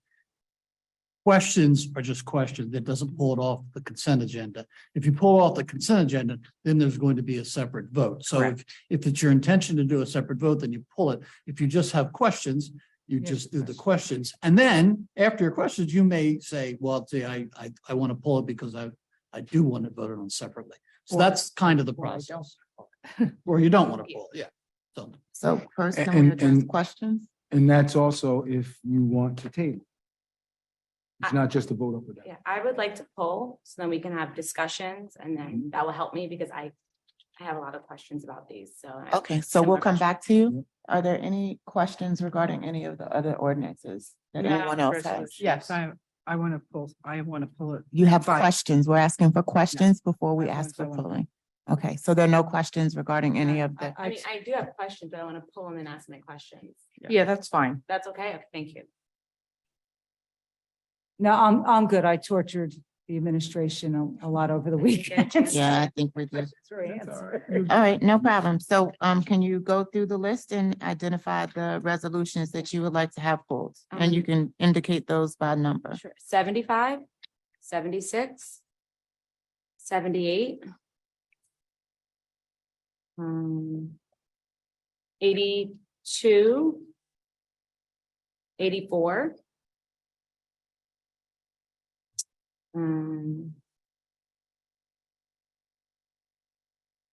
92 is already pulled by this, okay.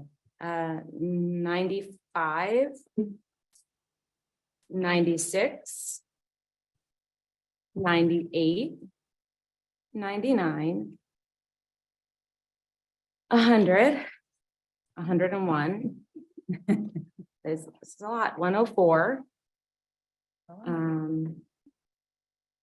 107. 109. 111. 114. That's it. Thank you. Yeah, okay. Are there any additional, I'm I- sorry, are there any additional resolutions for polling? I just forgot to tell Mr. Redwine, and this is my book that I read, so I appreciate the book, but I haven't gotten to it yet. Councilwoman? Yeah, I'd like to pull 78. 78 has already been pulled, so if you can just make sure you're identifying Okay. new resolutions that have not already 82. been pulled. What is it? 82. It's already been pulled. Okay, 95, It's already been pulled. 99, It's already been pulled. 100, It's already been pulled. and the ordinance. We're not at the we're not ordinances, there. we're only at the resolutions. Are there any additional resolutions for polling? Yes, I would like to pull 80. Making sure that they haven't already been pulled.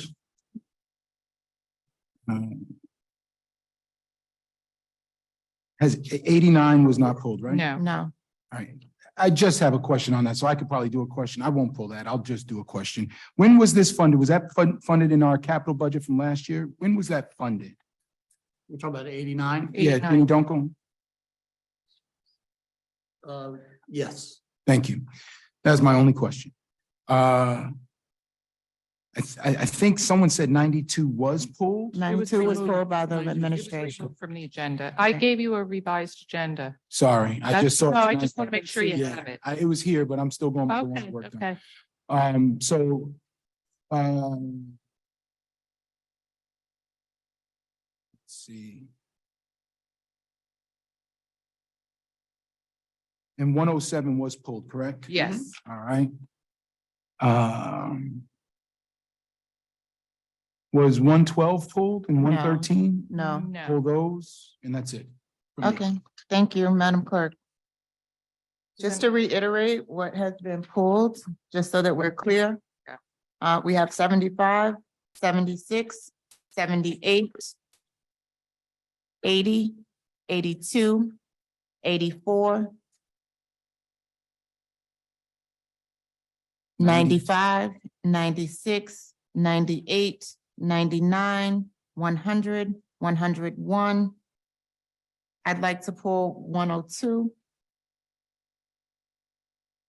104, 107, 109, 111, 112, 113, and 114 have all been pulled by my council colleagues. Correct. Thank you. Is there a motion to approve the consent agenda? So moved. Is there a second?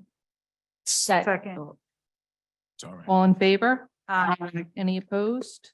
The motion is carried. First resolution pulled this evening was 7523, resolution authorizing the execution of a professional services agreement with Blau and Blau. Your question, Councilwoman? So I noticed that some of these contracts have hourly rates versus a flat rates. With this contract in particular, it's $6,000 per month, flat rate.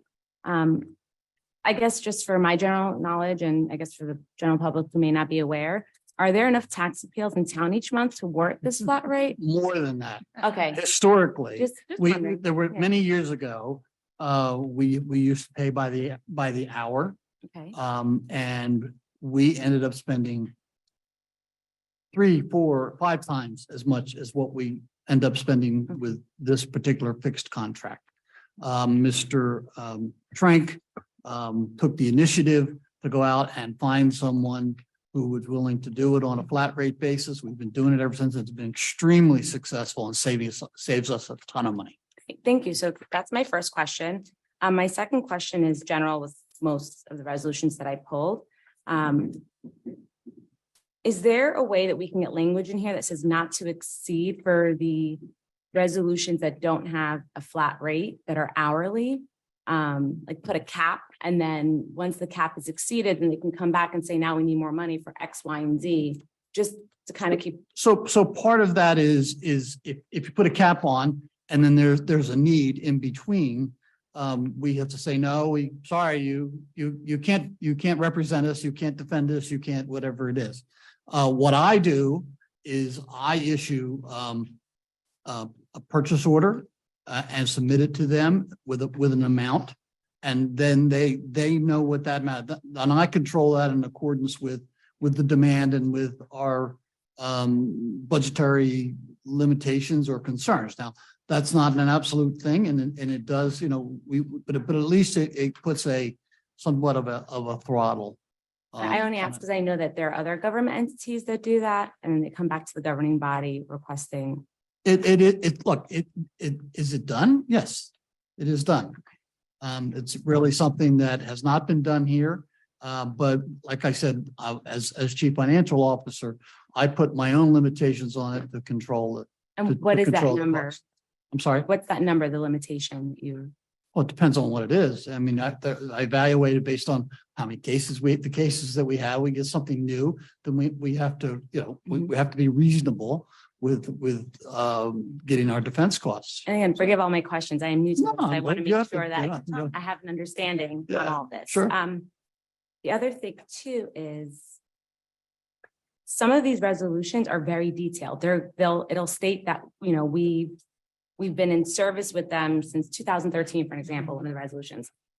Not all of the resolutions are like that. So for someone who's new like myself and Susan Scarpa and even some of the colleagues who've been here for a couple of years, it'll be helpful to have more history in here to know how long we've been doing business with them.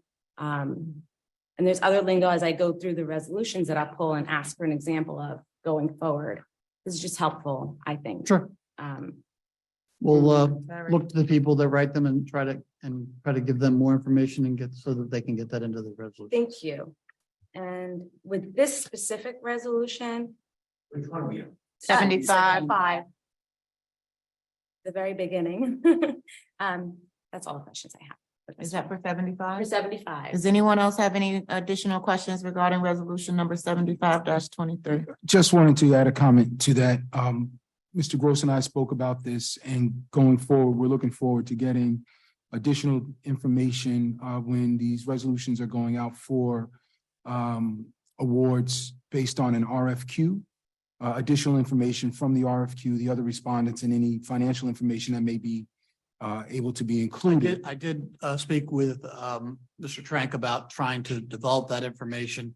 And since we're not, I'll defer to him, but I don't think it's clear to us at this point how we actually would collect that information, but we certainly can we're looking into that.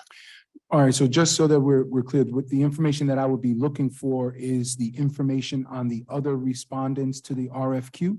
I think this actually. Well, that I sent to you. Yeah, I know, we talked about that, but in the actual resolution, when we get it, have it there so that, we've got all of that information in one place at one time. And this is not a complaint about this. We got a long night ahead of us, but going forward, I'm looking for that.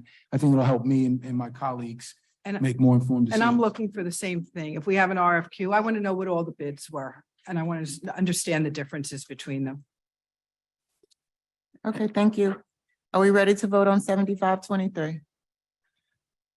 I'll move 75-23. I second. Can I just do, and like, all in favor and any opposed?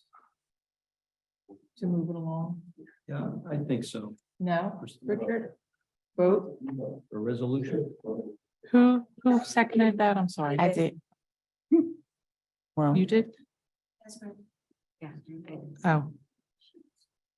All right, so we're gonna, all right, I was hoping to do it. Councilwoman Castellino, Yes. Councilwoman Geber Michael, Yes. Councilman Rutherford, Yes. Councilwoman Scarpa, Yes. Council President Williams. Yes. Okay. Next one. 76-23, resolution authorizing a professional services agreement with Diana McGovern Esquire to serve as the planning board attorney for the Township of West Orange for the period of January 1, 2023 through December 31, 2023 at the rate specified in the agreement. Councilwoman Geber Michael, you pulled this one as well. Yes, I would like to know why we're giving her, the zoning board attorney, and the public advocate an extra One. I'm sorry, at a okay, time, one at a please. time. So for this particular resolution, I'd like to know why we're giving them her a $3,000 increase. She was paid $4,000 last year. Because in addition. The council gave a $3,000 increase last year. In the budget. See, I wasn't aware of that Yeah. because it doesn't say it in here. If it had said it in here, then I wouldn't have pulled it. But- Okay, But again, that's a whole history. yeah. So, and I appreciate that your dilemma on that, but we can't go back and put the salary history or the fee history of everybody a period of time. Last year's budget is available and certainly it's all identified in there. Obviously, if we'd had a chance to opportunity to sit down. Would you have taken my call at 2 a.m.? We would have been able to. No way. Yeah, stop. You will. Okay. Okay, okay. But just to that point, some of these have, legislative history, and to her original point, some are more detailed than others. Just to accommodate certainly new council members, it might be helpful, like 1 year. Appreciate Yeah. I'd like to see what the salary actually is and not have to guess and go back to, budgets. I mean, I don't think it's a big deal to put the actual salary that she's getting in there. So we have more information. Thank you for your comments. Can we move 76-23, please? Is there a motion to So approve? move. Second. Councilwoman Castellino, Yes. Councilwoman Geber Michael, Yes. Councilman Rutherford. Yes. Councilwoman Scarpa. Yes. Council President Williams. Yes. Resolution 78-23, also it being pulled, resolution authorizing Phillips Priest, Griego, Lehane, Hughes LLC, 70 Hudson Street, Suite 5B, Hoboken, New Jersey, to provide planning director services for calendar year 2023 at the rate specified in the agreement. Councilwoman, you pulled this. What are your questions? Can I So make a there's- comment first before you do? Yes, absolutely. Okay, so we actually spoke about this a little bit as well. Just wanted to make the public aware. While we were unable to get an economic development officer in the first 2 years that it was actually budgeted, we do have a mayor that is supportive of that, has actually moved in that direction. There is an RFP being worked on. And so what we will have is a complement to this planner, who I do expect will be used differently under this mayor than under the prior mayor. She's got her own vision, her own way of doing things, and she has a relationship with him already. But in addition to Mr. Greigel, we are looking to hire and solicit responses to an RFP for an economic development officer, for lack of a better term. So for those that are concerned about not having a holistic approach to development in town, we are working together to get that done. So I am, while I was not in support of it initially without that piece, I am in support of it because of that piece, and I'm happy to yield to the mayor. Thank you. Councilwoman, do you have any comments? Well, let her speak You and then- pulled it. Can we have your comments so that she can respond to both of your comments at the same time? Sure. Thank you. So my question with this is more so language in the agreement to retain him. It's claimed that he's the municipal planning director. How he should be planning consultant. How can he be a director if he's not a full-time? Which, but for the record, I do believe a township of our size should have a full-time planner. But I think the language should be changed. It says retain Phyllis Price, sorry, I'm butchering the name, Greigel, as municipal planning director. But he's a consultant. I and he's- agree that that's probably He's a better, part-time. yeah. He should be consultants, not planning director, unless he's He's a gonna be consultant. full-time, which. He's a consultant. It's a consultant. Okay, so can we make that change to the legal, to the resolution in real time right now? Thank you. What page you see that? So we're on Wow. 70, we're on 70, we're on page 1 on the 4th, whereas Paul Greigel, AICP, PP is prepared to and will continue to be primarily responsible with respect to the township's planning consultant requirements and duties. We want to strike director. It's on the agenda. I truthfully don't agree with that, and I'm going to tell you why. Because he is providing planning director services. And so part of that, well, you shake your head no, but he is. So it's just the amount of time the mayor utilizes him to do that requirement. So again, I mean, you're the expert. Is so- there a motion? Councilwoman, if I can, as I think you're aware, this year, we did name a planning and development director. Yeah. So to avoid confusion, the reason I think that the term Yeah. director probably should be a different term, whether exactly what it is, that's up for debate. That doesn't bother me, but I'm saying prior to this is Right. what you've had him. Is there a motion do to strike director and input consultant? So moved. Second, Thank you. Madam Clerk. Councilwoman Castellino. yes. I'm sorry, who seconded that? A bunch of people. Yeah. Okay. So, It's okay. based on the fact that it was Gabor Michael's recommendation, we're gonna let her make the motion, and then we will have Mr. Councilman Councilman Rutherford? Rutherford Sure. as the second. Okay. Thank perfect. you. Thank you so much. So, Uh, Council President, the comment I wanted to make was in regard to, I appreciate Councilman Rutherford making the comment about the strategic marketing person, or the community build, whatever we're gonna end up calling it, but I did submit the RFP to your chair of the Economic Development Commission. I know we missed a couple of calls today, and I know that you're having a meeting tomorrow night. So you can discuss that and review it tomorrow evening. I really just want to go back to this morning with the open house, the Realtor open house this morning. There were comments. I felt like all of the information that we gave the Realtors this morning, they also are our strategic marketers. And we gave them so much information that they can use to promote the assets and things in our community. Thank you, Madam Mayor. Madam Clerk. So we're back, I have a doing question. the roll call for amendment. Yes. I have a question on this one. Oh, okay. I'm we're sorry. still Your on the question. roll. Is that allowed? Yeah, we can take your Oh. question after that. We have one on the floor that Yeah. we're voting on. For the amendment amendment. only. Right. not to Which is. approve. This is the amendment. Yeah, Oh, this is just to okay. amend. And then. So I got it, yes. Councilwoman Geber Michael? For the Yes. amendment. Councilman Rutherford, Yes. Councilwoman Scarpa? Yes. Council President Williams? Yes. Councilwoman, you have a question? Yeah, I would like to know annually what we are paying for the consulting services for Mr. Greigel. And I also would like to know what the salary is for this economic development person we're looking at, because I really believe we need a full-time planner. Okay, And so I think for we the, need to, I'd like to see what the numbers are. I'd like to look at that. so for the salary for the Economic Development Director, there has been $150,000 placed in the budget for the past 3 years. No, annually, it was Well, it was $150,000. Because what happens is that since the budget doesn't get adopted until into the year, that's trimmed back. But then, but it's an annualized rate of Yeah. up to 150. Up to $150,000. Thank you. Can we call for the How about for acceptance? Mr. Greigel's? Mr. Greigel's cost Annual. would be $2,600 a month. Including all the projects that he does? Or are there Yeah. special projects where he? That's for his responsibilities that this contract awards him. If he were to have anything above and beyond that, we'd have to come back to you for additional contract. Yeah, on that point, I'm sure the mayor is at least interested in understanding how she can use him differently, so that number may ultimately end up changing.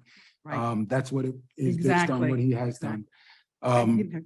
Just want to make sure for clarity, though, we are changing the language in the third whereas clause from planning director services, as well as the fifth whereas clause, fourth and fifth whereas clause. The fourth has planning director requirements and duties, and the fifth has planning director services. Just want to make sure we're changing the language in all three. My Yeah. understanding is you're changing anywhere it says director. To consultant. That Thank was the motion on the floor. Thank you, thank you. Thank you. I just have to back up with a question because the agreement has consultant throughout it. So I guess you're just gonna, I guess you gotta clean this up through that as well. It is the consultant. No, I know why it's on the first page. Right. Right. That was my confusion. Yeah, okay. All right, thank you for the vote, Madam Clerk. Is there a motion to approve as amended? So moved. 78? Okay. Is there a second? Second. All right. Councilwoman Castellino? Yes. Councilwoman Geber Michael? Yes. Councilman Rutherford? And this is the 78 as This is amended? to approve, yes, as amended. Yes. Councilwoman Scarpa? No, I have to vote no because I really. We don't need an feel that explanation during the town vote. We planner just need a is yes or important no part of the- response to the vote. The explanation is during discussion. We are not giving explanations during the time of the vote. That comes during discussion. Well, Thank you. I just want it on the record that I think it's because we need a town planner. We need to look at. Thank you, I think this is going Councilwoman. to cost Thank us a you, lot. Councilwoman. Can we please move on? And I'm entitled, and I really don't appreciate being interrupted. We do discussion. I'm giving us council guidelines. We do discussion. During the vote, there is no discussion. There is a yes or no vote. Thank you. Council Council President President, Williams? I mean, the council president is correct. I don't want you to think that you're being punished or anything. You're supposed to make comments before the vote. Once the vote starts, no comments. That's the way it's supposed to be. So that's correct. Thank you. Moving on to the next. Wait, I didn't get your vote on that, Council President. Yes. Yes, okay. I just want to make sure. Okay, gotcha. All right, thank you. Moving on to the next resolution, 8023. Resolution authorizing the execution of a professional services agreement with Richard Trink Esquire, Trink Isabel Siddiqui, and Shadani, PC 290 West Mount Pleasant Avenue, Suite 2350, Livingston, New Jersey, 07039, to serve as township attorney, and other members of Trink Isabel Siddiqui and Shadanian TC to assist him at his discretion and at no additional cost for non-litigated matters, and for which the firm is not hired as special counsel for 2023 at the rate specified in the agreement. Councilwoman, you have questions? I abstained. I didn't. pull that. She didn't, I pulled that. Okay, sir. Councilman? Sure. So I am going to get right to the point. We have been going back and forth tonight in some heated fashion over a single issue that has arisen out of how we've approached some of the lawsuits that we've either been party to or had to bring ourselves. And I am thoroughly disappointed with both your response and your demeanor with me, Mr. Trink. In particular, I think we have to do the people's business. Sometimes it requires leading the people. Sometimes it requires listening. And this council and the prior council has implored the administration to stop the lawsuits, the defenses, the appeals to all of the police and fire lawsuits that we are party to. And yet they continue. While the library Supreme Court decision certainly is earth-shattering to me, it may not be a big deal to others, but it's a big deal to me. I think process does matter. I think even more than that is having a town attorney that is going to do what the people want. We've been very clear now for quite a while what we expected with regard to the public safety lawsuits, and that has been ignored. And I think in this particular case, I would hope that our attorney would take the lead and not go down that road when the council doesn't want it, and when we've been losing, and when public safety can be jeopardized by the posture we take with our first responders. So for those reasons and many more, I think it is incumbent on me to do what the people that have elected me to do. And for that reason, I am pulling this to vote no. I don't want to support. I've lost confidence in our town attorney. Thank you. President, I just want to remind everybody on the council that there shouldn't be discussion of active litigation. That's a matter that shouldn't be discussed in open public meeting. Thank you, Council. Can I add, please? Yes, ma'am, Thank you. Madam Mayor. So, to the point that you just made, the administration has mailed out a letter to set up mediation. So we are waiting to hear back from them. We do want to end this. We do want to discuss this contract and, or the mandate. So we are doing everything we can to move in that direction. Thank you, Madam Mayor. And any more comments regarding resolution 80-23? Yes. Yes, I have to concur with Councilwoman.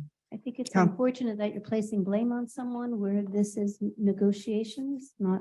A 4-year, we've typically had 1-year contract. 4 years is just too much. There are many, many issues. The difficulty getting information, just this kind of thing being dropped on us like this. There's too many open-ended resolutions here for legal work. Everyone knows how I feel about our police and fire. They saved my dad's life. I am very uncomfortable with the way they've been treated and that it has not been settled to date. I don't think enough of an effort has been made, and I'm also going to vote no. Council President, I just want to also, I prepared this resolution. I've prepared it every year for a lot of years. And the term for the township attorney is statutory. You have no control over it. And I gave an opinion today. I gave a memorandum today. I don't know if people had time to read it. Didn't get sent out until about 1 o'clock, 2 o'clock. But the statute plainly says each department shall be headed by a director. You shall be appointed by the mayor with the advice and consent of the council. Each department head, and the law department head is the township attorney, shall serve during the term of the office of the mayor appointing him, and until the appointment and qualification of his successor. So the fact of the matter is that his term doesn't end, doesn't actually end at the end of Mayor McCartney's term. It doesn't end until the next mayor elected makes the appointment.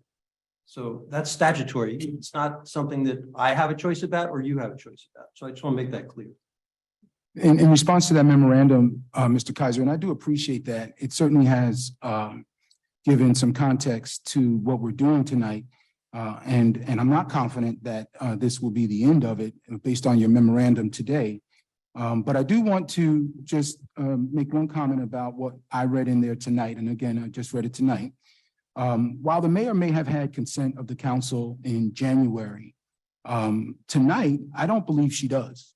I think it's going to be very difficult to get that consent tonight. And I think this vote rescinds that consent. It certainly does for me as a council person who's elected to make these decisions. Now, I have always said publicly and privately, I think it's important to allow the mayor to choose, in this case, her leaders. And I don't waver from that. I think it's important. I do think also when that decision has been made and there is a loss of confidence, I think that has to be revisited. I don't take it lightly.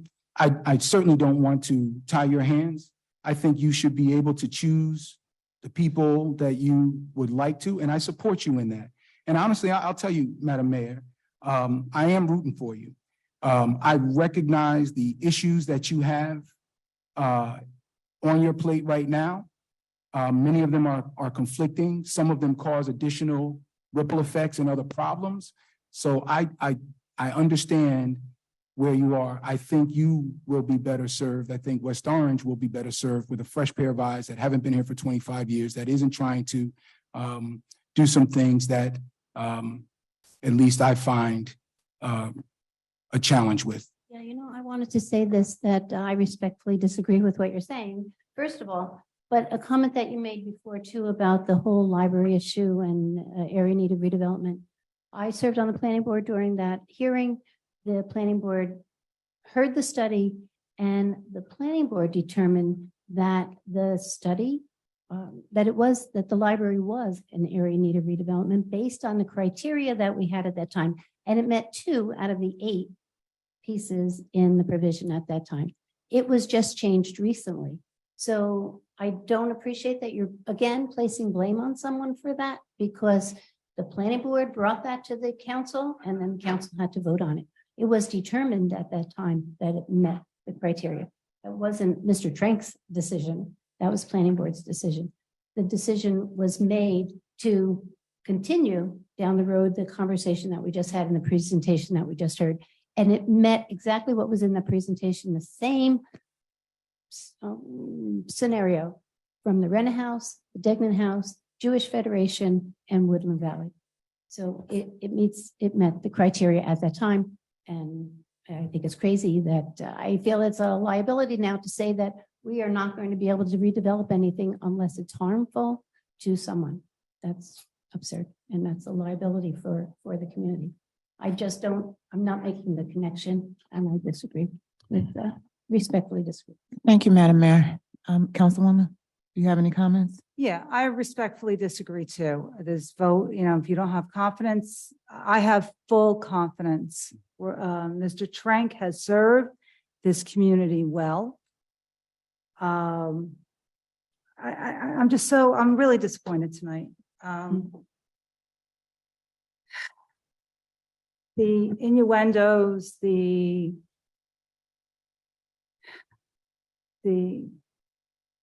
I'm just gonna leave it there because I'm just disappointed, really disappointed.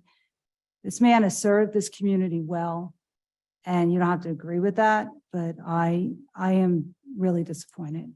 And he has gone beyond and beyond many hours. We've had colleagues in the past that on different political sides of the fence, put that to the side to know that he does his job well. And Mr. Trank, I appreciate all you've done for the community, and I will be voting yes for your contract this evening. Thank you. I'm calling for the vote. I sort of have to comment too, I suppose. Yeah. I mean, Mr. Trank is clearly one of the finest attorneys in the state of New Jersey, and there's no question about that, never has been. I'm sure some people don't always like him or appreciate him for whatever reason, but those are personal things. I think I don't know how anyone can say that he doesn't have eminent legal skills, a tremendous reputation in the legal community. So the fact that some council members may not like him, that I can't change that. But the fact of the matter is, again, under the Faulkner Act, the mayor makes these appointments. She appoints department head, she appoints the town attorney. You have an advice and consent role. You can't just withhold advice and consent because you don't like somebody. Just to be clear for the record, at no point did I speak about whether or not I liked Mr. Trink. That never came out of my mouth. My loss of confidence is based on the record. We just lost a Supreme Court decision that was appealed all the way to the Supreme Court, and they have the final say. We've lost multiple rounds with police and fire. We've lost multiple rounds with Mr. Malanga and other private citizens that have brought suit. And it's been difficult to even get legal fees, which were promised to us 2 weeks ago from Mr. Trink. And it's just a push of a button. So that is why I've lost. It has nothing to do with personality, likability. It is based on the record. Okay, thank you, And my Councilman. vote has nothing to do with personality. Thank you. Call for the vote. Your review of the record. Is there a motion to approve 80 So moved. 23? Second, Okay. Councilwoman Castellino? yes. Councilwoman Geber Michael? Abstain. Councilman Rutherford? Councilwoman Scarpa? No. Council President Williams? Yes. Okay. Madam Clerk, that gives us a 2-2 vote. And according to our governing documents, the mayor breaks that tie. So Madam Mayor, can I please have your vote for the record? I am going to vote yes, based on expertise, passion, and advocacy. Thank you, Madam Mayor. Mr. Kaiser, is Just that? to be clear, that her ability to vote is statutory again. It's not, this is not, and I put it in at the end of the conclusion in my memorandum. It's the last paragraph. It's not municipalities' rules or ordinances that control here. It's the state statute that applies to every mayor in the state of New Jersey. So. Thank you, Mr. Kaiser. You want to add one more thing? It's very important. I'm sorry, Mr. Trink. Made an excellent point today, and that because of the law department, the municipal clerk should get independent advice. And Mr. Gross contacted Ed Matthews, who's also a predominant attorney who represented South Orange for years and years, to validate whether Mr. Kaiser's analysis of the statute and the case law was. I believe, I wasn't party of any discussion with Mr. Matthews. I didn't want to influence him one way. I believe that the business administrator talked to him and that the municipal clerk spoke to Mr. Matthews, who validated the analysis of Mr. Kaiser. That's accurate. I Very clear. There's no conflict that has ever. I felt that it You was upset, important. Mr. Trink? Not You sounded good. honored to see you. Yeah, I can tell. Again, disappointing, Councilman.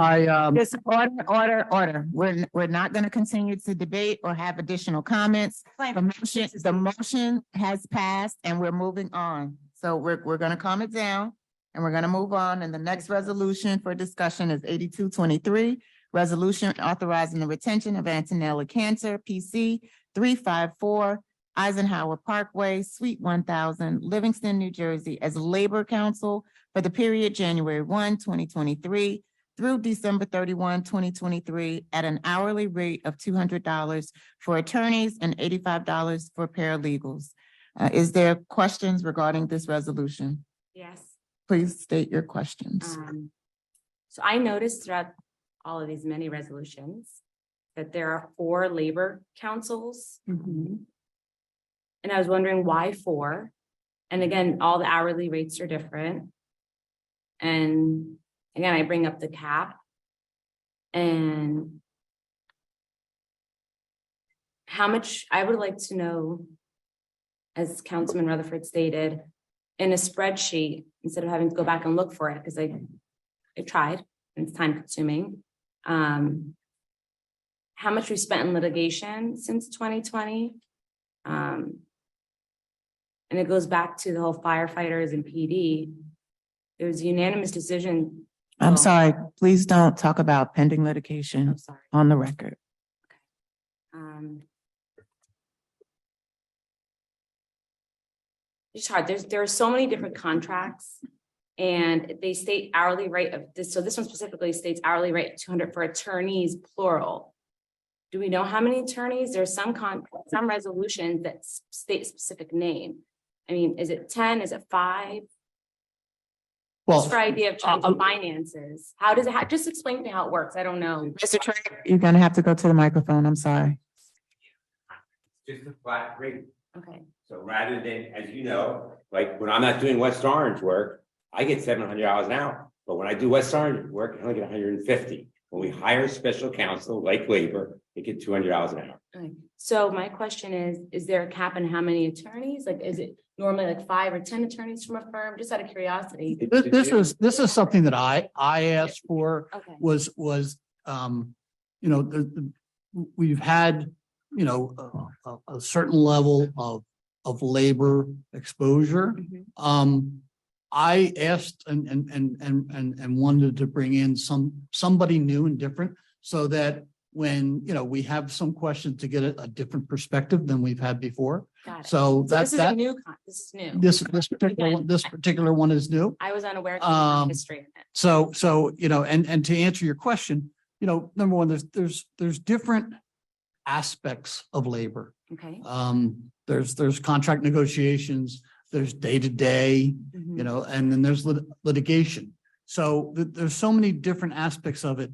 I think it's important that we have different perspectives. You know, there are attorneys that I can pick up the phone and call and get right through to when I've got a problem staring me in the face. And then we have attorneys that are very, very busy and they're not going to be able to do that. So I need, but they're very good at other things that we need, whether it be contract negotiations or litigation directly. So this is just an attempt to give us the ability on a day-to-day basis to titrate our needs and be able to meet all the different aspects of it. So. Okay. Well, And thank Council you for President, explaining, Mr. Gross and Mr. Trank. Just by way of example, I mean, labor employment stuff can be very specific. There are some lawyers who appear before the Public Employees Relation Commission on a regular basis. They have different kind of expertise than some others. So you just may need a different lawyer with different experience for a different matter. Thank you, Mr. Kaiser. It's just, they're very vague. It just said labor council, or council, or council. So, thank you. I have a follow-up on that. So in this 82, Antonelli Cantor is charging 200 for attorneys. For 81, which is obviously different type of work, it's 165. Is that, how do we arrive at whether we're going to pay whatever we're going to pay? Is there some guideline? Is there something that we work off of to know why we would pay one group less or more than another? Again, I try to get the best rates possible.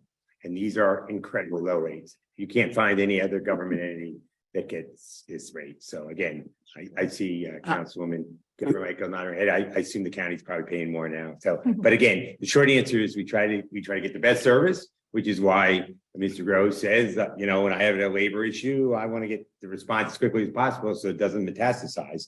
And so some of it's service, availability, and as to rate, we try to keep it as low as possible. And this is just a guess on my part, but I suspect this is a historic rate. And you know, that has been carried forward, and we're going to let that happen as long as we can, but that may change in the future. Thank you. So are there any other questions regarding 8223? Yes, I Councilwoman. have a question.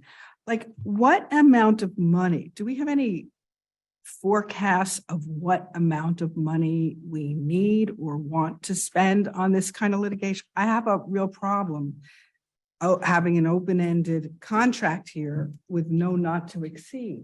When you adopt a budget, you have categories for the legal budget. So again, the difficulty with, for instance, the resolution that deals with special ABC prosecutor 81-23, which was not full, is it depends how many people in Chief Abbott's department, you know, if there's a fight in a bar, if there's more liquor license issues, there's going to be more charges and more, as you can imagine, this is a critical right of any liquor establishment. So that's why it's impossible to totally forecast. But as we're going, again, every bill is on your bill list, by the way. There's no bill, I don't know what power he has, but every bill is on that bill list. So again, if when you get that bill list, you have every right to look at any bill and ask questions. That's right. Yeah. So we're here. And again, I welcome you comparing our legal budget in this town to any other surrounding town. But again, we can work that through the budget. We can work that through privately, and I will certainly be glad to help you understand. I would just love like a running account. Well, you do get it in the bill list, and certainly he encumbers with the a total, funds. with a total of what we spent year to date. We will provide you, Councilwoman Michael asked for an accounting back to the year 2020. I'd like the same. So we'll provide that. Yeah, we can do it. It's all there. And we'll also have a workshop on how to read the bill list so that our newly elected officials can understand what they're looking at when they're looking at the bill list. Thank you, Councilor. You're welcome. Excuse me, did the league have their classes yet this year? Did you guys go? So they went to the league last year after election, and yes, they did go to several classes. Okay, so our classes too, you could take. They're It required ethics and OPMA and Oprah. Okay. All right. Takes time to learn it. I have a question, 82. Are we paying all of our labor council 200 an hour?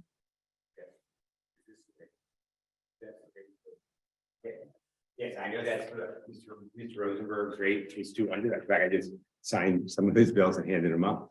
I believe it's labor council's all 200. That would have been the answer when I asked it earlier. We pay all of our labor council $200. Thank you, Councilman. I move for the acceptance of I move to move 8223. Is there a second? Second. Councilwoman Castellino, Yes. Councilwoman Geber Michael, Yes. Councilman Rutherford, Yes. Councilwoman Scarpa, Yes. Council President Williams. Yes. And next on the list is 84-23. Resolution authorizing the execution of a professional service agreement with Battaglia Associates, 25 Sandalwood Drive, Warren, New Jersey, 07059, to serve as consultant to provide miscellaneous services for the township for 2023 at the rates specified in the agreement. I think several of us wanted this pulled. We wanted an explanation for miscellaneous services. And Exhibit A was missing from our documents. That should actually say either miscellaneous financial services or just financial services.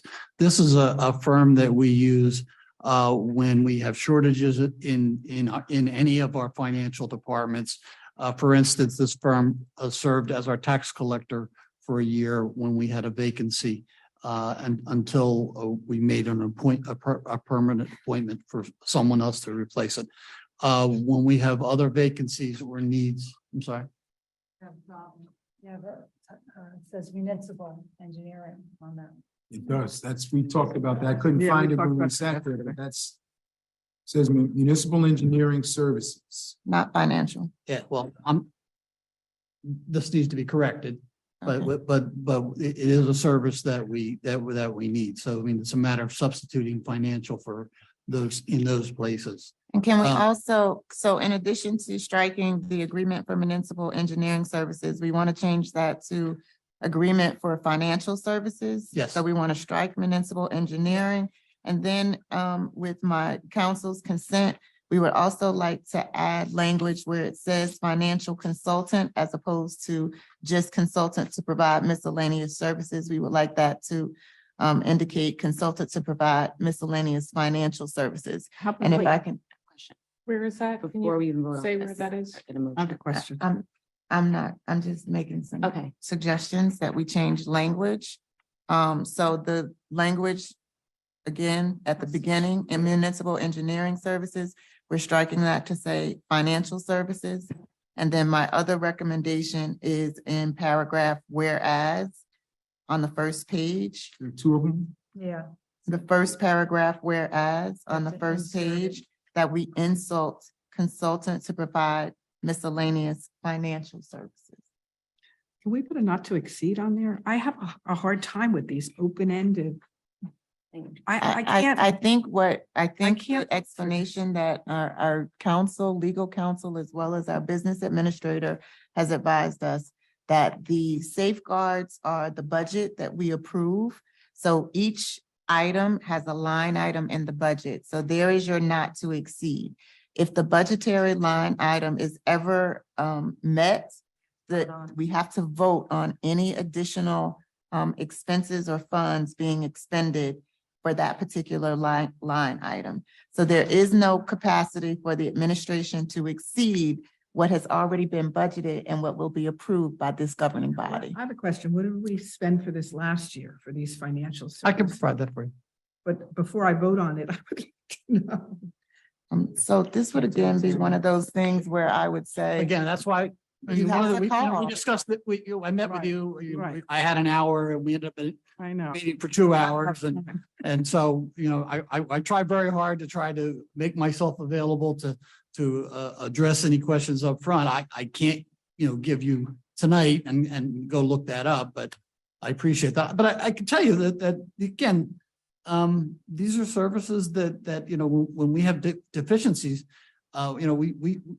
we're very responsive. I mean, 3 years in a row, we had zero audit comments. And that's because we don't allow the normal bumps get in the way of doing our jobs right. And so this is part of doing our jobs right. I have a question. So as Council President indicated, we're going to add financial consultant. There are two other resolutions, 100 and 111, that also say for financial consulting services. Are Those are. I know, but I'm just asking, Sure. because there's three different financial Sure. consulting. Those are different aspects of the financial consulting, and the other two are, I think, is the same company. Yes. That there's two for, and it's, I pulled this. there is, one of the other areas is in the area of bonds of, when we do our bonds, we need we're required to have a separate financial consultant for our bond work. Got it. And then whatever other financial, when we're doing development and redevelopment or whatever, we're doing an analysis of a business deal, that's the other financial consultant is for that. So they're not So- attorneys. They're I'm sorry, they're not attorneys, the others. This is they're not for attorneys. counsel. This is for financial counsel. This is what the. Thank you for, That's correct. again, because again, these resolutions are so vague, they don't explain, so thank you so much. So I just wanted to say too, Mr. Gross had mentioned about the tax collector. That was a vacancy there, and then Kathy Longo was put in that position, but we also lost, they wouldn't know, when Nick left on October 1st, Yeah. would have been just before. Yeah, they I got try not to cry about my troubles, but, But that would be. I mean, another yeah, I mean, reason look, why- again, it's really key. This is, our finances are the, Most important. the guts of our operation, and we've got to make sure that's covered. Thank you for explaining. Just want to be clear, I think Council President, unless I misunderstood you, said that when we vote on the budget, that is the not to exceed. I don't think that that's quite accurate. You can correct me, Mr. Gross, if I'm wrong. But frequently, we budget for items and, there's some slippage. We have people come in and go. We have people, new hires and retires, and that number is not always the number that we hit. In fact, very rarely is it the exact number that we hit. We generally are close Yeah, to it. the budget is, you're right. The budget is a plan. And sometimes that plan is higher and sometimes it comes in higher and sometimes it gets lower because we don't have crystal balls and we don't know exactly what we're going to see. So there is some movement in that. And that's why, look, my job is to come to you with everything that to present you with a budget that accurately reflects where we think we're going to go in the next year, whether it looks right or whether it's good or not. So we have to keep that data and we work hard at trying to manage that up front, because obviously the more we spend in the previous year, the more problematic it becomes in the next year. And totally understand. And I think that's part of the reason why my colleagues have asked for not to exceed with regard to at least the ones that they've addressed tonight, it's not to take the planning authority from your seat with regard to the budget or any authority the mayor has. It is another check on making sure that we, are good stewards financially over these, tax dollars. So, I don't know that it's considered a best practice. I do know that it is a common practice, and I'd be in support of it too. I think the challenge for me though is knowing, with all of these different ones, what is the right number not to exceed? Like what is appropriate? How often would you have to come back if we put it too low? If we put it too high, does it even serve the function? So Because it's all on demand. It's on experience. What kind of, we're going through and we got 4 different types of attorneys here or more. And so whatever we're facing, if we happen to run into a rash of X, whatever that is, we need to be able to manage that. So it's a challenge. There's no question about it. I'd like, oh, go ahead. well, so my encouragement is, and we're not going to fully satisfy this tonight. My encouragement is that where we can have a reasonable break on spending with regard to some of these categories, I think we should do that up front, and with a not to exceed where it's practical. And we've all been talking quietly about the budget, and we've got to figure out some ways to help alleviate some of the stress. So I think that might be one of them. And that would be my recommendation. We'll look at if there's, look at the areas where there's some consistency that might be helpful. Thank you. Excuse me, Council President. So I think to alleviate the angst in all of this with the process, some of the, going through these, because it was challenging, like, I had questions, I came to you with my questions, but I had questions because, documentation wasn't complete. And so I feel for my colleagues, especially the newer ones, that, I'm accustomed, like, you get to know, the longer you're here, the more you feel comfortable and you'll know what the contracts are and what will go over, what won't go over. But a lot of times, if it doesn't come in from legal, because there's different people in legal working on these or other departments, I think the easiest thing to do is I don't know whether this is a task for the clerk or your office, is to make sure that the figures are enumerated here on the agenda.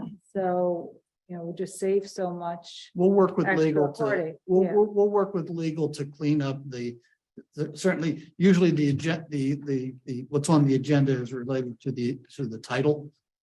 So we'll work with legal to try to clean that up. And I know you've been going through a lot. I mean, I know we've had a shift in personnel with key long time directors retiring just recently. I know with Mr. Laporte, he did like 25 jobs or something like that within the township. So I know it hasn't been easy, and I know things haven't been perfect.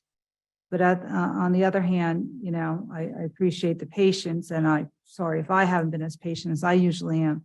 But this is a lot in one night, so you got to look at that too. We'll make in an the effort. future. Yeah. So for the record, I move that we strike municipal engineering, replace that with financial services, Mhm. and as well as insert miscellaneous financial services in the first whereas clause. Is there a second to that Second. motion? Did someone second that? Yeah, I did. I'm sorry. I didn't hear you. We need to do it on the back end, and also on page 2. Is that there? Yeah. Yes. Oh, okay. Yeah. Councilwoman Castellino, Yes. Councilwoman Geber Michael, this is for the amendment only. Yes. Councilman Rutherford. Yes. Councilwoman Scarpa. Yes. Council President Williams. Yes. And now on the motion, I move. Second. And this is 85, This is 84. 84. Yeah, Battaglia, okay. Councilwoman Castellino, Yes. Councilwoman Geber Michael, Yes. Councilman Rutherford, Yes. Councilwoman Scarpa, Yes. Council President Williams. Yes. The next resolution 95. is 95, resolution authorizing a contract between the Township of West Orange and CGP&H LLC for administrative agent services for affordable housing. Questions, please.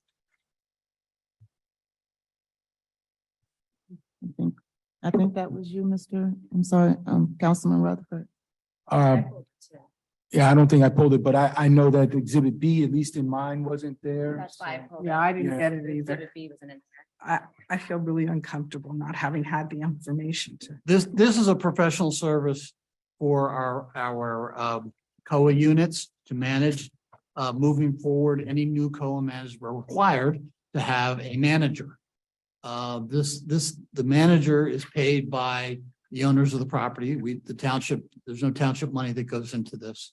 But we have to designate someone so that so for instance, when a new project comes online, if they need to have a lottery to make sure, that the people that come in for the affordable housing, to make sure that they're tested, their means tested, that they qualify, and that it's not that it's done in an open process, and not a lottery type process.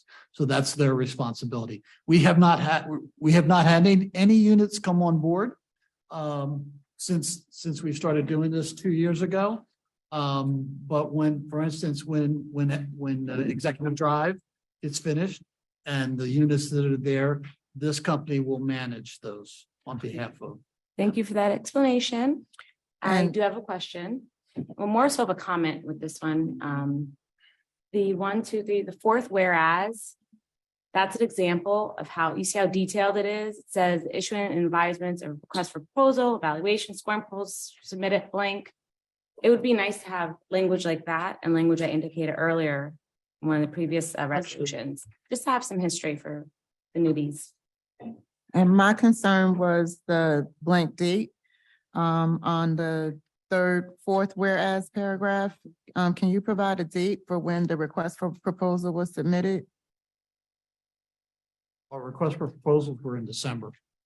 So whereas following the issuance and advertisement of a request for proposal and the evaluation and scoring of proposals submitted in response to the request for proposal on December 2022 should be the blank.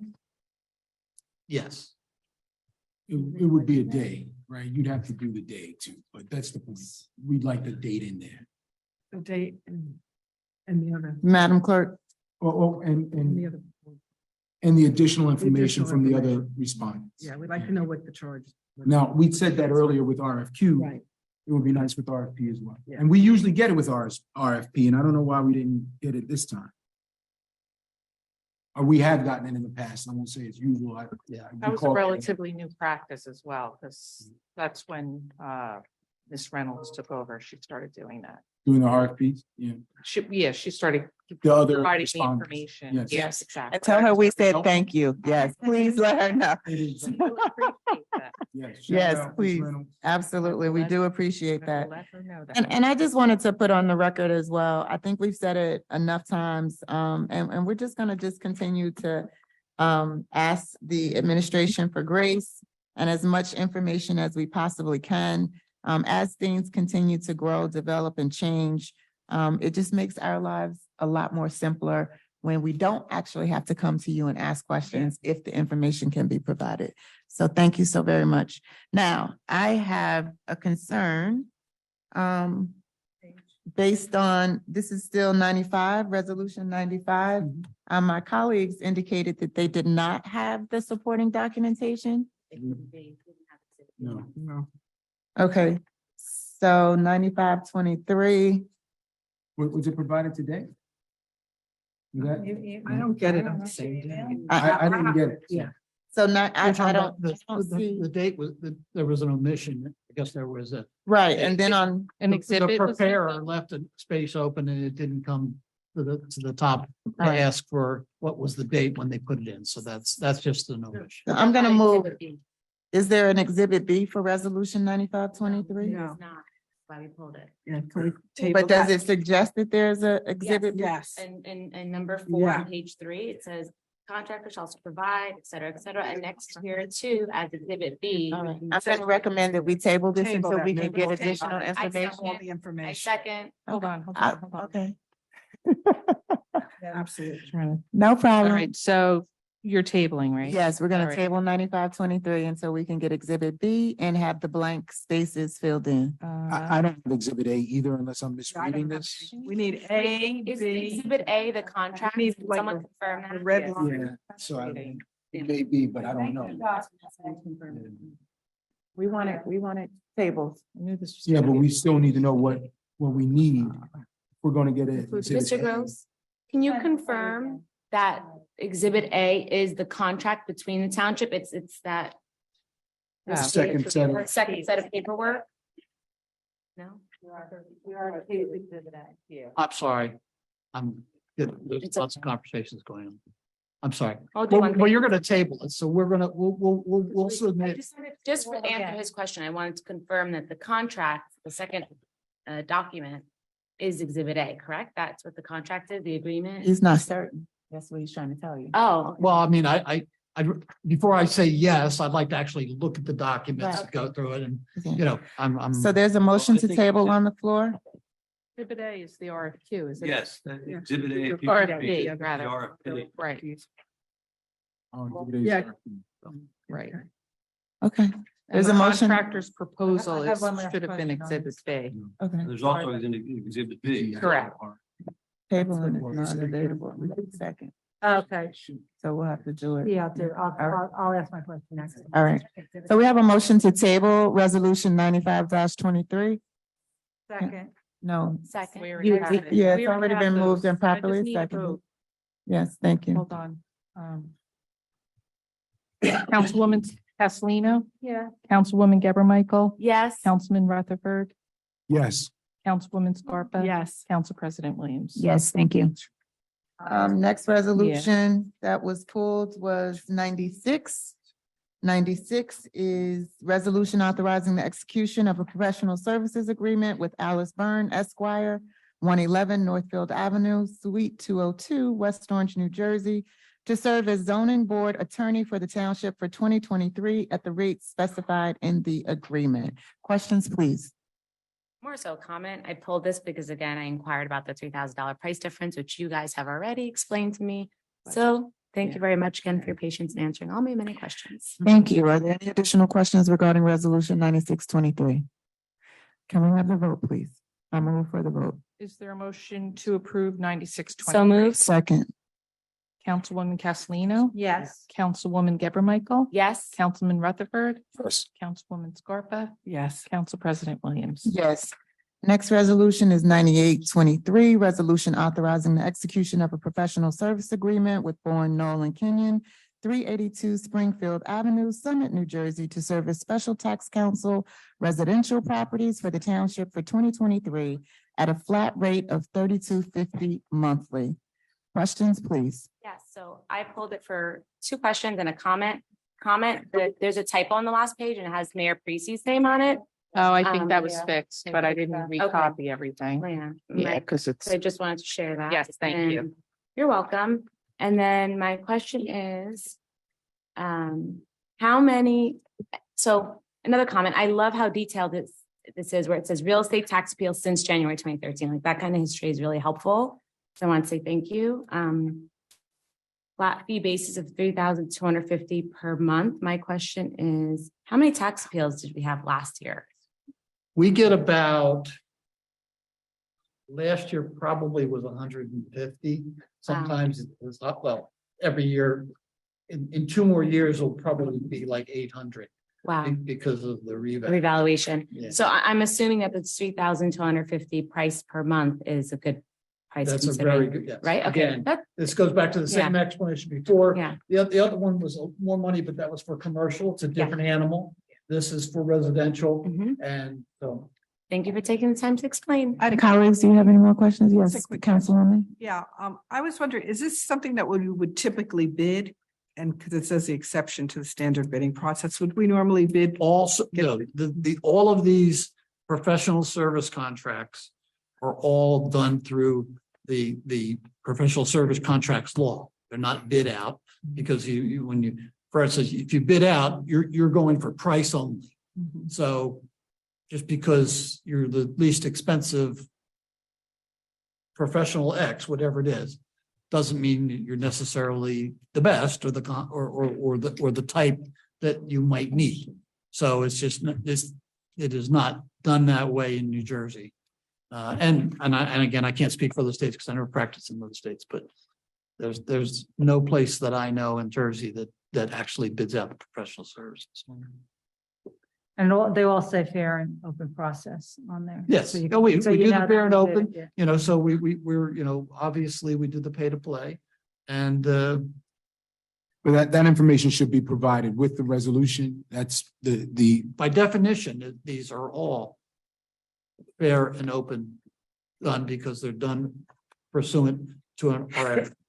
What I'm saying is that the respondents to that should be included for us to have additional context and confidence, essentially, not just us, but the public and how these decisions are being made. Thank you. Council President, I just want to point out that, one of the reasons that professional services are not bid is because it's almost impossible to prepare specifications for hiring. You're talking about exercise of judgment, experience. There's just no way to quantify some of these things. And you need people who you trust and who are going to provide good service. So that's the policy reason behind the law that provides that they don't get bid generally. It's hard to find any professional service contract that's bid in the state of New Jersey. I don't know how other states handle it either, but I assume it's pretty much the same. No, I don't. Oh, I know I didn't ask for the bid. What I think is important is this to have the additional context for the other respondents. Right. Okay. Thank you. I move for 9823. I'll second. Councilwoman Castellino. Yes. Councilwoman Geber Michael. Yes. Councilman Rutherford. I just noticed the name Ed Matthews in it didn't ring a bell before because it hadn't been mentioned before. I'm assuming that this is the same Ed Matthews that was consulted earlier today? It is. Yeah, I abstain. Councilwoman Scarpa. Yes. Council President Williams. Yes. 9923, resolution authorizing the execution of a professional services agreement with Stein. I'd just like to clarify, because I know you're taking umbrage on that. Mr. Matthews and I worked with him for 15 years previously, and frankly, would trust him with my own personal life. So if I wanted to, when I came up and said, we really need to get somebody that would take a look at this issue and provide an independent, I knew that he was the perfect person for it. He was he worked for the Justice Department. He has probably one of the, a really stellar career. And there's no question in my mind that if I called him and he said, "Nah, I don't think so, John," that's what he would have told me, and that's what we would have reported to you. So I just wanted to let you know that he does this work, but this work is an offshoot of municipal government work that he has done for probably 40 years, maybe more.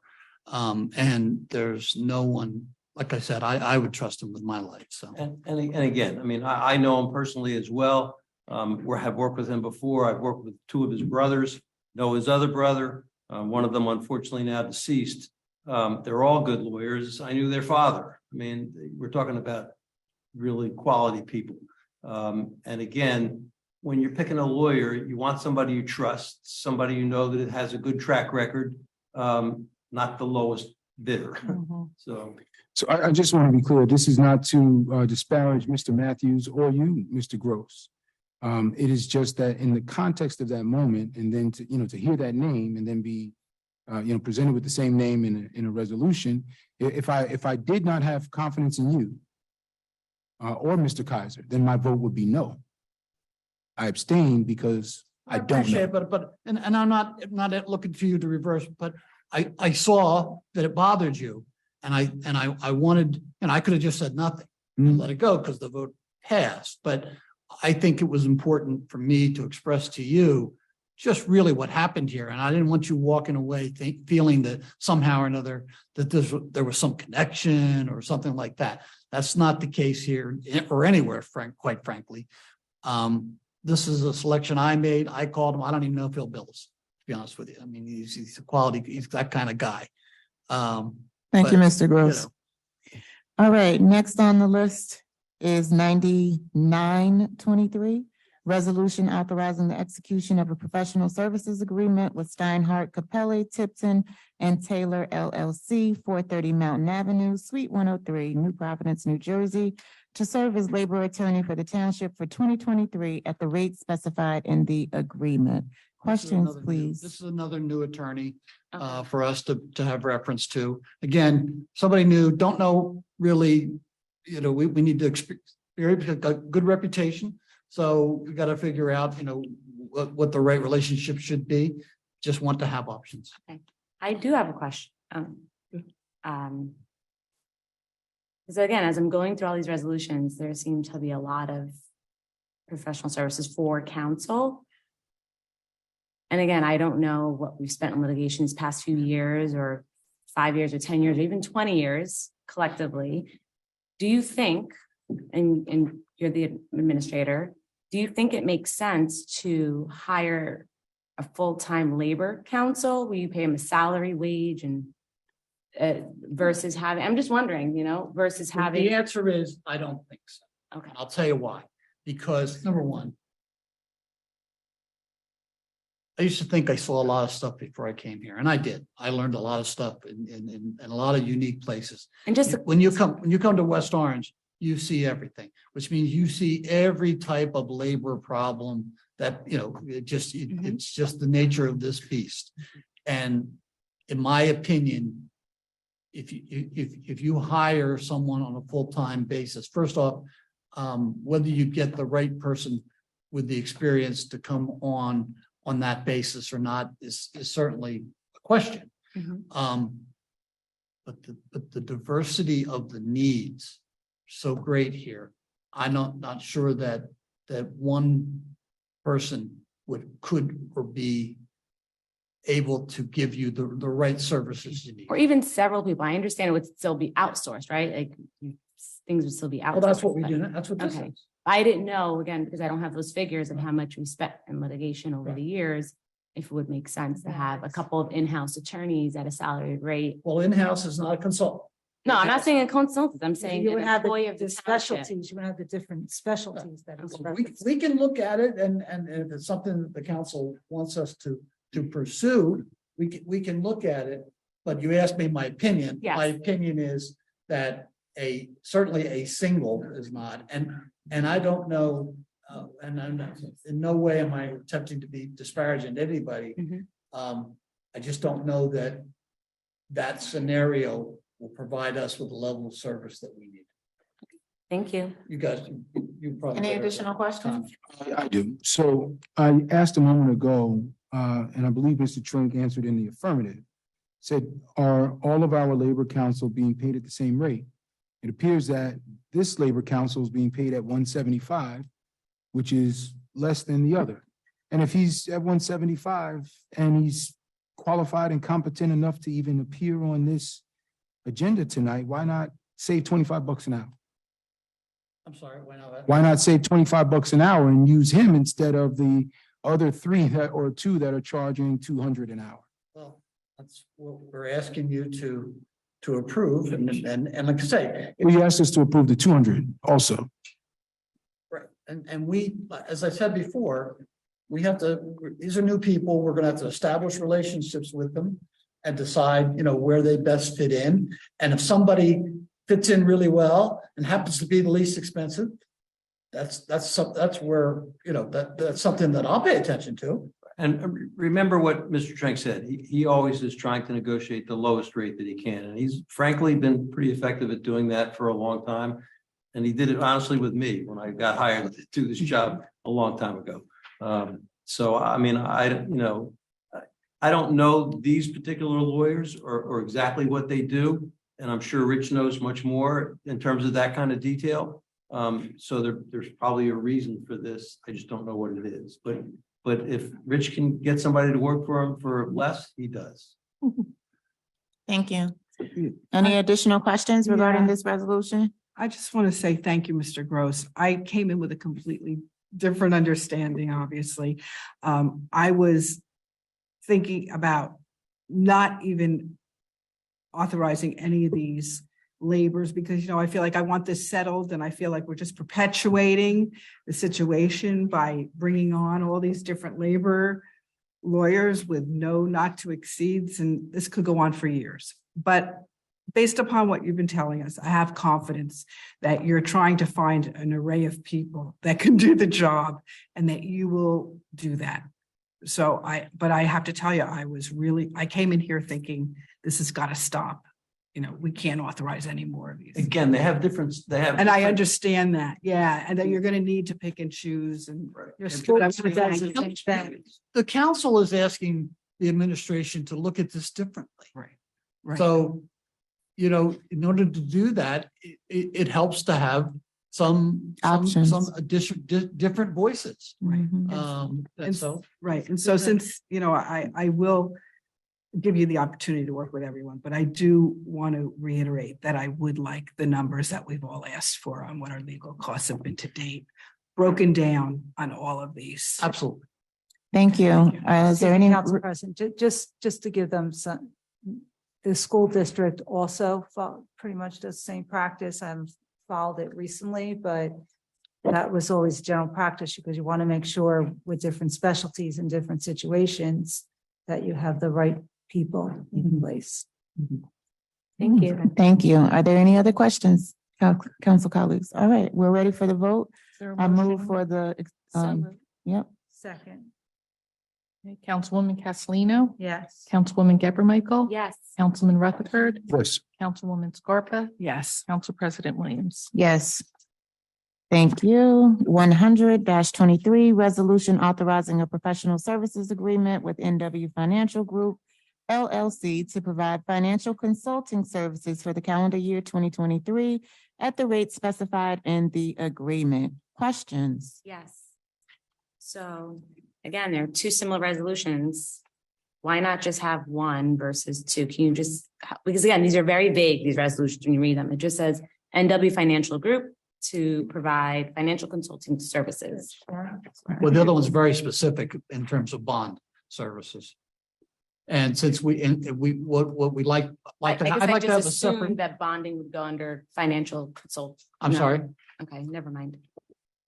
It's okay, go ahead. I mean, that's a fair assumption, but Yeah. to his point, bond counsel, and that's governed by law. We'd They like to have treat that separate differently. documentation in that. Thank you for explaining. Any other questions regarding this resolution? All right, I'd like to move for the vote. Is there a motion to approve? So move. Second, Councilwoman Castellino. Yes. Councilwoman Geber Michael. yes. Councilman Rutherford. Did you- Councilman Rutherford. No. Councilwoman Scarpa. Yes. Council President Williams. Yes.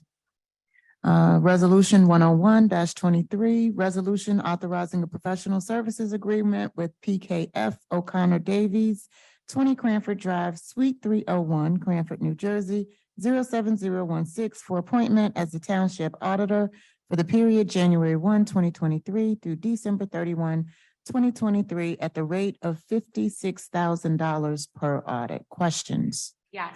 Can you please explain auditing services? Again. Okay, by law, we're required every year Mhm. by, the law says to have a audit done of the previous year's activity by June 30th. Often, last year was an example of that.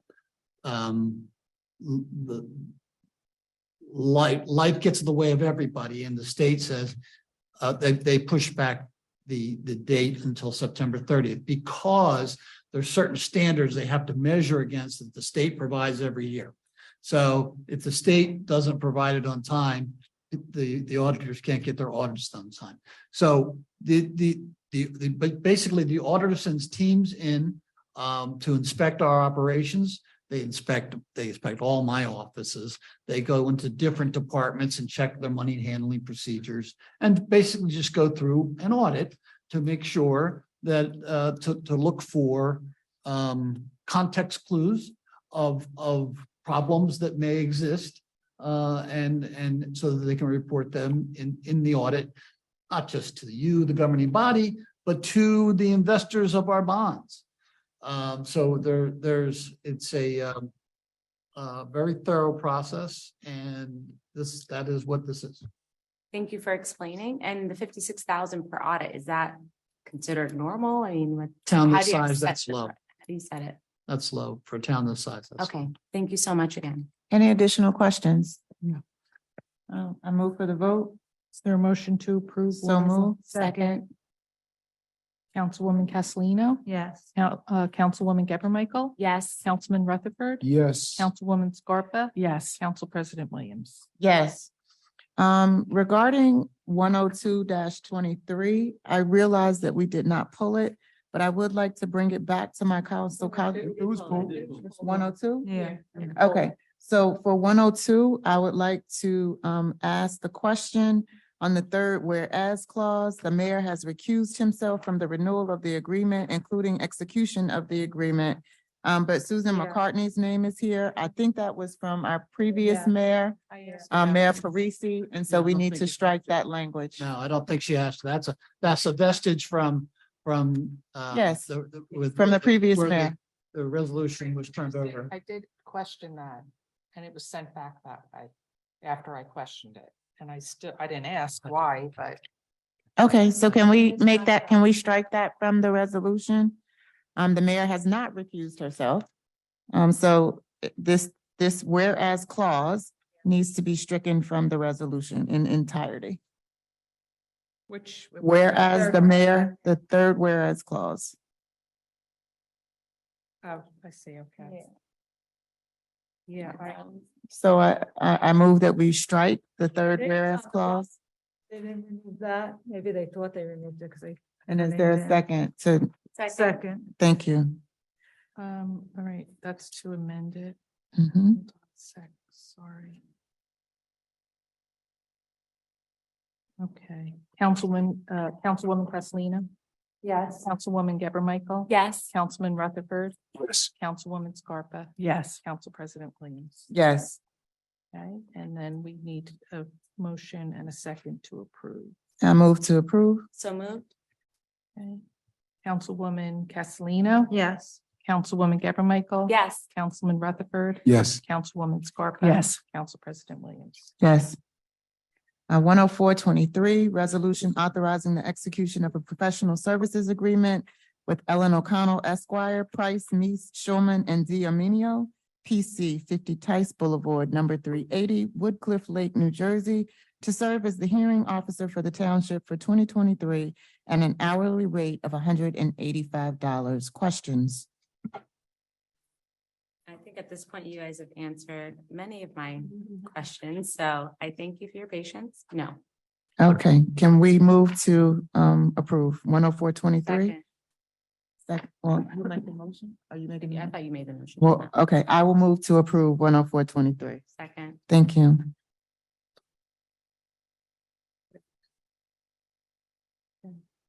Councilwoman Castellino? Yes. Councilwoman Geber Michael? Yes. Councilman Rutherford? Yes. Councilwoman Scarpa? Yes. Council President Williams? Yes. 107-23, resolution authorizing the execution of a professional agreement with Saravage Thapar, 642 Broad Street, Clifton, New Jersey, 07013, to serve as public advocate for the township for 2023 at the rate specified in the agreement. Questions? So Okay. Sorry. Before we go to this one, I just want to confirm that I abstained from 105 and 106. We was in. No, you conference. didn't pull it. Yeah, If they weren't You already, pulled, you already they voted for them. approved. in the them. consent agenda. So, Okay, well, anyway, I made a clear in public comment that I was abstaining, so. Yes. Okay. Yes. Yeah, you're they- fine. I thought it was, No, you need to pull them and then well, vote. I live and I learn. Okay, not a problem. That's fine. For 107-23, resolution authorizing the execution of a professional agreement with Sarah Braj Thapar. My question was in scope.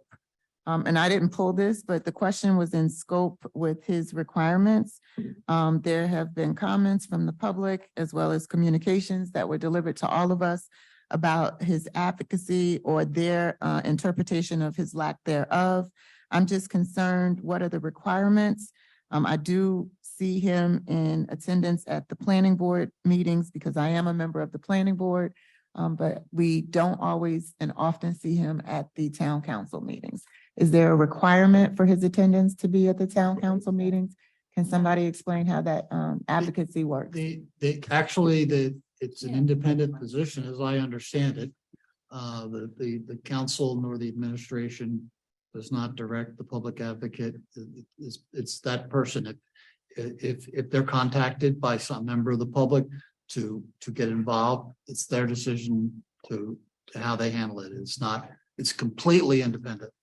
Thank you. Are there any other questions? I just want to make Yes. a comment. Mhm. I've gotten a lot of, I've been watching this stuff over a decade and I've seen public advocates in action, and Harvey Gross used to do a really good job. He used to come and he used to sit here and he used to actually advocate for the public. Grossman. Grossman, yeah.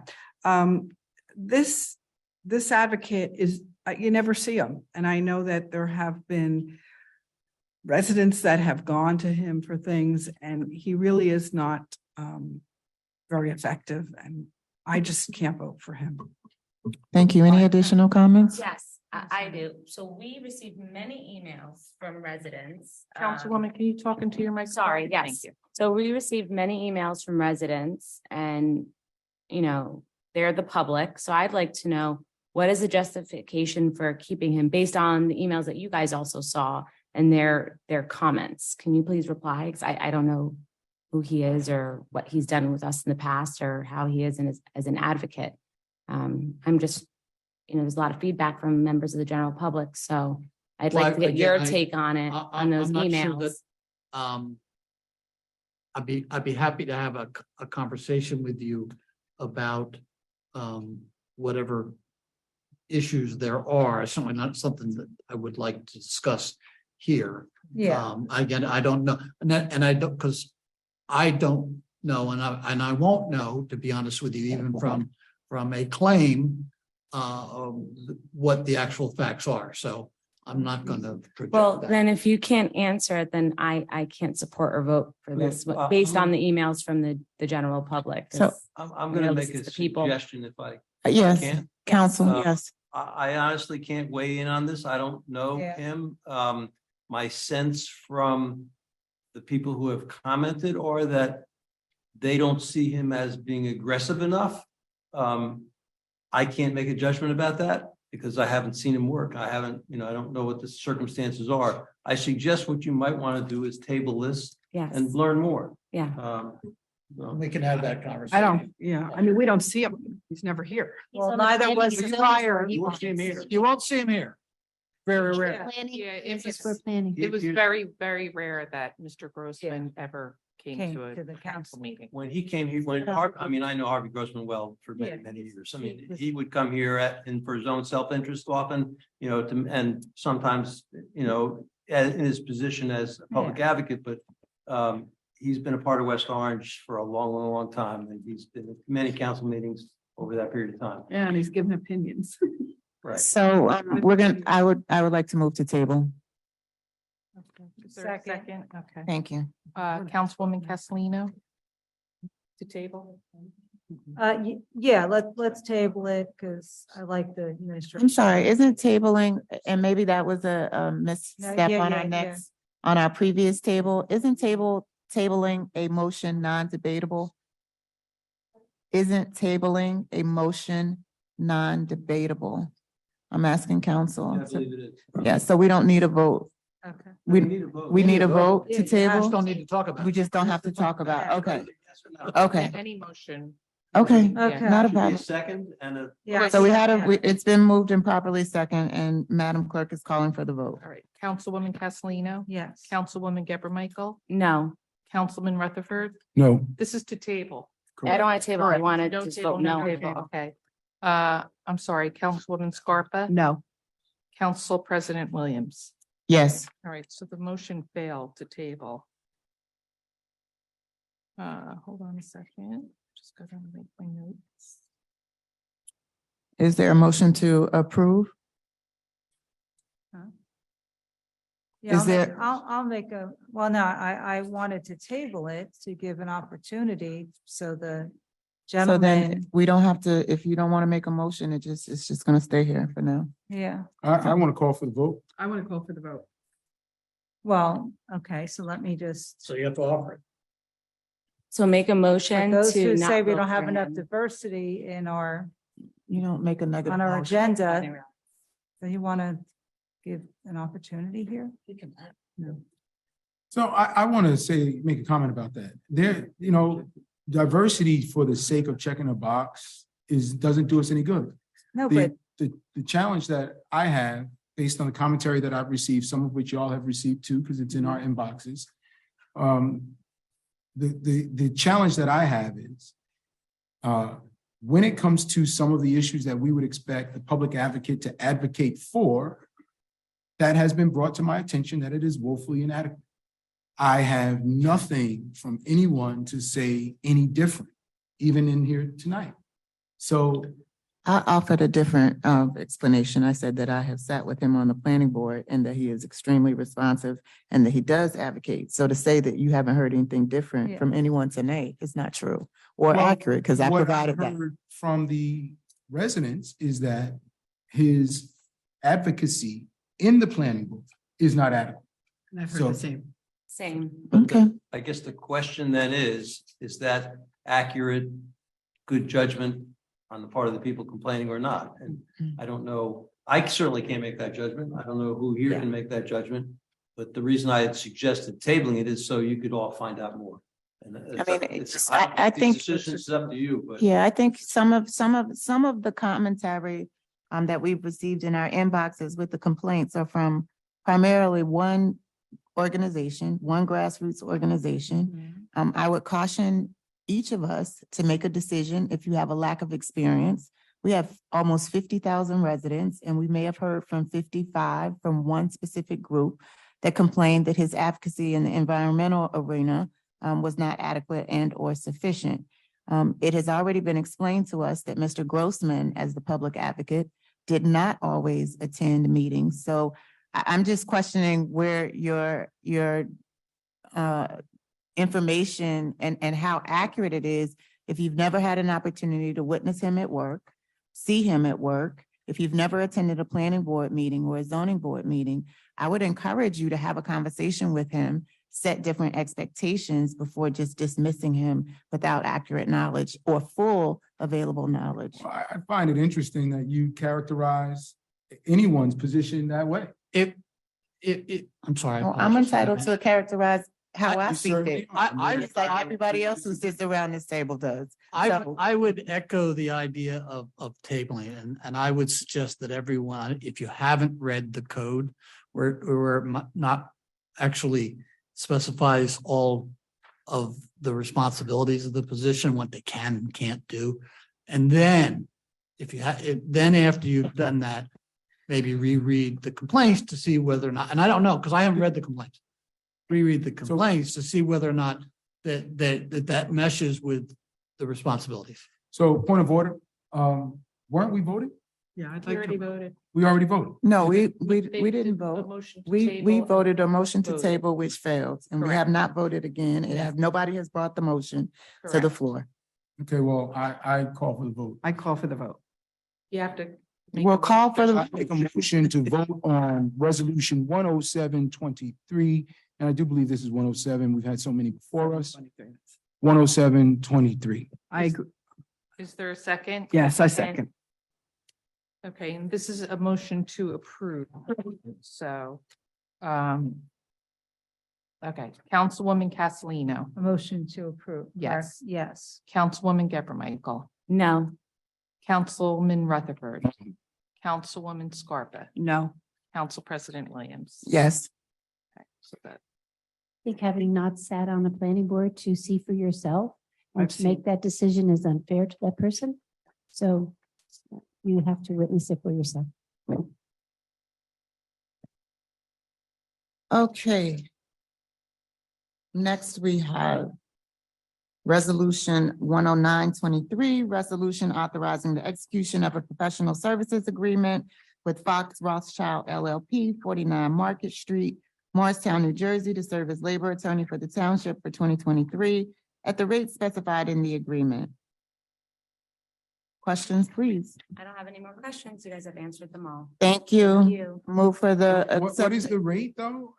Oh, 200, okay, thank you. Are there any additional questions regarding 109-23? I move for the vote. Is there a motion to approve? So moved. Second, Councilwoman Castellino, yes. Councilwoman Geber Michael, Yes. Councilman Rutherford, Yes. Councilwoman Scarpa, Yes. Council President Williams. Yes. 111-23, resolution authorizing a professional services agreement with NW Financial Group LLC to provide financial consulting services for the calendar year 2023 at the rate specified in the agreement. Agreement to follow. Questions, please. Again, I'm sorry. On 110, I meant to abstain, but it wasn't pulled, so I'm sorry. Just for public record. Well, public record.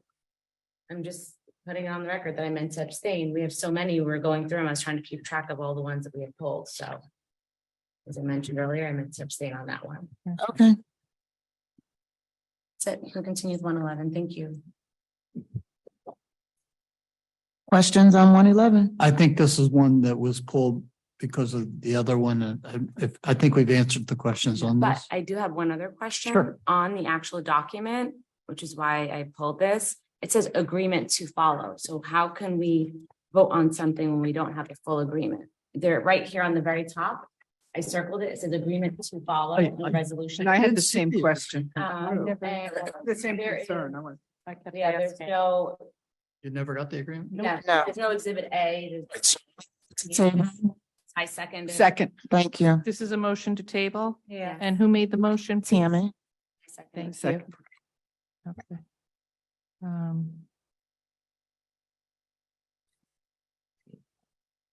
Okay, Councilwoman Castellino?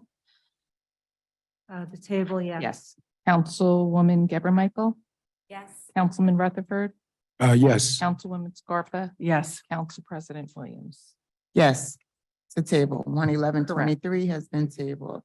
112-23, resolution authorizing the execution of professional services agreement with Richard Trink Esquire, Trink Isabel Siddiqui, and Shadani, PC 290 West Mount Pleasant Avenue, Suite 2350, Livingston, New Jersey, 07039, to serve as labor counsel for 2023 at the rates specified in the agreement. Questions?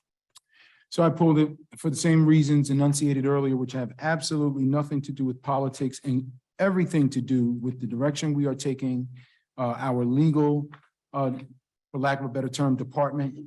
I pulled this to vote no.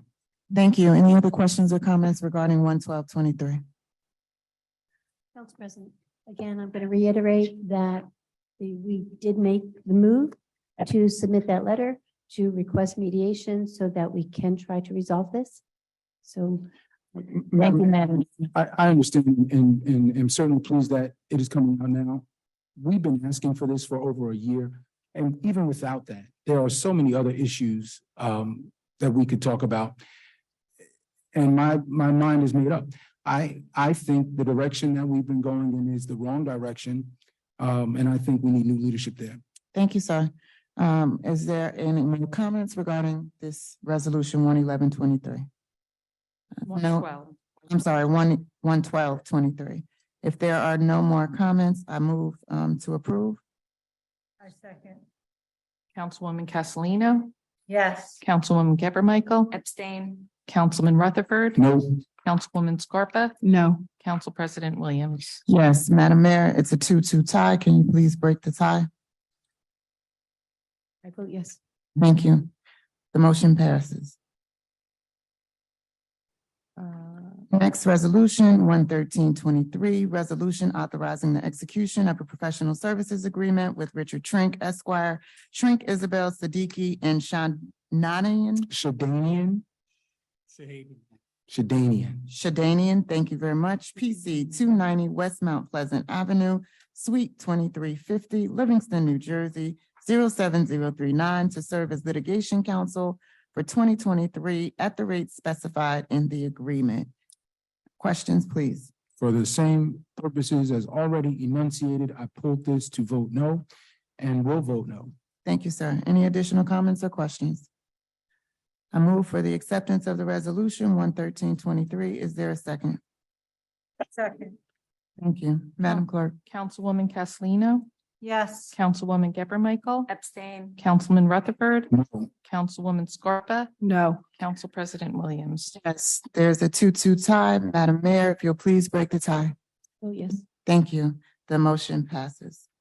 114-23, resolution to authorize the purchase and installation low voltage wiring through the Union County Cooperative Pricing System contracts number UCCP 8-2022, IT infrastructure, fiber optic network, advanced applications and services, Paula Reynolds. And while we do appreciate the detailed resolutions, purchase orders that Paula has been providing to us, unfortunately, I did want to point out that in this resolution, if we go to the now therefore be it resolved line by the West Orange Township Council, that the contract for new furniture for the West Orange Public Library is how the resolution reads, which is not in consistency with the low voltage wiring through the Union County Cooperative Pricing as indicated in the title.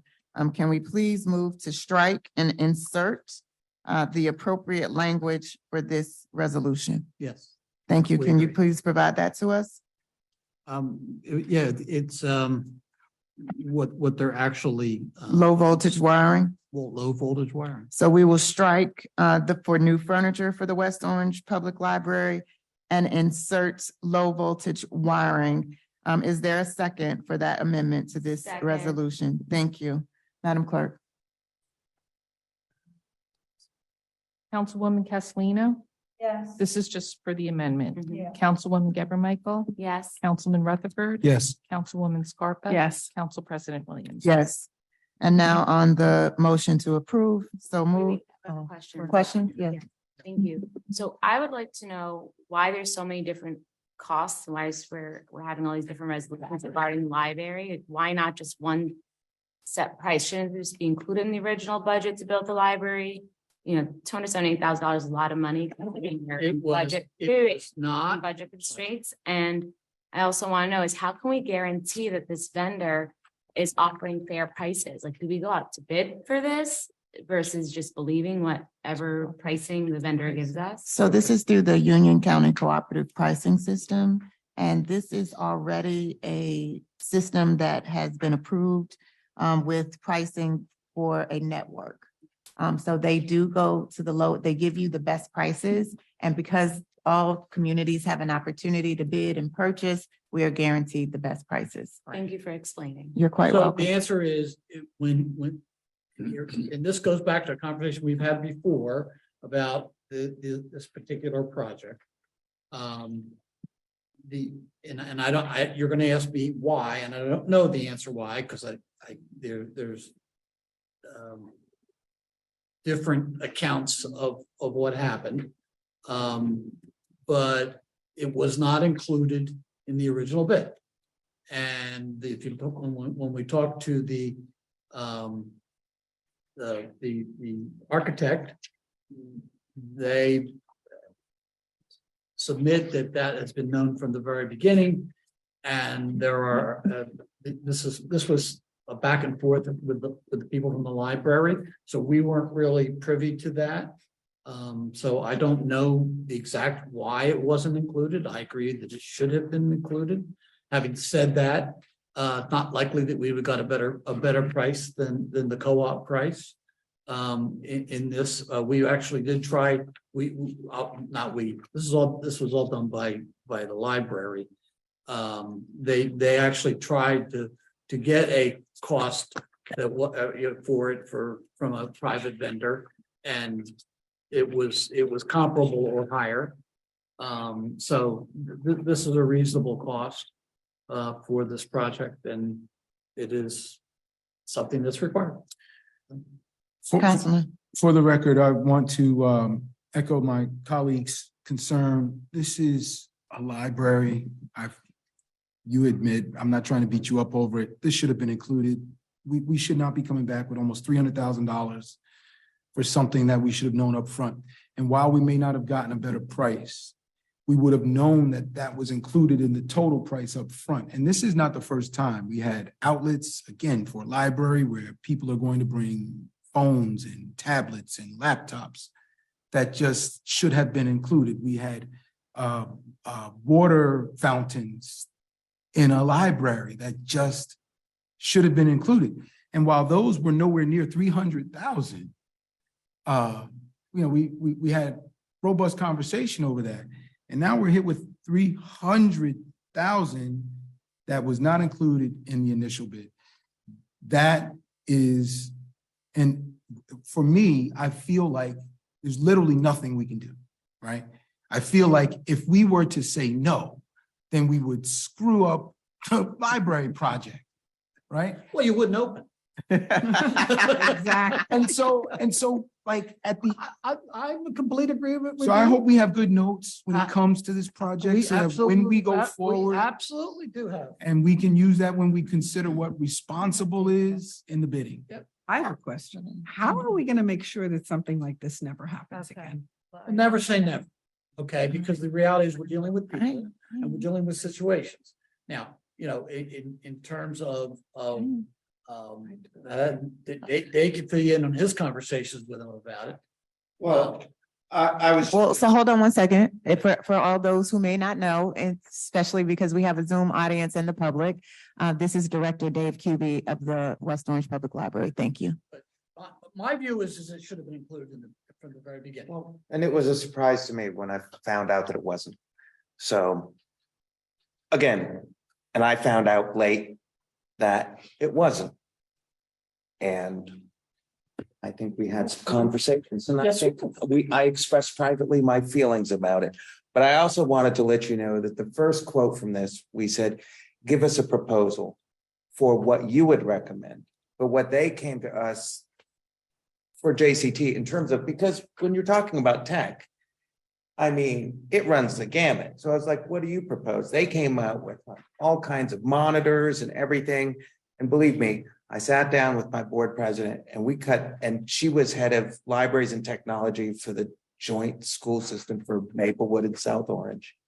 And we cut out about $400,000 worth of stuff. And I met with them again. I said, I want you to pare it down. We're reusing the security cameras from the existing libraries. We're reusing the existing Wi-Fi. Now, our IT people are installing those at the library's cost, because anything that they do, they're also the product vendor, and anything that they put in, anything that any product that they provide, they have to do the installation. So all they're doing is the cabling for the security cameras and that. So we've done our level best to bring this to as responsible and reasonable a cost. But all of that is retained here is essential core for our function. I just want to let you know that we went through. We didn't even ask you to consider the first quote that we received. Thank you, That's Mr. really Kuby. all I wanted to let you know. Thank you. We appreciate you. And we appreciate you being If you here. have any questions, I'm happy to survive. Yeah, we appreciate you just staying here. Do Absolutely. it on a regular basis? No, we don't. We don't. You let them know how often you meet with the contractors and try to stay on top of this. I think you have weekly meetings. We have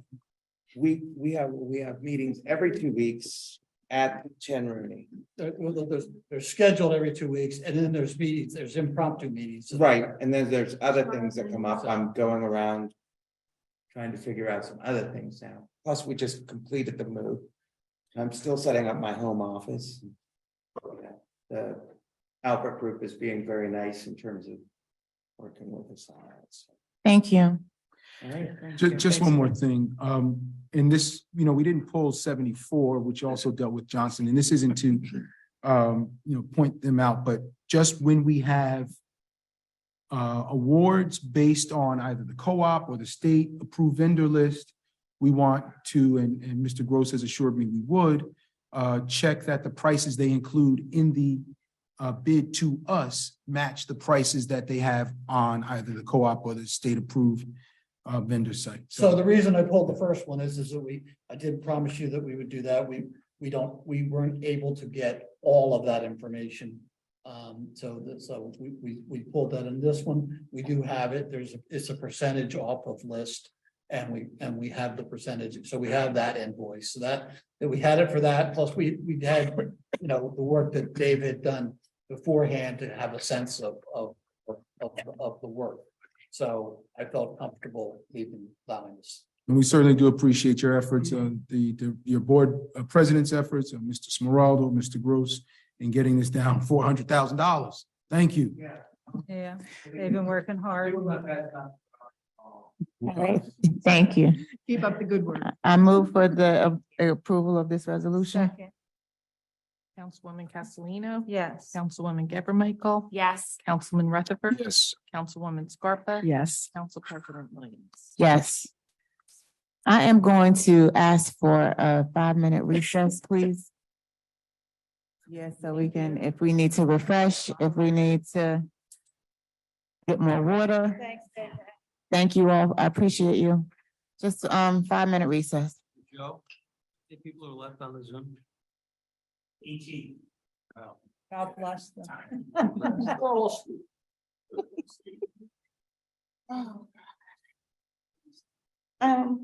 Council.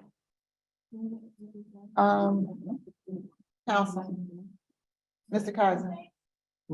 If we, and Mr. Gross, if we were to go through our second and final reading ordinances, would you be strongly and adamantly opposed to the ordinances on first reading being moved to the next meeting? Yes, I would be adamantly against that because this is just the first tranche and this is going to have a direct impact on the budget. Okay, just want to. So, however, I think you can. What I want to explain to this is that they're all the same, so you can try to roll through them. Understood. Yeah, you might explain what they all effectively do. Right. At the beginning. Right. And they still need to be individually.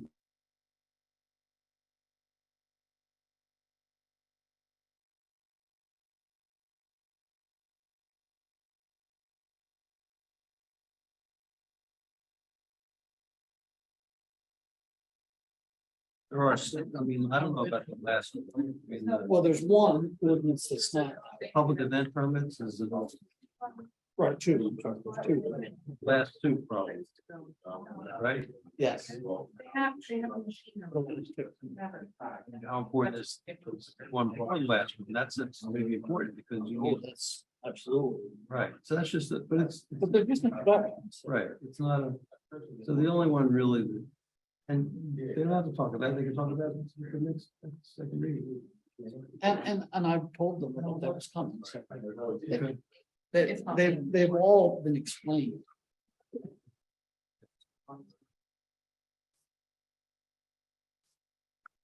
These are all basically so that we can make changes by resolution instead of by ordinance. We don't have to go through the process again. Right. Okay, I got you.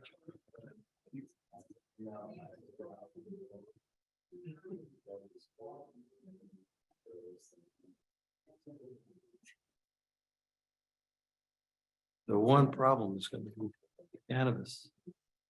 Oh, God. I forgot about that.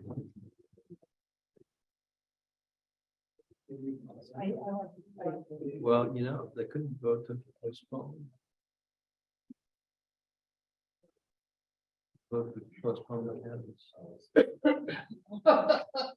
I can do that now. You can't. Well, they're here. Yeah, they can hear all night.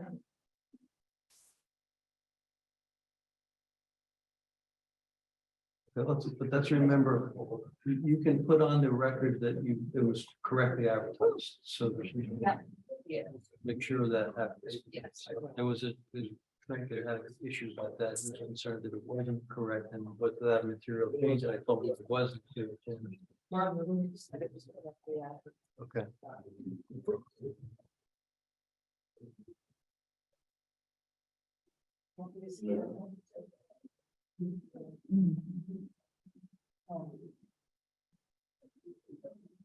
No, you all can close those windows down. It's still hot to me. It's hot. Dude, I keep sweating. You don't see me? Oh my gosh, you going to the change? Oh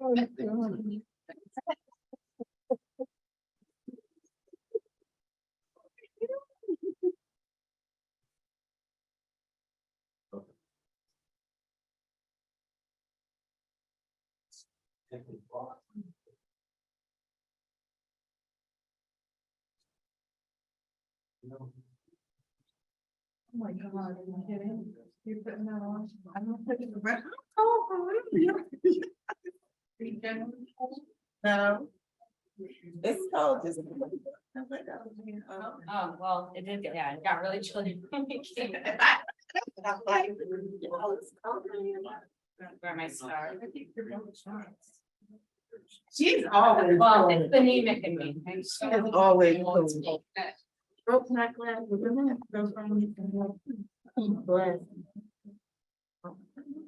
And wait, watch till the AC comes on in the spring. When does the AC come on? Just give me a warning. You're funny,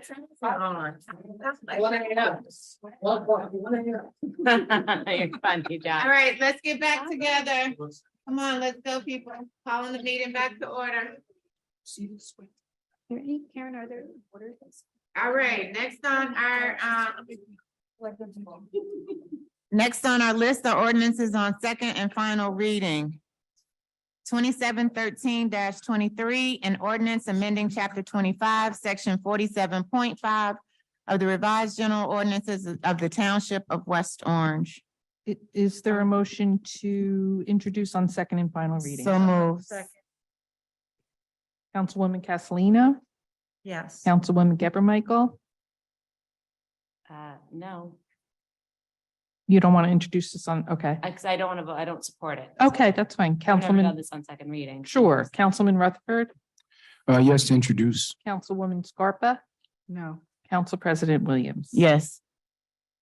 Okay, this is the time for public hearing on Is this. there anyone from the public that would like to comment on ordinance 2713, amending chapter 25, section 47.5 of the revised general ordinance of the Township of West Orange? Seeing none in council chambers, Mr. Fagan, is there anyone in the Zoom audience who would like to have public comment on ordinance 2713-23?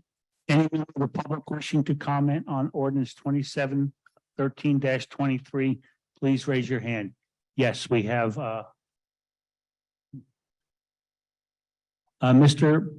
Scott, please state your name and address for the record. Thank you. Brent Draper Scott, 75 Nestor Road. I will reiterate what I stated earlier. We don't change rules in this country to benefit one person. If that had happened on January 6th of 2021, Donald Trump would still be president of the United States. Renewal is a part of the process. The current chair of the zoning board has been serving as chair illegally, and rather than making it legal, shaping it to fit this one individual, I encourage this council to understand that it is a voluntary position, it is not a paid position, and that there are plenty of people who are capable and ready to step up and do the job. Local democracy is the most accessible, or it's supposed to be the most accessible. To see something like this in the context in which we're all living, when we have election deniers and people who don't want to accept the rule of law, to see the West Orange Council even considering a proposal to bend the law, to change the law, to benefit one or two people, that is incomprehensible. So I encourage you, one and all, to vote no. And I would just like to add one final thing. The city attorney was given time to make a presentation. I believe the winner of the court battle. I'm sorry, Mr. Scott, Malenga, is this give it relevant to time this to make a resolution that's being presentation voted upon? to the Mr. public Scott, as well. Mr. Thank you. Scott, Mr. Scott, your additional comments, are they specific to this resolution? I'm sorry, ordinance? Are you making a comment that is specific to this ordinance? Because that's all we're having this public comment related to now. This is not open public comment. This is only specific to this particular ordinance. Mr. Fagan, is he there? He has permission to talk, but apparently we have lost him. Mr. Scott, if you can talk, if you can hear us, please respond. Okay, moving on. Thank you. Okay. Any other members of the public wishing to address town council regarding ordinance 2713-23, please raise your hand.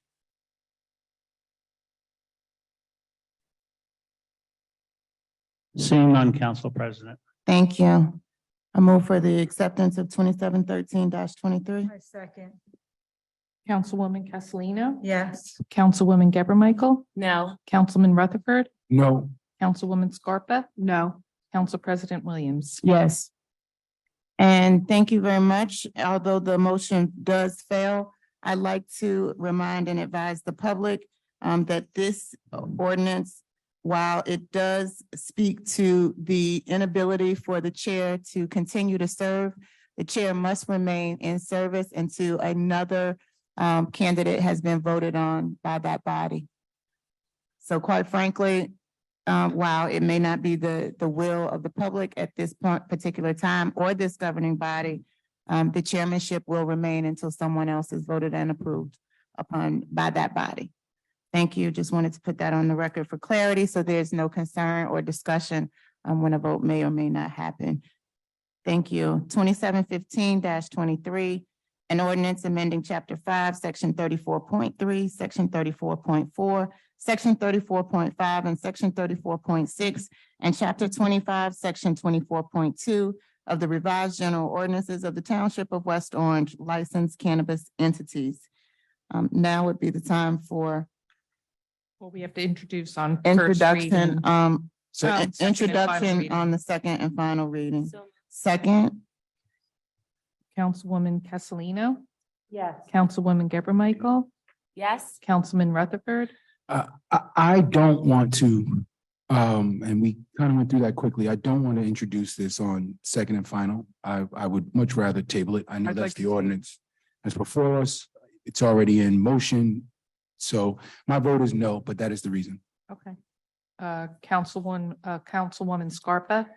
Yeah, no, I didn't even get this in my packet and it's too confusing. I wanted to table it so that we can get more clarification and more time for the public to weigh in. Can we table this? we can't have a discussion unless we bring it on for reading, and then we can have discussion. We're in the middle of a vote. We're in the middle of. a vote. So, Yeah, so you said no, Madam Clerk. and Excuse Council President. Yes, So three yes, 2 no. yes, that's correct. Now we can have discussion. Thank you. You're welcome. So I stand by my statements. I do not support this ordinance. We had a 6-hour meeting in which we discussed how, we all came to the consensus that we'd make informed decisions based on research, data, and facts. And we have 7 entities currently in the pipeline. I say that we vote no on this. Let's learn from their process. Let's see who opens.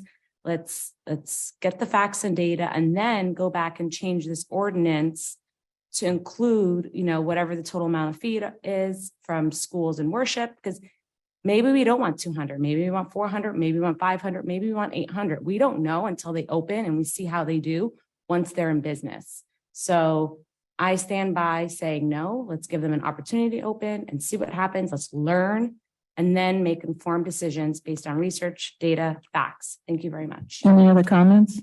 Yeah. Go Council- ahead. I really wanted to table this. I didn't even get it in my packet. I have no idea what it is. The public has a petition going around. Did everyone else They're get it in their concerned packet? about All right, I'm Yeah.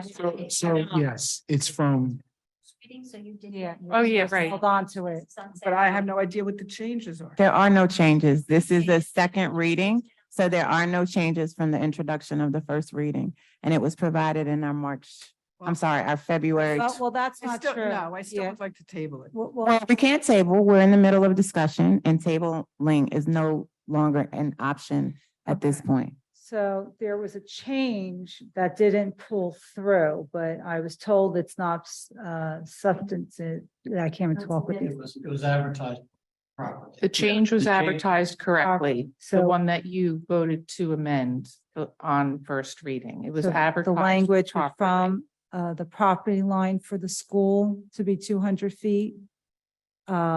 Not from the school building. So it's from the actual property I line. gave you a copy. Michelle, tonight. I think I read in there, it said, Councilwoman? Councilwoman, sorry, Castellino, I think I read in there, it said 100 to 200 feet versus 200, no?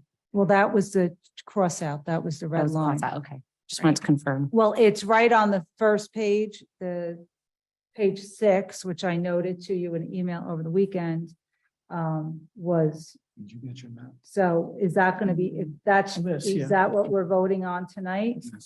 No, I didn't get it. From the So property. page six needs to read in order for me to vote yes on this tonight. From the property line for the schools. Yeah, it's here that I can. No licensed cannabis entity shall be located within 200 feet from the property line of any property with a house of worship is defined, and it's before that, it's got the school. As building. And not the building from the property line. It was fixed in your, in the revised. No, what happened was, it was already corrected. The one on the website was That's not it. a past version. But the one that was advertised in the Chronicle was Yeah, correct. I have it, I found it.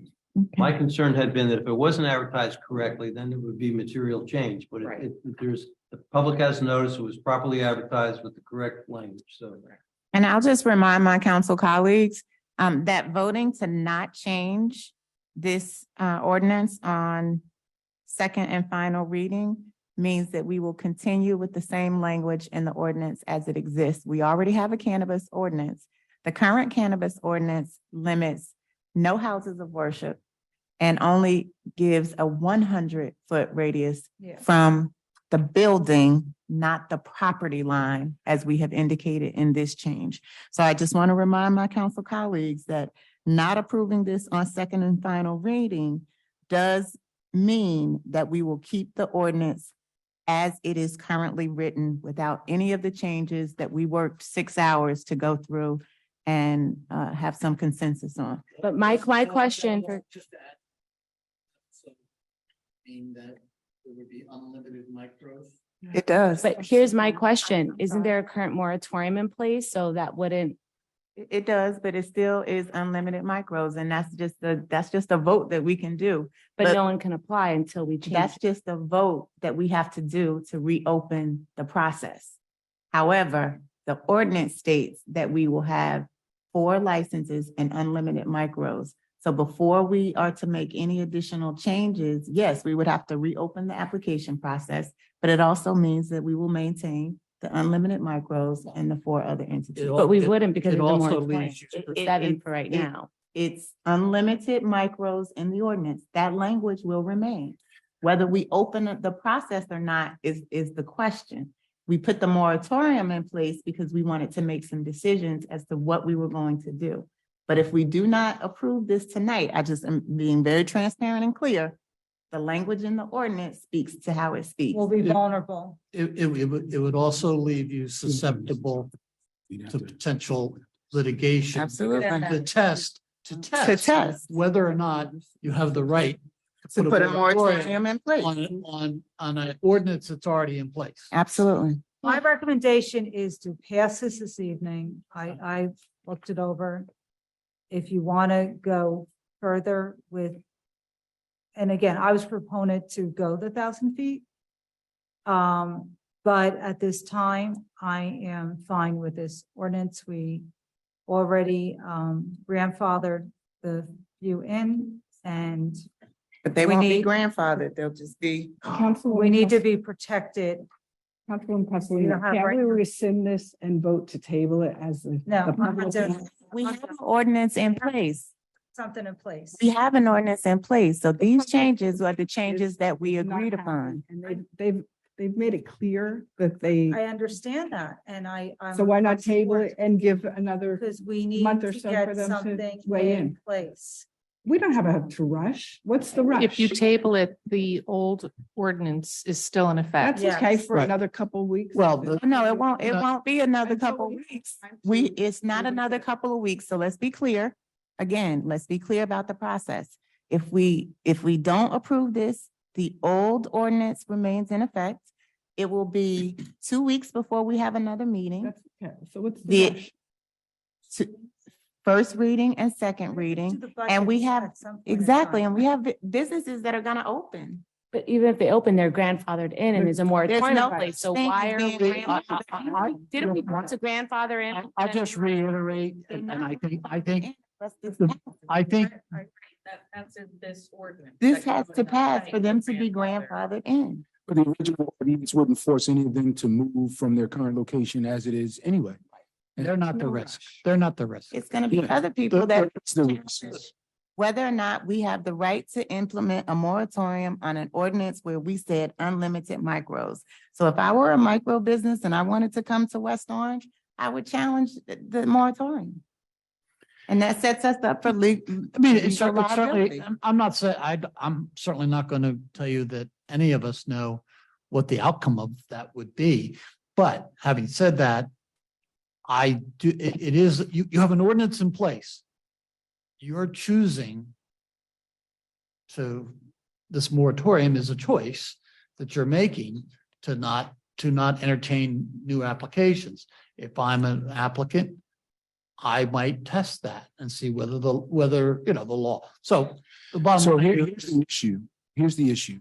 What was originally communicated and agreed upon at 200 feet from schools and houses of worship has received significant pushback from portions of the community, and there is additional support to increase that now.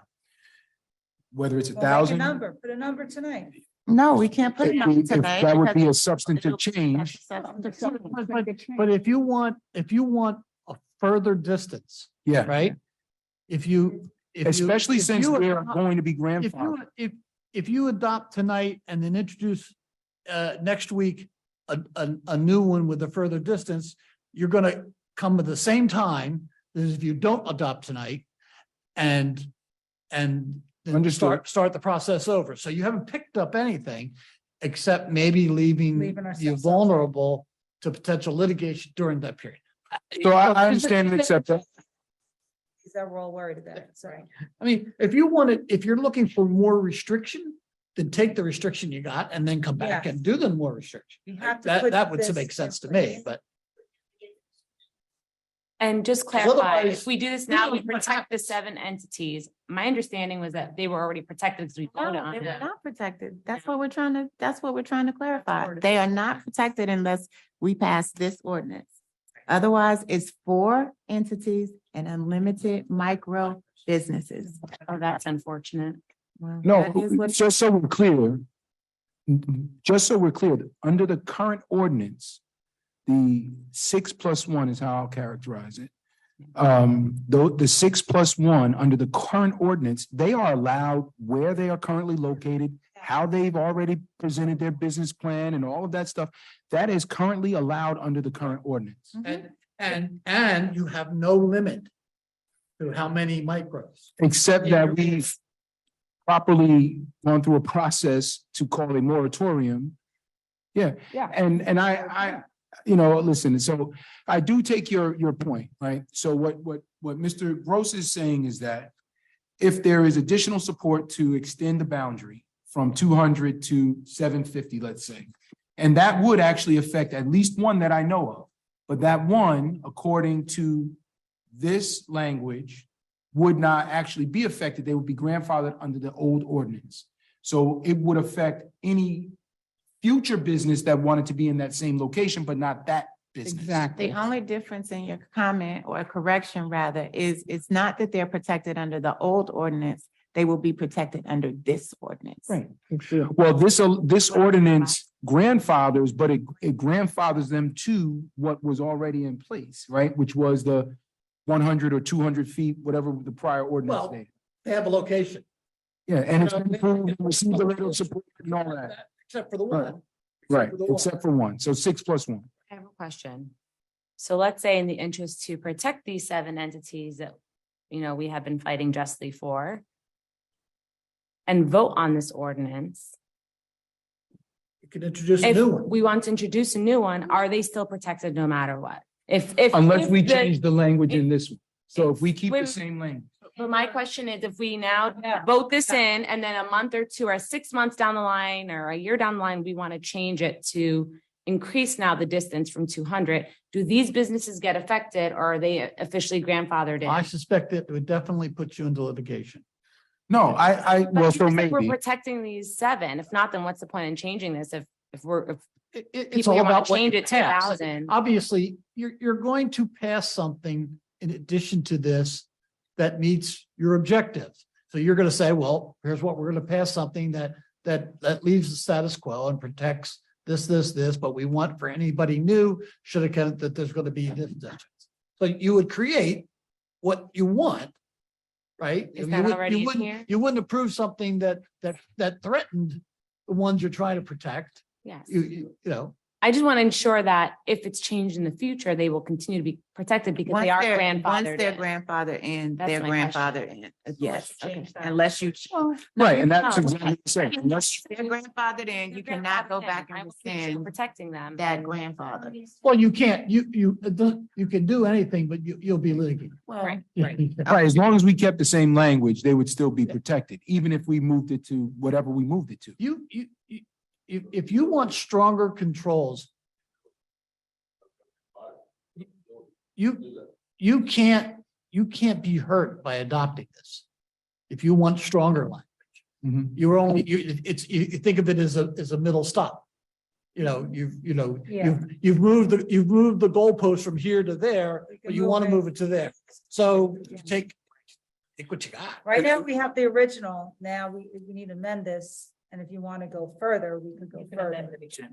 My only question is, if we were to just deal with that one issue, and there may be others, but I'm just, for my own purposes, if we were to deal with the one issue, I know that would be a substantive change right now. With that one issue, that's still first and second reading, but that's only dealing with that. We can focus on that one issue. We don't have to deal with any of this other stuff. If that's what you want to do. Question, can we hear from the general public before we vote on this? We are going to hear from them. You have to have a public hearing. It's on second. Yeah, but line. it's before we vote, right? I just wanted to confirm, Yes, okay. yes. And I have one other question. I'm not clear on what the disclosure is of the entities. How much do they have to disclose in terms of who the ownership is? 100%. Every human being that owns any interest That's has to be 100%. disclosed all the way through till you get human beings. So they cannot hide Okay, so behind we changed that LLCs. because we have the 10%. We only changed that in Right. here. And That's you don't- not Right, changed. the original. It's I know. not changed That's why in I'm the asking. original. So there are a That's why- lot of protections Right. in this new ordinance Based on that what I we hear of supported. your objectives, you cannot be hurt by adopting this. You can only be, it doesn't provide you as much protection as you're looking for, but you can come back and get that. Okay, so what if we hear from the rest of the population in the next 30, 60 days? And there's a strong consensus to have this further. Then you 1,000 need feet. 3 votes. What is the process? You need 3 votes You just do to a new come in ordinance. and Let's create a say- new ordinance. Let's say you decide that it goes from 200 to 1,000. 1 mile. Say we go 1,000 feet. Whatever the decision is. You do an ordinance that's tailored to that. So we have to rewrite the ordinance. Somebody has to. No. rewrite. You Just amend the amend the ordinance that We'll just amend it. exists and the That's a language simple thing. specifically Okay. that you want. But once you do that amendment to the language or to the distance, everything else will stay Right. intact. Okay. Yes. So in regards to amendment, if we decide that, because I don't agree to limiting it to 4 at all. If we decide we want more cultivators, can we amend it to include more cultivators? If you get the vote. If you have 3 votes, Yeah. you have to be able to count to 3. Or more micro businesses or whatever it is, okay. You have to be able to count to 3. You can do anything, and you can do anything, I think, legitimately that doesn't compromise anybody who's already in the pipeline. So this can evolve over time. Thank you. Short time, a long time. Any That's up to additional you. questions? If we don't protect ourselves. To do it now. now. Are there any additional questions? All right, can we call the vote, please? No, I'd- you need I'm sorry, I'm sorry. This poor- Yes, yes, yes. I'm sorry. Ms. Naughty, will you please approach the podium? We would like to hear from the public. This poor woman. Good morning. My name is Nordia Gibbs. I am from 206 Tremont Avenue in Orange. And it always takes us into the morning when you talk about cannabis, but you know. So I applied under ordinance 2647-21, which I believe is the current standing ordinance that the township has right now. There were no parking requirements. There were no specific disclosures with the entity. I think it was maybe 10%. Buffer was 100 feet. So the conversation that I'm hearing right now is now confusing me again, because my application under 2647 should be the application that my process continues with. If that's how I understood it when that statement of your grandfather did, which means that's the ordinance that was put out. That is the ordinance I responded to. That is the ordinance I provide and built my business plan around. Pretty much 2 properties we've gone through now, based on this 2647-21. I'm specifying that so everyone can look it up because it's there. As a micro business, that's why I came to West Orange, because I was applicable by state law to apply as a micro. Now the changes to the ordinance that is in front of me with the additional buffer, the additional parking restrictions, I mean, again, I think you're good. while my business probably, supersedes all the, even like the 1,000 that's mentioned, I would still like to know that my process continues under ordinance 2647-21, because that is the ordinance I applied under. And so. So how does that work? If I'm grandfathered in with an application to ordinance 2647-21, when I now go to phase 2 with the planning board, this should be the ordinance that my application is reviewed under, because this is the application or the ordinance that was out when I applied. Again, even though my bases are covered, this should still be like my checklist, because this is what I planned for, if that makes sense. So we're going to allow legal an opportunity to respond to that. I mean, we can't provide her with legal advice. I don't advise her, I advise you. So it's like- Can I make a statement and then maybe, so Mr. Kaiser, answer me this, so. But you're going to the planning board anyway, there's no guarantee that they're going to approve you regardless. That's to my understanding.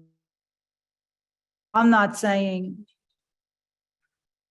And I don't think it has anything to do to the amendment. I think we gave you a letter of support.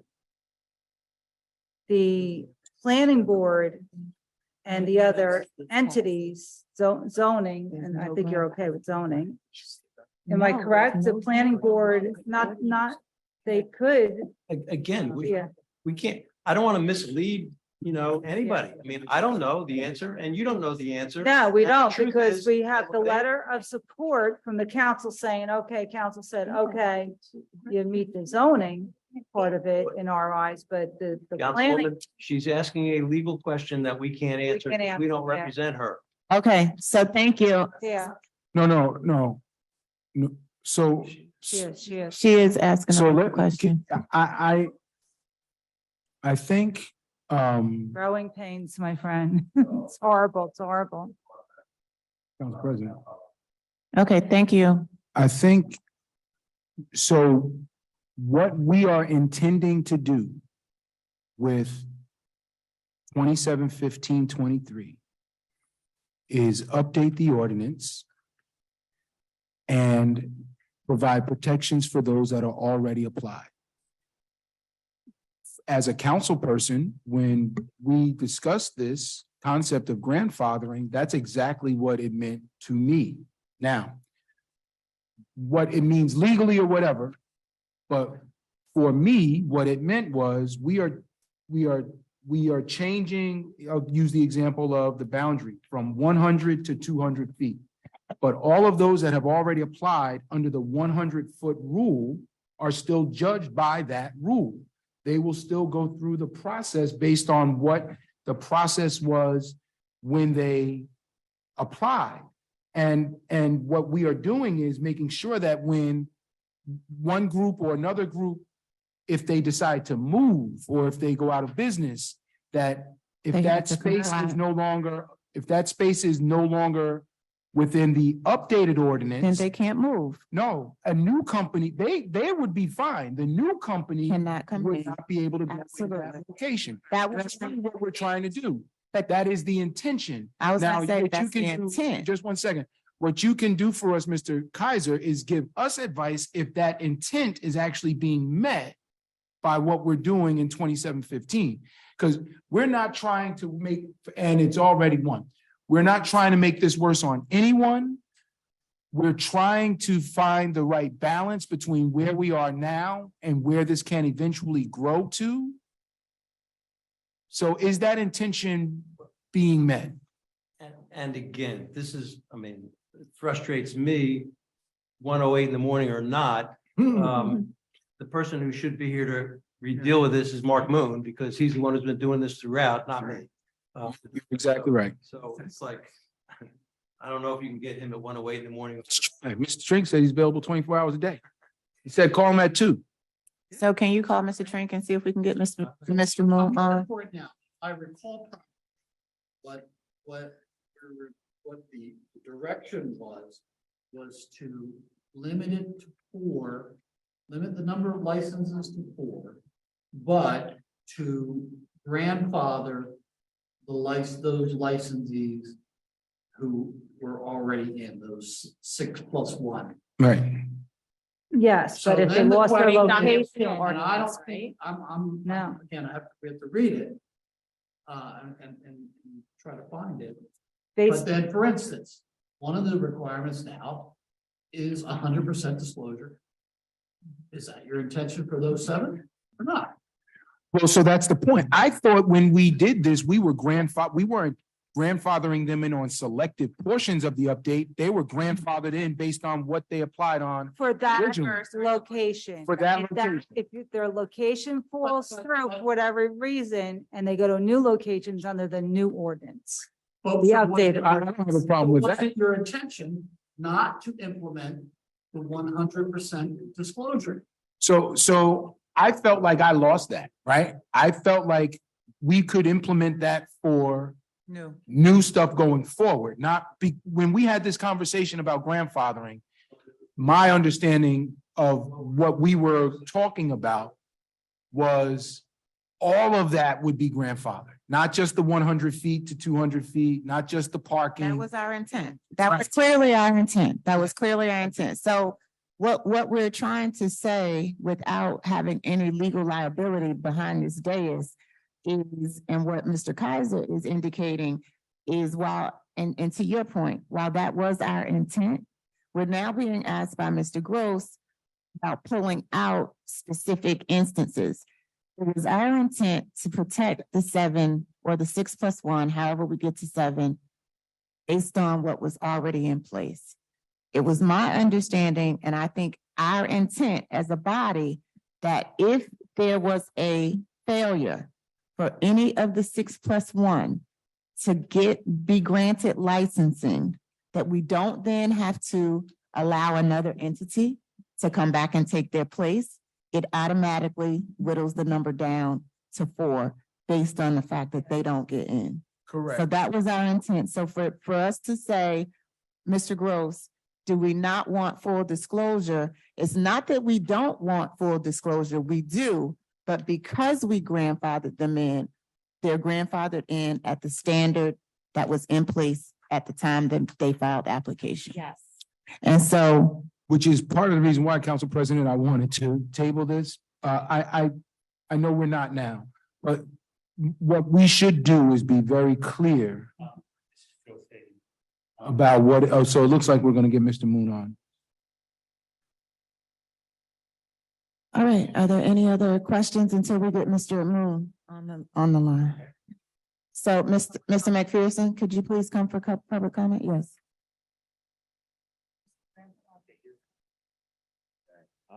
Kenneth McPherson, Gibbons PC 1 Gateway Center, Newark, New Jersey 07102. Always a pleasure to be with you, Madam Mayor, Madam Council President, council members.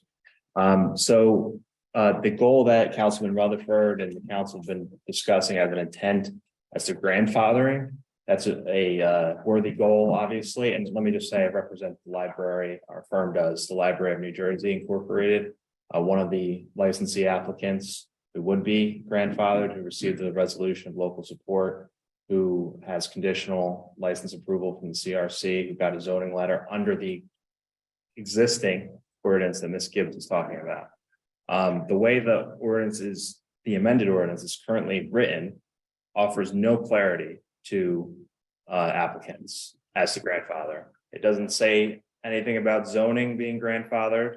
It's a very vague language saying that you would be permitted to apply for and obtain. That's the same as almost anybody else would be. And in order to get a license, as you know, you'd have to get planning board approval. And if this ordinance were to go through, you have to get planning board approval, whether Library of New Jersey, whether Nordia, any of the other applicants who've already received a resolution of local support. You now are under this ordinance, different rules for zoning. That's the way this reads. If that's not the case, it has to be amended further. No. And specifically as to the parking requirement, in this case, the parking requirement is baked in as a conditional use. Previously, that was not the case. And what that means in the municipal land use law, if you don't meet a conditional use requirement, you then have to go to the zoning board, which is a heightened standard that was not in the contemplation of the applicants when they applied for this. And that burden, frankly, would be unfair on my client and on the other applicants as well. Again, it would cast a heightened burden on those who've already received the blessings of the township. Again, there's the conditional use requires an applicant to demonstrate special reasons by showing the site will accommodate the problems associated with the use, even though the proposal does not comply with the conditions the ordinance established to address those problems. We would, if you're going to do the parking requirement, just make it part of the, add a new classification to the parking, just like the other conditional uses in town, fast food restaurants, senior citizen housing. Those are conditional uses. Those two, arguably with more parking than these companies generate, and we could provide data on that. We're glad to. We've been asking to do that for the town through the town attorney's office. Those entities that are also conditional uses, they get to go, if they don't meet that requirement for parking, they can go to the planning board and ask for C variance relief. They can make proofs to the planning board who's more familiar with the cannabis use, looking at it through the master plan process. So if you're going to change the parking requirements, at least change it from how it's written now. Now it's a conditional requirement. If you don't meet it, then you go into the zoning board. Again, that you need more votes. It's more expensive, more hearings. That's not what any of these applicants had in mind when they went through this process. Again, intent and goals are fine, but we've been looking at this for weeks, and we're glad to have the opportunity to address it tonight, but that's not what this says here, and that's not as a legal matter, that's my firm is proposing. That's not how this would operate. So we would really ask the council and the administration to go take another look at this, or don't adopt this. The current, as far as our client is concerned, the current ordinance works just fine. So with that, I'll give it the rest of my time. Thank you, Mr. McPherson. Yes, come on. Mhm.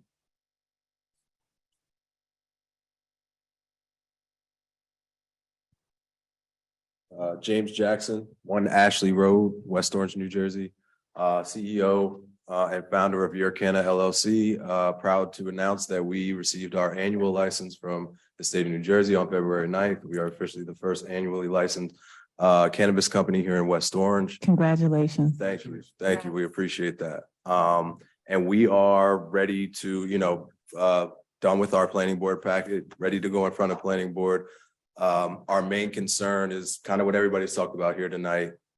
If it's a true grandfather, and I appreciate the intent, and I pretty much knew that was the intent of the council, it needs to be spelled out more clearly for the purposes of the planning board. Because if this is passed tonight, they will not pass what I submit to them. And frankly, as a micro business, a cultivation micro business, as the new ordinance is passed, that would require me to have 21 parking spaces. I'm a micro business. I will never have more than 10 employees. As per the state, I'm not allowed to. That's just totally over exorbitant of what I need. And frankly, could cause a security risk to my business, just because why is there so many empty parking spaces that could catch people's eye to now get them thinking what's happening in that building, right? So what 100% appreciate the intent, but I do want to make sure if we are grandfathered, which we should be, it should be for every single portion of the ordinance, not select portions of the ordinance, every single portion of the ordinance. I do want to say briefly, I understand why the council wants to see down to a 1% change. I would say for a business, specifically somebody who is raising funds, it gets to be very difficult to have to come back in front of you all if I give away 1% of my company, right? That is a very minimal change in a company. You also do not govern any liquor stores in the way that you would be attempting to govern us, right? I think it's a little bit beyond the point of, I understand maybe having, but anything that supersedes what the state is requiring, which is 10%, is really a little bit egregious as far as understanding and wanting to know every piece of our business, as hard as it is to raise capital in this space. That's just something to think about. But my main concern is really the parking and how that could possibly thwart my planning board process. As I plan to get in front of the planning board very soon and hope to be back in front of you all at the April 18th meeting for my final approval if all things work out, right? But I just want to make sure that specific piece is addressed. And if it's grandfather us all through all pieces of those things so that we don't have any uncertainty as we go through our process. Thank you very much. We appreciate you. Thank you. Mr. Fagan, anyone in the Zoom audience for public comment? Council President, we have Mark Moon on the line before we go to public comment. Thank you. So, Mr. Moon, we have some questions. Can you hear me? Yes. So we have some questions and concerns in the language revision of the ordinance. We do understand that the appropriate version was advertised publicly. However, after hearing public comment this evening from both my council colleagues as well as the general public, we are concerned that the language is not specific to grandfathering in. We've also heard from one of our applicants that the parking for a micro cultivation business is somewhat excessive. We just wanted to get some feedback. I think my council colleagues have some additional questions, but we just wanted to get some understanding, rationale, if we need to change the language so that we are not injuring any of the parties that we've already approved. So Level of support. So the grandfather provision only applied to the cap on the number of local licenses. That was the only provision where the grandfather provision would apply, because again, it was my understanding from the council was that the changes they wanted to be made were changes they wanted to be made as far as requirements go, as whether it be the zoning conditions or the licensing conditions. As far the other question was about the parking conditions. So as far as the zoning condition aspect, the parking conditions are just mirroring the number of parking spaces for retail stores and personal services. So I'm not really sure how that, it's basically, we're treating it like any other business for the zoning purposes. The provision in 34.8 of the provision was part of a licensing aspect of it. So it's not subject to any type of variance, but it's size-based. It's not based on any sort of other standard. So I'm not really sure as far as whether that's something that the council wishes to now revisit or whatnot, but those were my understanding, the requests from members of the council to make it. Okay, thank you. Council colleagues, do you have any additional questions for Mr. Moon? He has clearly identified that these entities will not be protected and completely grandfathered in. That was not the intent as I understood it from this body. We were seeking to have sufficient and adequate protections for the 7 or 6+1 entities so that they would be under the same conditions as when they first applied. I really don't understand that because in the meeting, we made it clear we wanted to protect them, we wanted to grandfather them, and that's what we voted on. So I don't understand how they're not. Well, apparently that's not what we voted on. While that was our intent.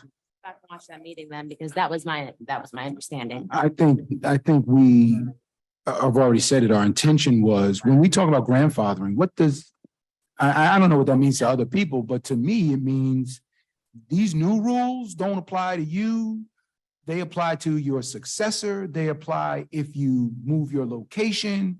They apply if you sell your license and there's a new ownership structure. But number 7. But was you- under the new rules. Number 7. Number 7 would, Yeah. because they don't have a letter of support. And- But yeah. the 6 wouldn't.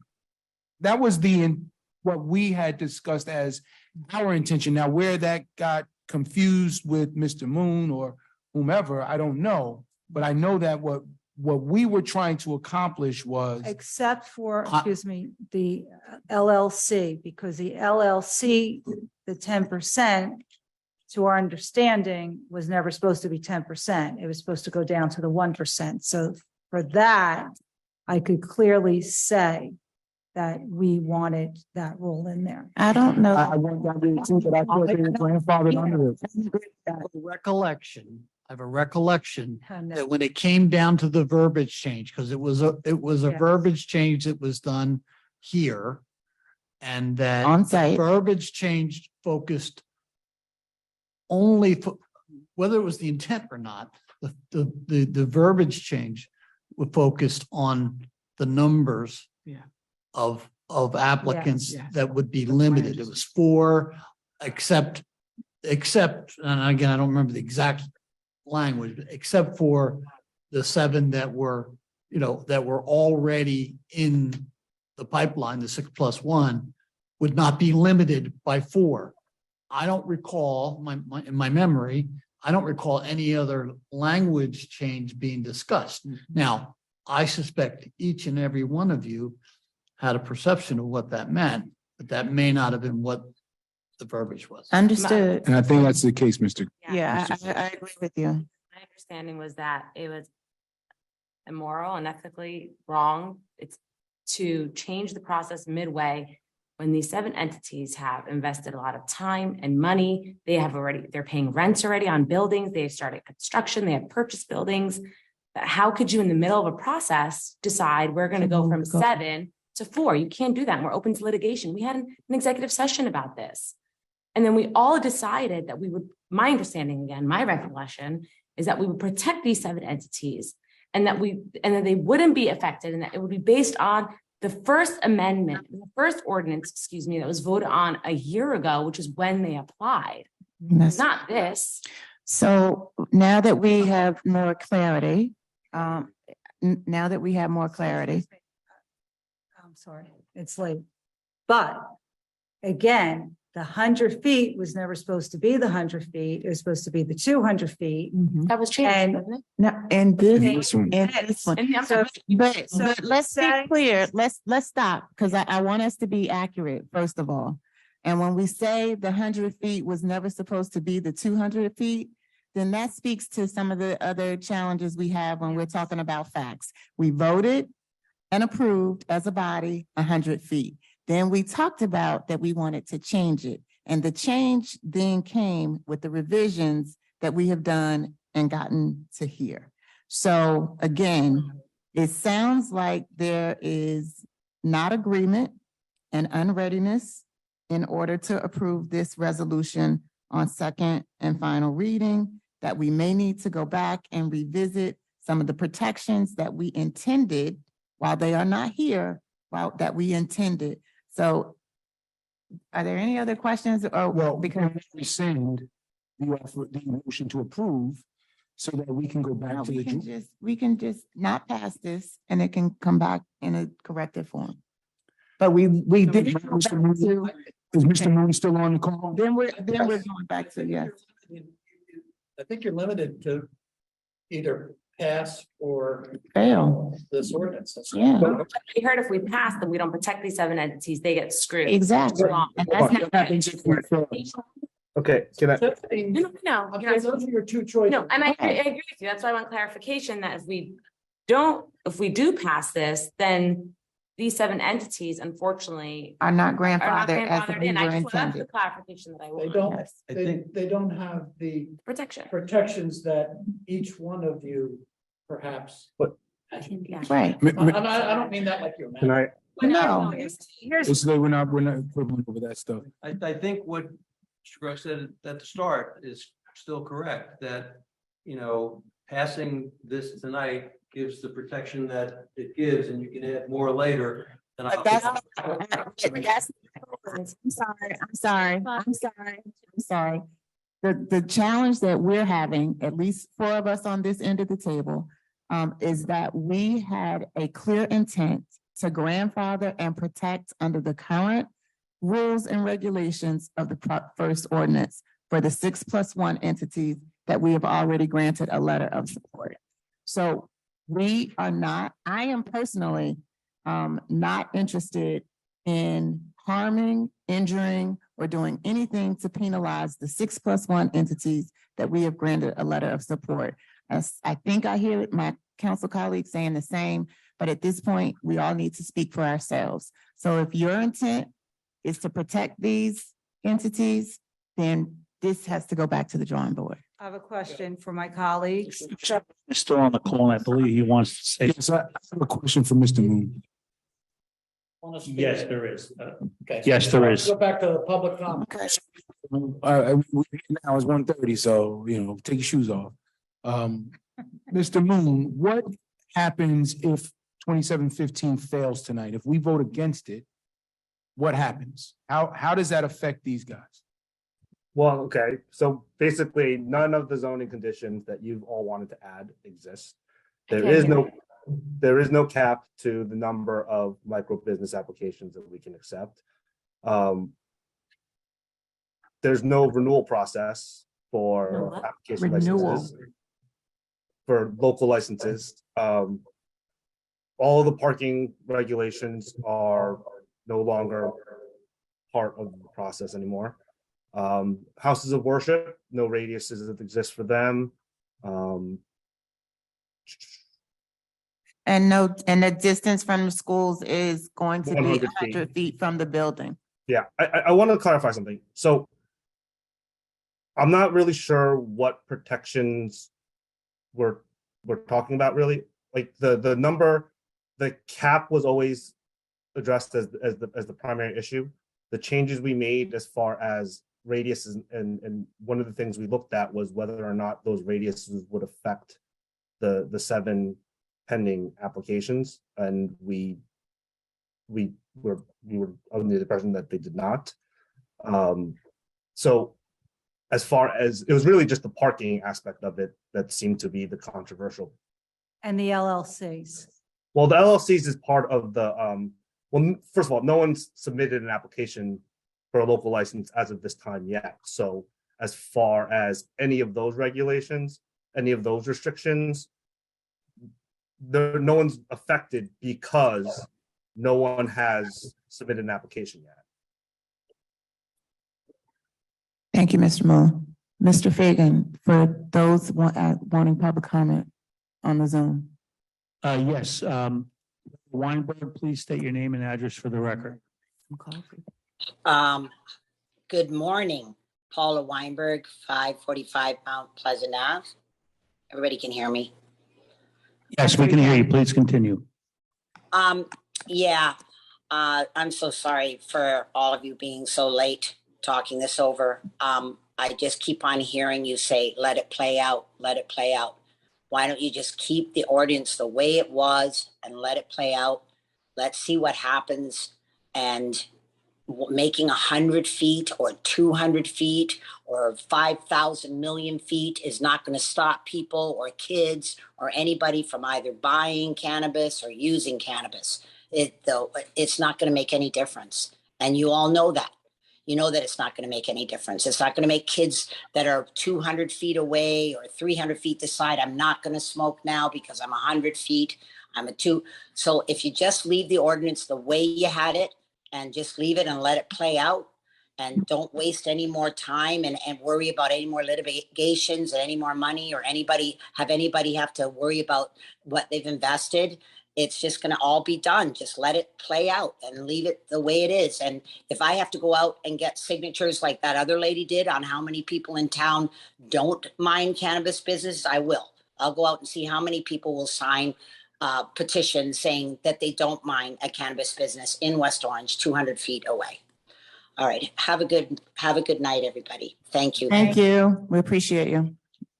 And the public wishing to comment on ordinance 2715-23, please raise your hand. Council President, I am seeing none. Thank you. Madam Clerk. Just before the madam calls for the vote, just so I'm clear.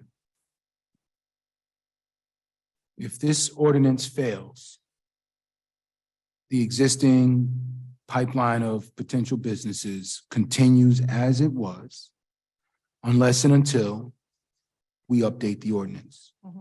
And there's nothing that we're aware of right now with those that are in the pipeline that violate the current ordinance, at least that we're aware of. Who knows what will happen when they get to the planning board or they come back, whatever. But as of right now, they've been able to proceed based on the current ordinance. So if this fails, they're still governed by that.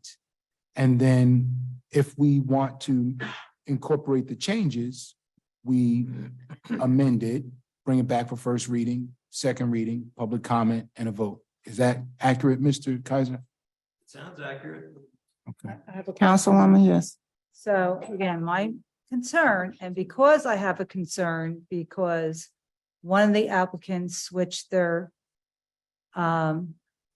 entities, I'm worried about the entity. So if we keep it this way today, it reads 10%. So if you have 10%, minimal 10%, you don't have to disclose the person's name on there. That's I'm very fine. uncomfortable with that. I know we're uncomfortable with the 10%. I get that part, but I'm more uncomfortable injuring the entities that we've given a letter of We're support. not We're injuring gonna anybody, injure- because No, here's that's not the true. thing. That is not The true. parking, excuse me, can I speak? Could I have the floor for a little bit tonight? So as far as I'm willing to amend what we have for the parking restriction. If it's true, it could only 10 for the cultivator is fine.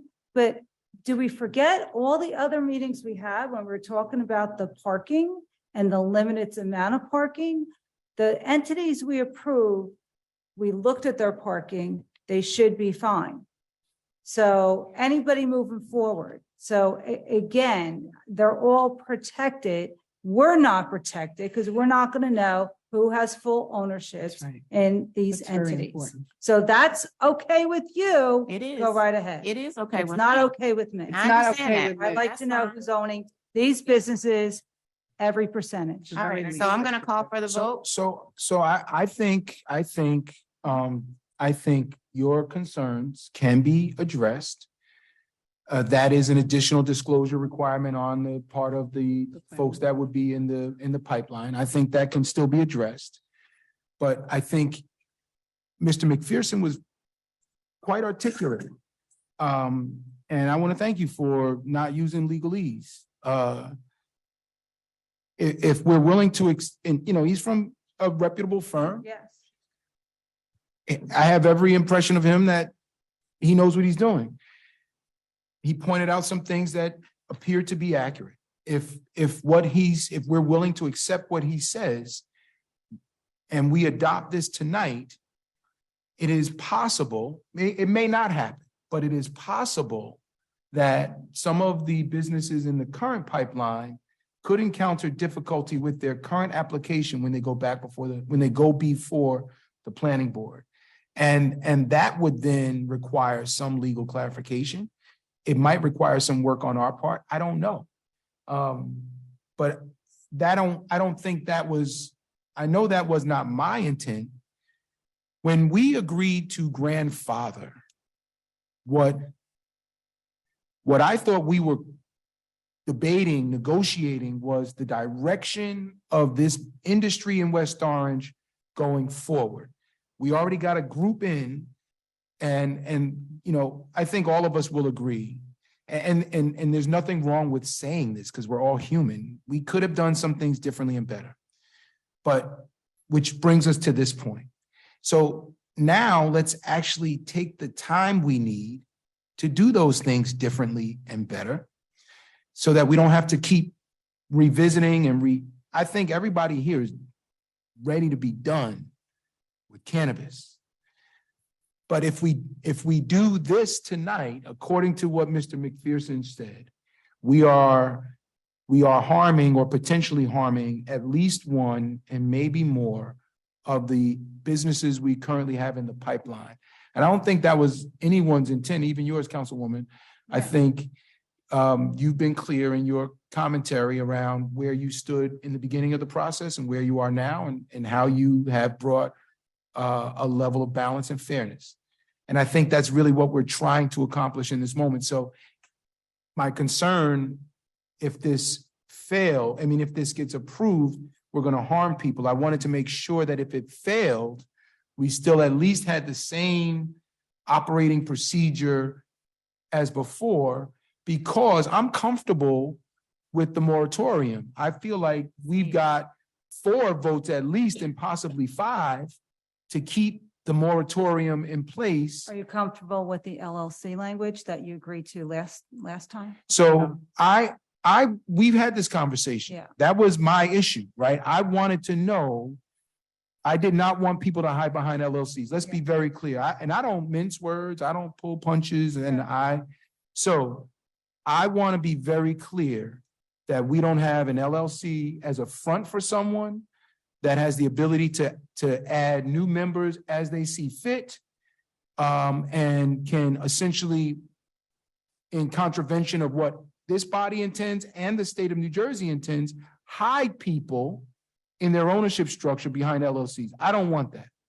I think because it's a new business, we need to know who owns it. So if we amend this next time, that part can't be grandfathered in to satisfy.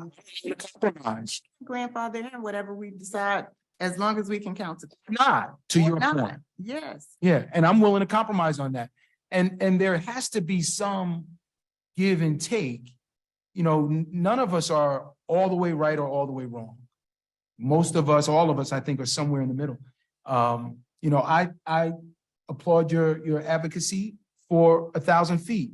There's not real support for that, maybe more than we have. But, you know, I think you're entitled to your opinion, and I think you represent a group of people that want 1,000 feet. That is how the democratic process works. I applaud you being anti-cannabis initially and still being willing to serve on the CRC. That's how the democratic process works. Your voice was needed there. So there is some give and take, and I think that is the give and take. At this point, at almost 2 a.m, I think what we need to do is vote no on 2715 and immediately begin the process so that we can have it an amended version brought back for first reading at our very next council meeting, which will include some compromise on the grandfathering of the ownership structure, as well as some clear language about parking and the other issues that have been brought up that would adversely affect the application process. It will still have to go back before the planning board if I'm not, if I'm, okay, so it will still be the same process. It will come to us for first reading. It will go to the planning board for their approval, and then it will come back to us for second reading. Totally fine with that. I don't want us to rush. We rushed first. Let's take a breath. Because you know what? Tonight, it's already late. Somebody might think of something tomorrow. And it may be perfectly relevant and make sense and need to be incorporated. You're not going to think of it at 2 a.m. Thank you, Councilman. I'm going to That's think what I've of been this saying though. from the Yes, beginning. Madam Mayor? Yes. Madam Mayor? So, thank you. I know that the intent was to grandfather everyone in, and thinking that as a whole, they would all move forward. After listening to Kenny McPherson now talking about getting to the planning board, and that's not the language in here that they're all going to move forward, raises an even bigger question to me, is that a time of decision, land use time of decision rule would apply if you're changing an ordinance midstream like this. So that's another. Okay. So that's another question. I think that opens you up to even More litigation litigation potentially. that you're changing an ordinance while Absolutely. they are in midstream. Which, Madam Mayor, we were advised in executive session, which is why everyone then came out and. I'm sorry. But if the language were in here, I'm sorry. no, but if language was in here about grandfathering them, the whole process, Then it would be okay. Yeah. But since it's. So let's get it right. Let's take a deep breath. All right. So It may take some time, but they're still moving. They're I not. understand. Yeah, they're moving. And because we've taken our time, we're now in a situation that things we needed to get for this, you're saying we no longer could get. So again, Well, call a vote, keep please. taking time. All right, the vote has been called. I'm moved It to, also costs us lawyer fees too. well, Keep it on. we understand. We've been paying through the nose for years. Yeah. Okay, So- guys, let's just move forward with the ordinance on second and final reading. Is there a motion to So approve? moved. Thank you. Second, What's the motion? an ordinance amending approve or chapter to 5 to deny? approve or to deny. Yes. So it's on the table, the ordinance amending chapter 5, section 34.3, section 34.4, section 34.5, and section 34.6 in chapter 25, section 24.2 of the revised general ordinances of the Township of West Orange, licensed cannabis entities. Madam Clerk for the Well, I roll. have a first. I need a second Second, To approve it? to approve. or not. Well, it's to approve, and then if you don't want to, you. We have to vote vote no. no, right? That's But it is exactly. to Oh, approve. I'll so- second to approve it. Okay. Well, I already have first and a second. All right, Councilwoman Castellino, To approve, yes. Councilwoman Geber Michael, No. Councilman Rutherford, No. Councilwoman Scarpa, Yes. Council President Williams. No.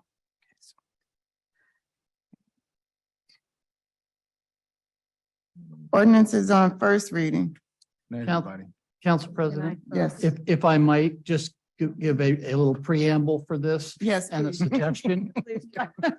Short, thank you.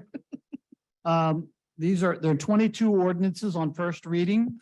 The first 20 are all basically identical in intent.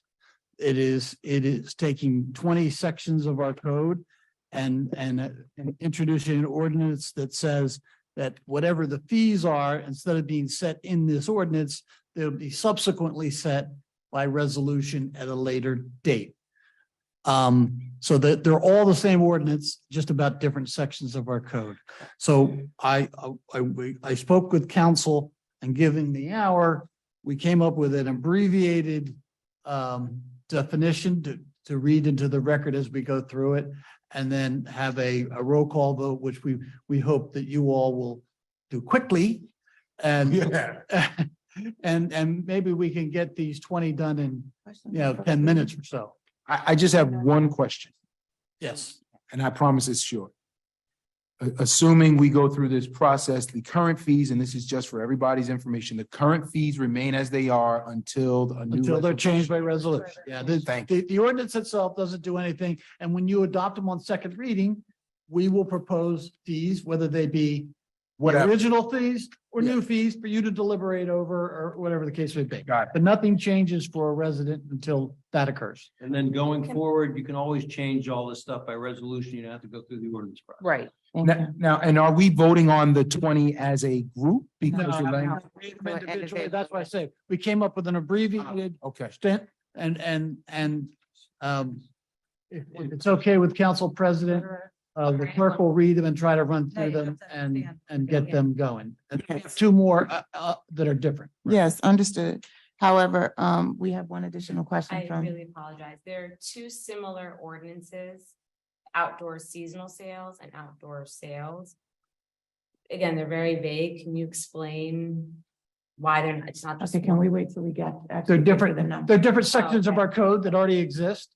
So I can't tell you why that was done, but they are different. And I mean, later on, I can show you, we can go through and actually see what the differences are. So. Before we start going through the ordinances, with 2718-23, I have a question regarding this ordinance and some not understanding the penalties. So in 2718-23, the penalties can be set by the judge for jail time up to 90 days for a violation.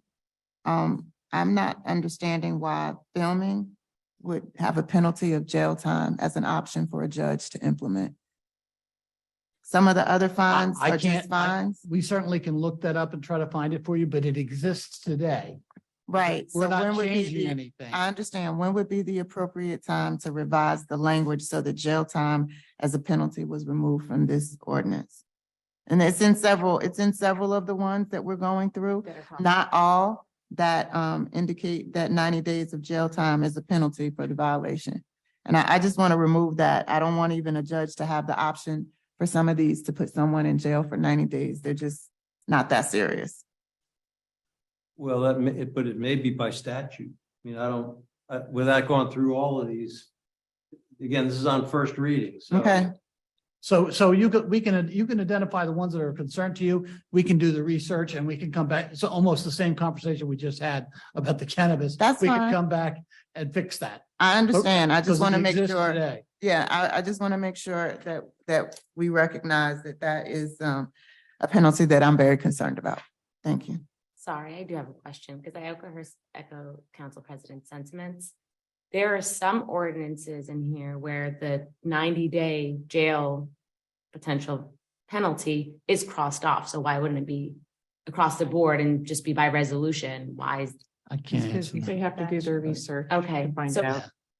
So that's It not may, a part it of, may be that the law department has already contemplated that and did it where they could and not. So we certainly, I think we need to come up with a list of questions. We could come back and revisit. We did our homework.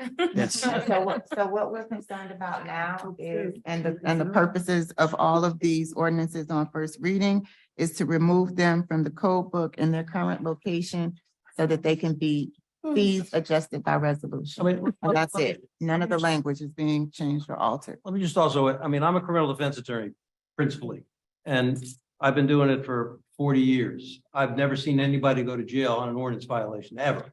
I'm not saying it's never happened. It's just unimaginable. So I don't know what the basis is, if it's part of state statute, which I suspect it is.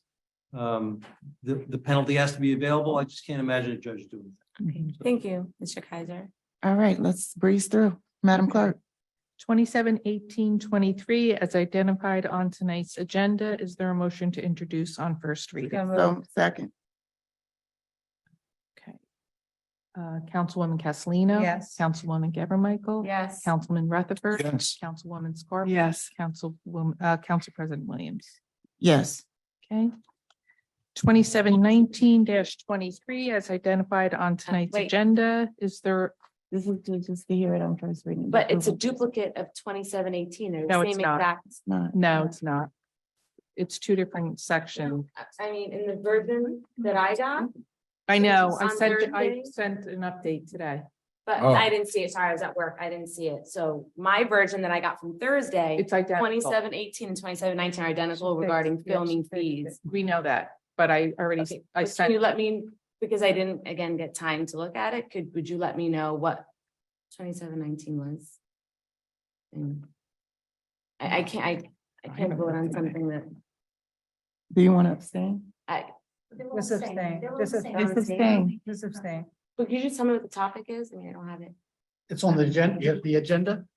It's fees. It says fees. Yeah. 2719. Yeah, it doesn't have a full description. Yeah, that's amended ordinance fees. So I thought it was the same thing as the filming fees, is 2718. But doesn't it identify that it's chapters? There'd be different chapters. I mean, Yeah, this is chapter 25, 27.6. Right, so it's a different chapter. Correct. And all we're doing is moving it from this section of the code book so that the fees can be. Okay, set by I resolution. Also remember, what you're doing tonight does nothing. All you're doing is introducing it on first reading, so Okay. consider it on second reading. I understand. I just want to make sure I know what I'm I- voting on. We will make sure that you have the correct Thank you. ordinances. Yeah, I did send it to you, but I guess I didn't make a copy. I thought I gave everybody a copy of it tonight. No, Yeah. I did? no, I thought I you did not. Are you okay if we move forward and we get that? for I you? guess. Or you can abstain. I'll abstain. Yeah, we'll You still. can abstain. Yeah. Okay, Madam Okay. Clerk, 2719. 2719-23, as identified on tonight's agenda. Is there a motion to introduce on first reading? So move. Second, Okay, Councilwoman Castellino, yes. Councilwoman Geber Michael, Abstain. Councilman Rutherford, Yes. Councilwoman Scarpa. Oh, tree removal permit, 2719. You did give it to us. Okay. Tree gave you a removal copy. permit. Yes. I just lost the seat. My I thought I paper. saw it. Okay, Councilwoman Scarpa, Yes. Council President Williams. Yes. Let me just make a note. Abstain. Okay, 2720-23, as identified on tonight's agenda, is there a motion to introduce on first reading? So move, Second. Councilwoman Castellino, yes. Councilwoman Geber Michael, Yes. Councilman Rutherford, Yes. Councilwoman Scarpa. Yes. Council President Williams. Yes. 2721, as identified on tonight's agenda, is there a motion to? So move, Second. Thank you.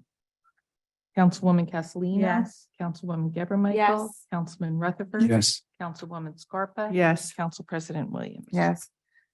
2722, as identified on So moved. tonight's agenda. So move, Second. Okay, Councilwoman Castellino. yes. Councilwoman Geber Michael. Yes. Councilman Rutherford. Yes. Councilwoman Yes. Scarpa.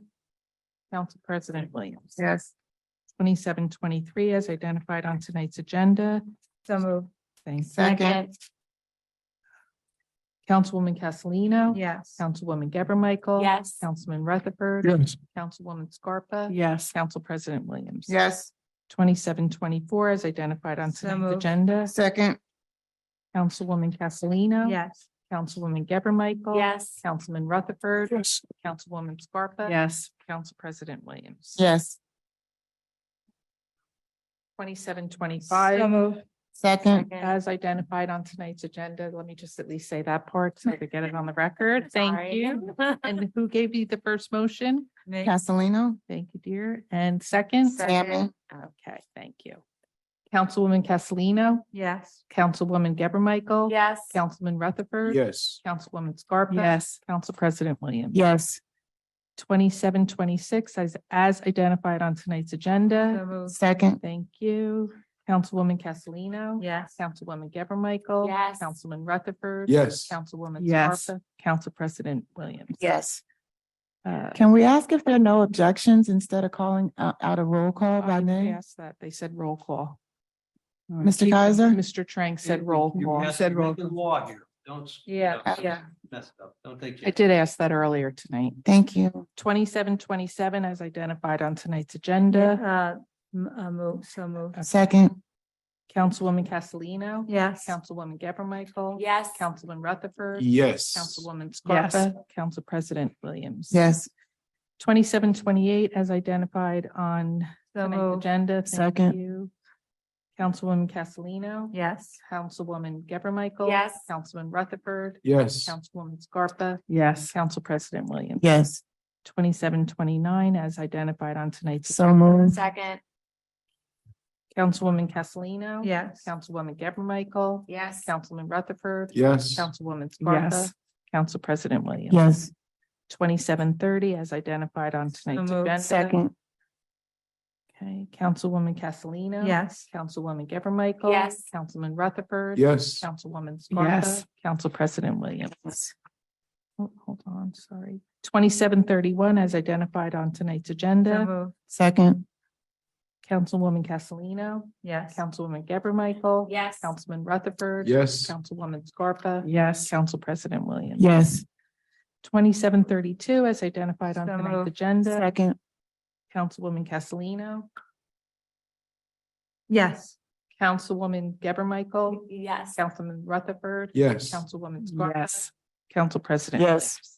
Williams. Yeah, 2733 as identified on tonight's agenda. second, Thank you.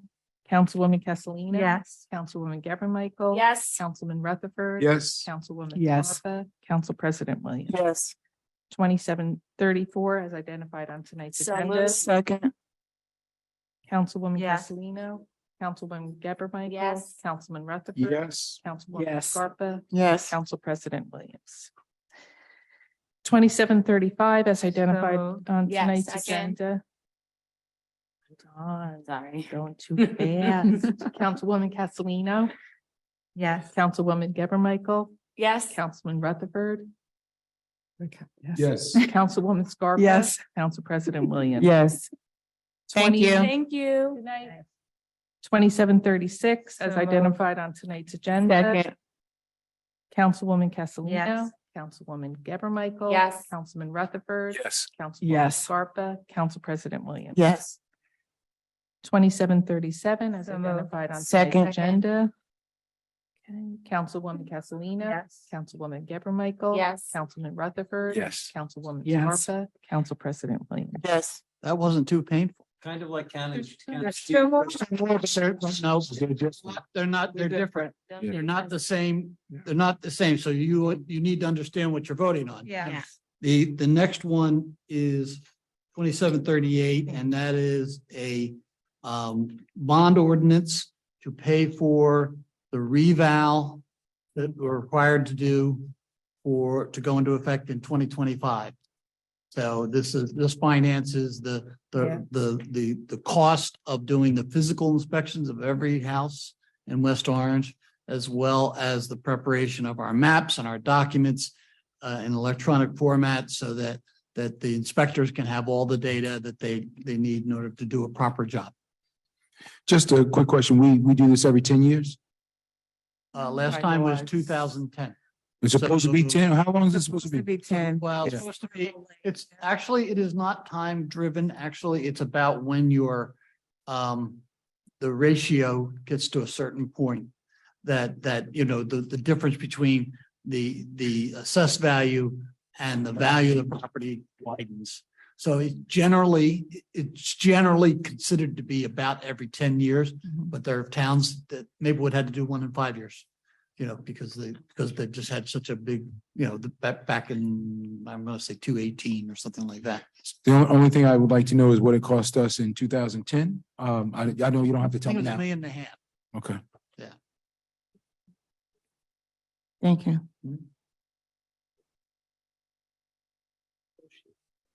We don't want it before 25. Look, we don't need our Sorry. taxes to No, go up. we're court ordered. We're doing it. No, I said, no, but I said, we don't want it any earlier. Let us breathe. Yeah, absolutely. No, I'm planning to retire, so I said I'd never go through another one. Yeah. I 27. think that may. All right, is there a Wait, wait. motion to introduce? Thank you. Second, Second, Councilwoman Castellino. Yes. Councilwoman Geber Michael. Yes. Councilman Rutherford. Yes. Councilwoman Scarpa. Yes. Council President. Williams. And then 2739-23, an ordinance adding chapter 5, article 8, section 35.1 through 35.24 to the revised ordinances of West Orange public event permits. This is creating a process by which when there's public events, there's an application and a review and a quantification of what our costs are, and then a decision, an informed decision can be made as to what we're doing or what we're not doing. So.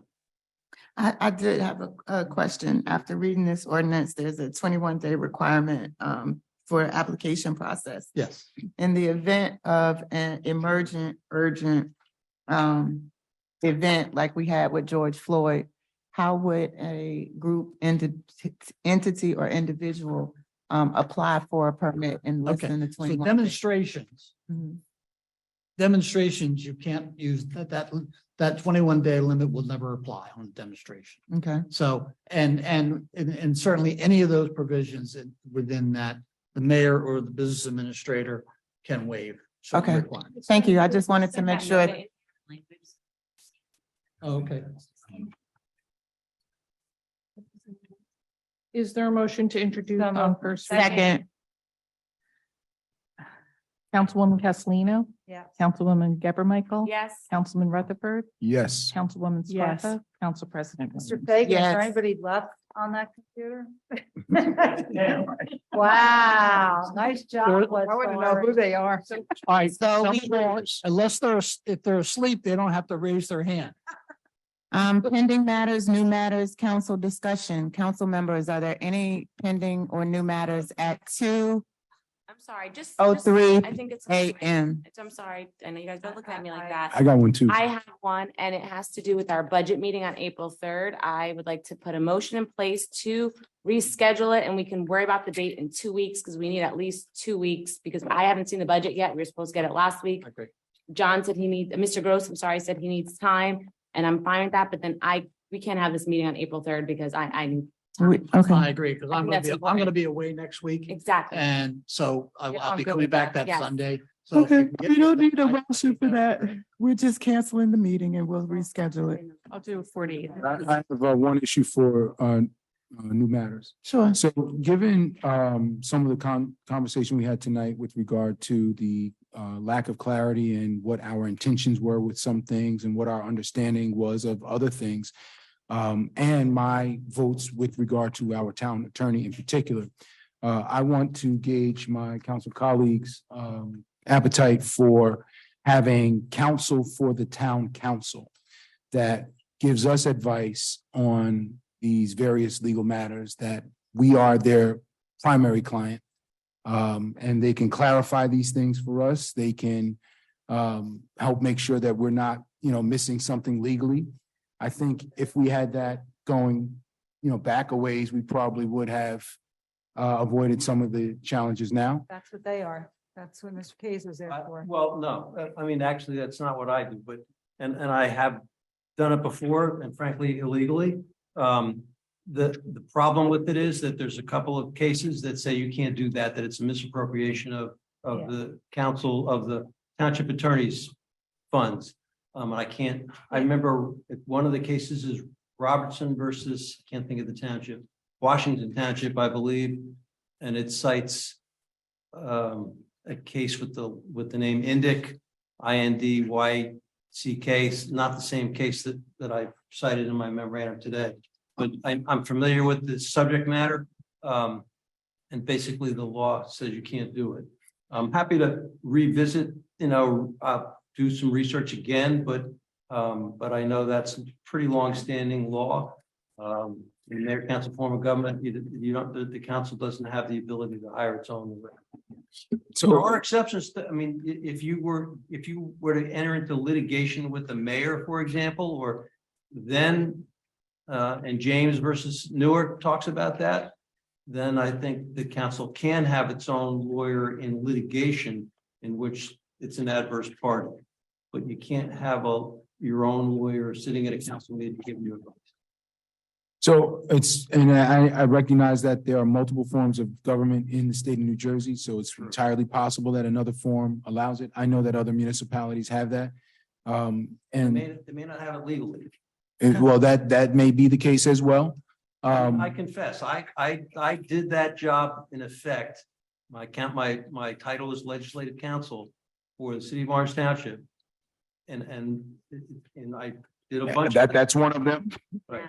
That's one of the townships that has it. But again, it wasn't legal. It's not legal. I was there by the grace of the mayor who wanted me there. I asked the VA that same question, and Orange is not it's not permitted.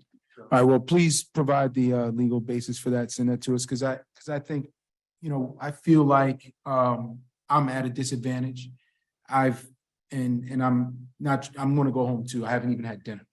But I feel like I have trusted in and this isn't just about attorneys, this is about other council colleagues making representations about what we can and can't do in a space that we're trusting them to operate. And then we find out later that that's not actually true. And so to have a resource that knows the law and then, also has the legal resources to research to make sure that we're getting good advice and not acting inappropriately. Right. I mean, I remember I had this conversation with Tim McCormick, who was a municipal lawyer and became a judge. And we both agreed that it's not a bad idea. We wish it could be done, would help lawyers get employed and so forth. But it's just, the law doesn't favor it, unfortunately. But I'm happy to revisit I'll do the research and let you know. And all I can say beyond that is I try to be objective and to do the right thing by you as well as by the mayor and so forth. So I'm Mr. Kaiser, I think you do a great job. I appreciate it. Thank you. Make that effort. Just to remind my council colleagues that on the 23rd at 4 p.m., we have our firehouse tours. So if you could please confirm your availability so I can allow Chief Vecchio to know how many of us will be attending. I mean, you don't have to let me know now. You can just text me or send me an email and just let me know that you will be participating. Council colleagues. Motion closed. Thank you. Thank you. West Orange, we appreciate you. We appreciate you hanging out with us. And it is my commitment that we will never, ever, ever be here until 2 a.m. for the remainder of 2023. John said, never say never. I said, it is my commitment. I didn't say my commitment